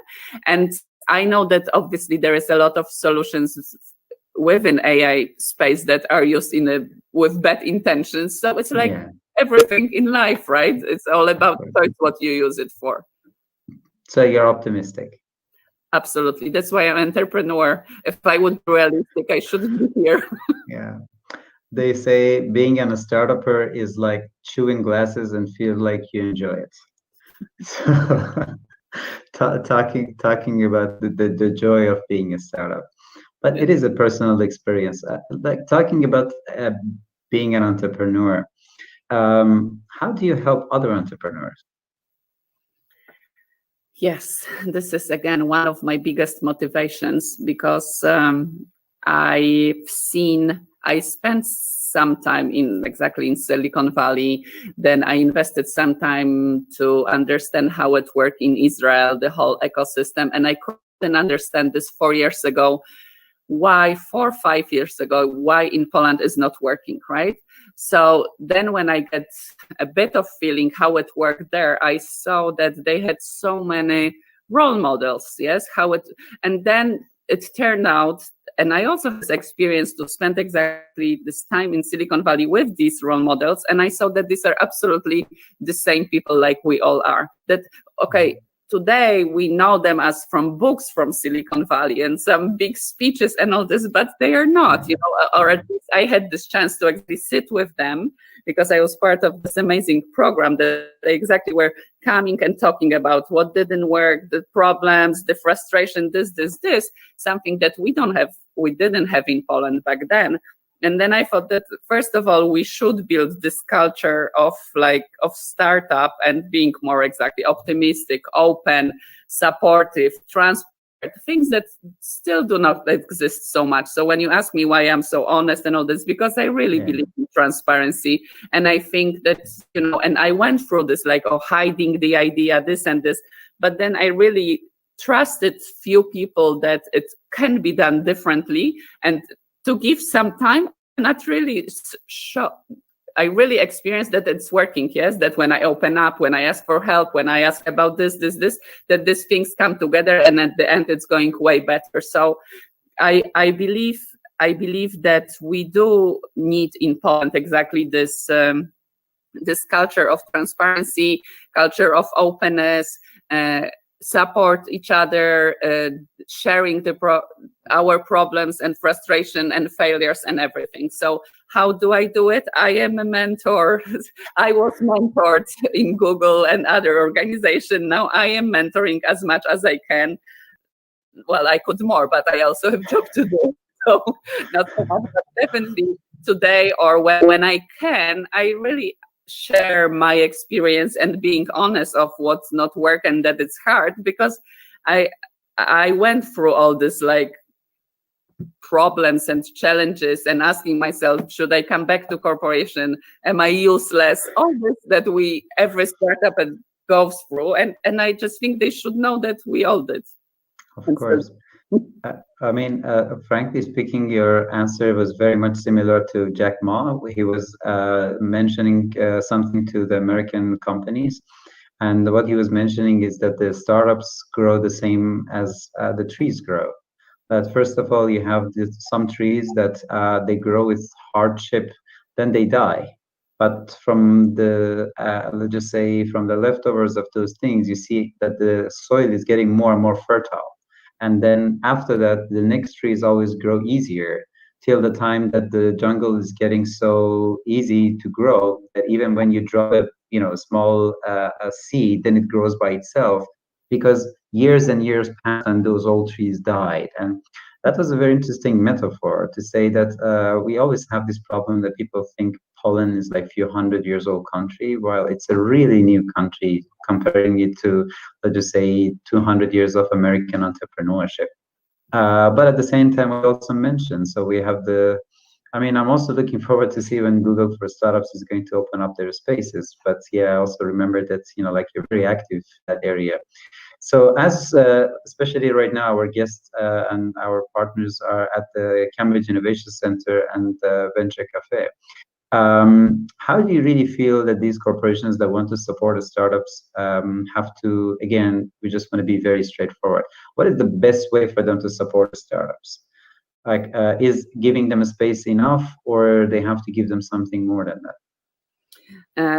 Definitely give them the first project, because after everything goes and you have proof of concept, well, you also should get some money. It would be nice if they would do POC, not for free, using the goodwill of a startup, which again a lot of people are still using, because they know that startup would do anything just to get the first project. But again, is it really fair? If you look at the corporation budget and the startup project, obviously you can squeeze them, but is it the point, right? So definitely going in POCs and supporting them. I think this is the thing, right? And helping them along the way. And I know that, again, I was in corporation, and I know it's not that people have there nothing to do, but have maybe a bit of support and understanding, and also opening. I know that in corporation there is all this return on investment, what we'll get out of it, and this, what if this doesn't work? But startup is about innovation. So again, also allowing the startup and the corporation also have more of this risk, yes, and trying new things. One of the things that also always have kind of a beef with the startups is that they don't listen. When you tell them to go left, they go right. And one of the things that I see in corporations is that corporations takes them 1 year to go from left to right. In the startups, when you tell them to go left, they go right. How do you really fix that? Because a lot of time when I, as a mentor, try to really help with the startups, when I give them my positive opinion, they appreciate it. And when I give them my negative opinion, they just say that, you know what, we're going to find another mentor. And one of the things that you also mentioned, and as I mentioned, I mean, look, it's not just sweet talking. There's a reason that right now, I invited you as a successful entrepreneur.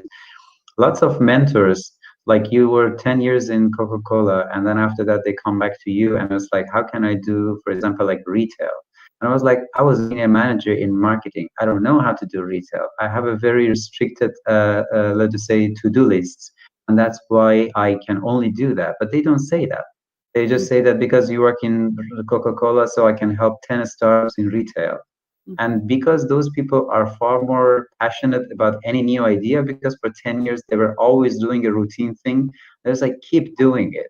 And that's why you see startups are just getting lots of, let's just say, yes sayers as a mentor, and anybody who wants to really criticize them to make them better would basically go into the margin. Is there any way we can try to make it a bit better? I mean, asking for a friend.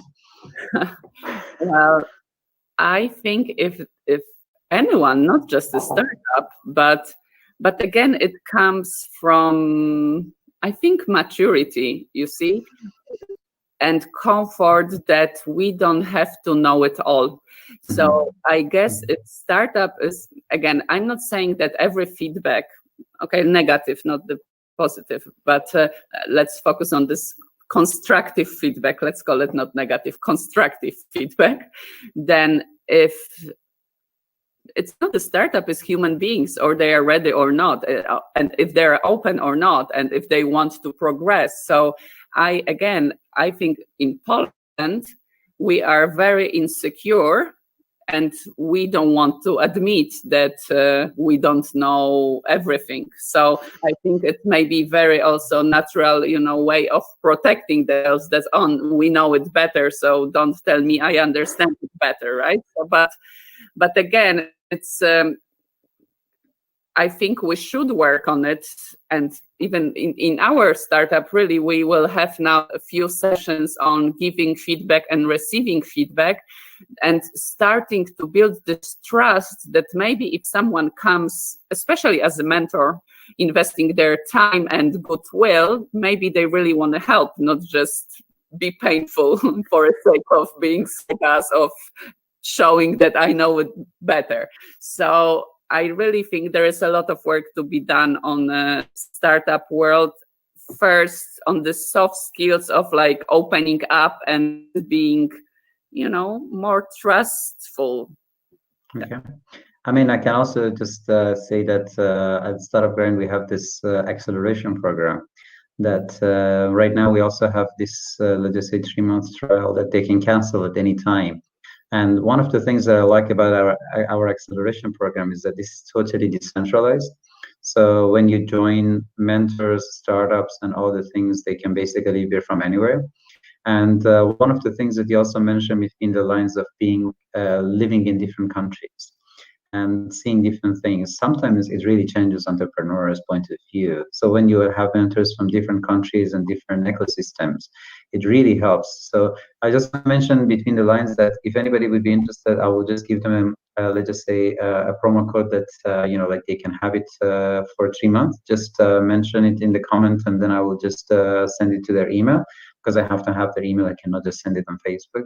But one of the things that I wanted to have a segue and try to ask you is that how exactly living in other countries also somehow helped you, like with your journey?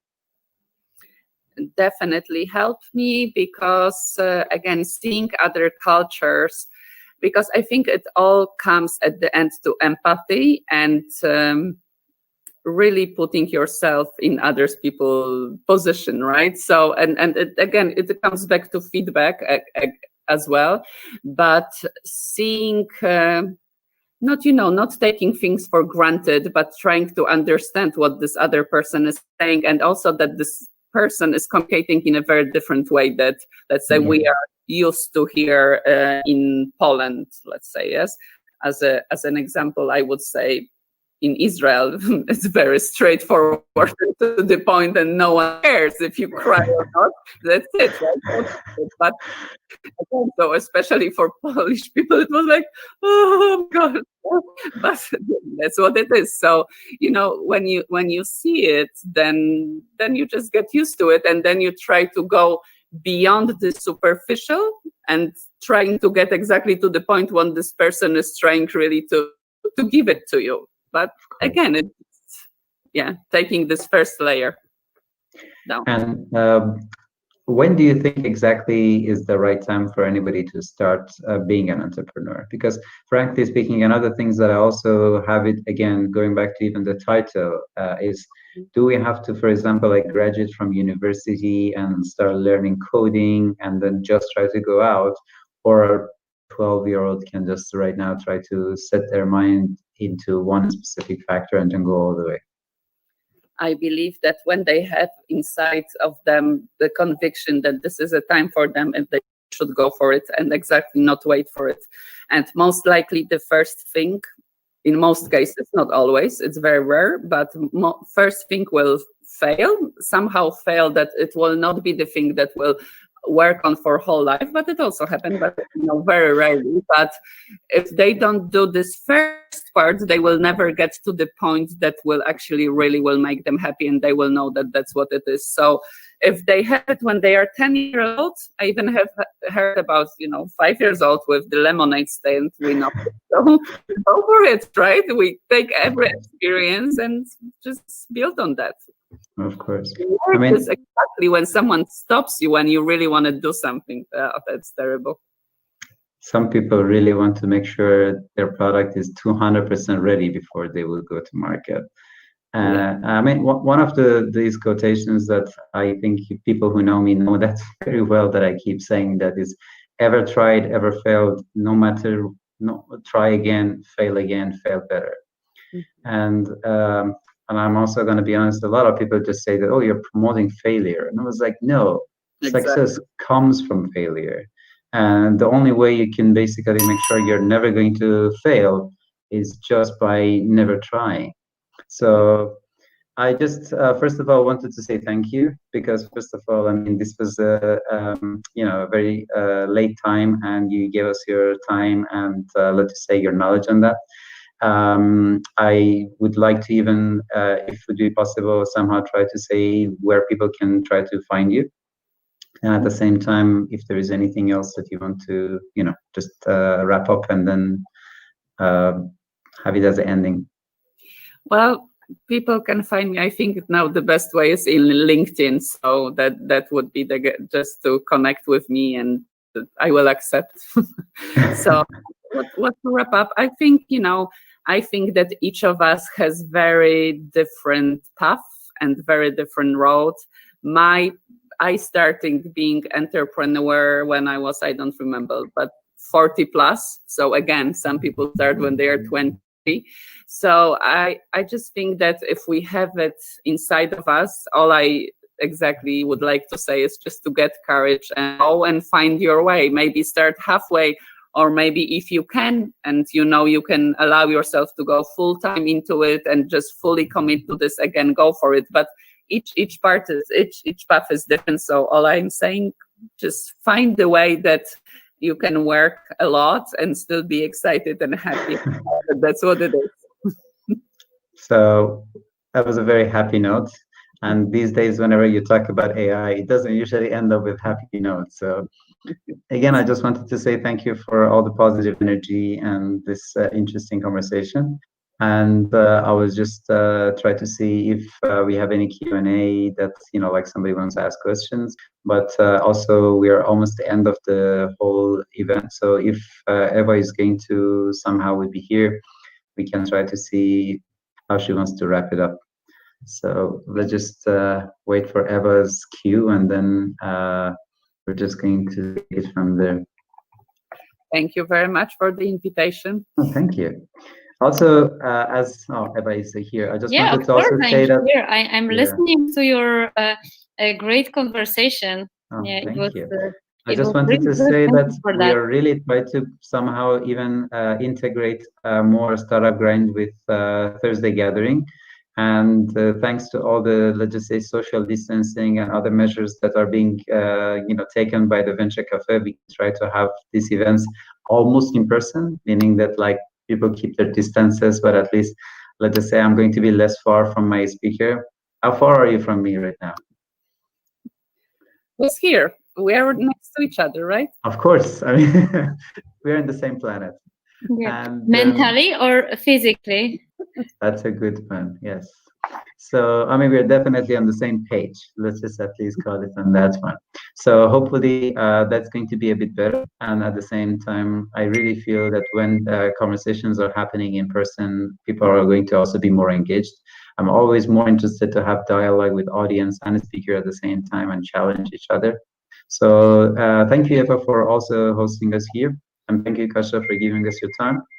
And looking forward to seeing you on next event. Thank you.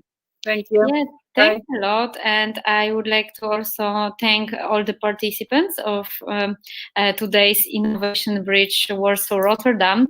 We will have another bridge, Innovation Bridge with Seoul at the 22nd of October. So it will be soon. Oh, my light.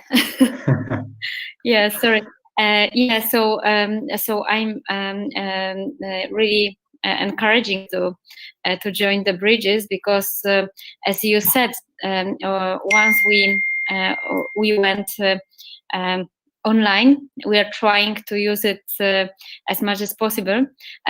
So we are organizing offline Thursday gatherings, and the next one is on next Thursday at District Hall, Chmielna 73. So you are really welcome. You can find the agenda on our website. We will share also info on Facebook. And another Innovation Bridge, which will be online event, will be in October, and so we will inform you about that. Awesome. Thanks a lot. Thank you very much, and have a good night. Bye-bye. Thank you. Bye. Bye.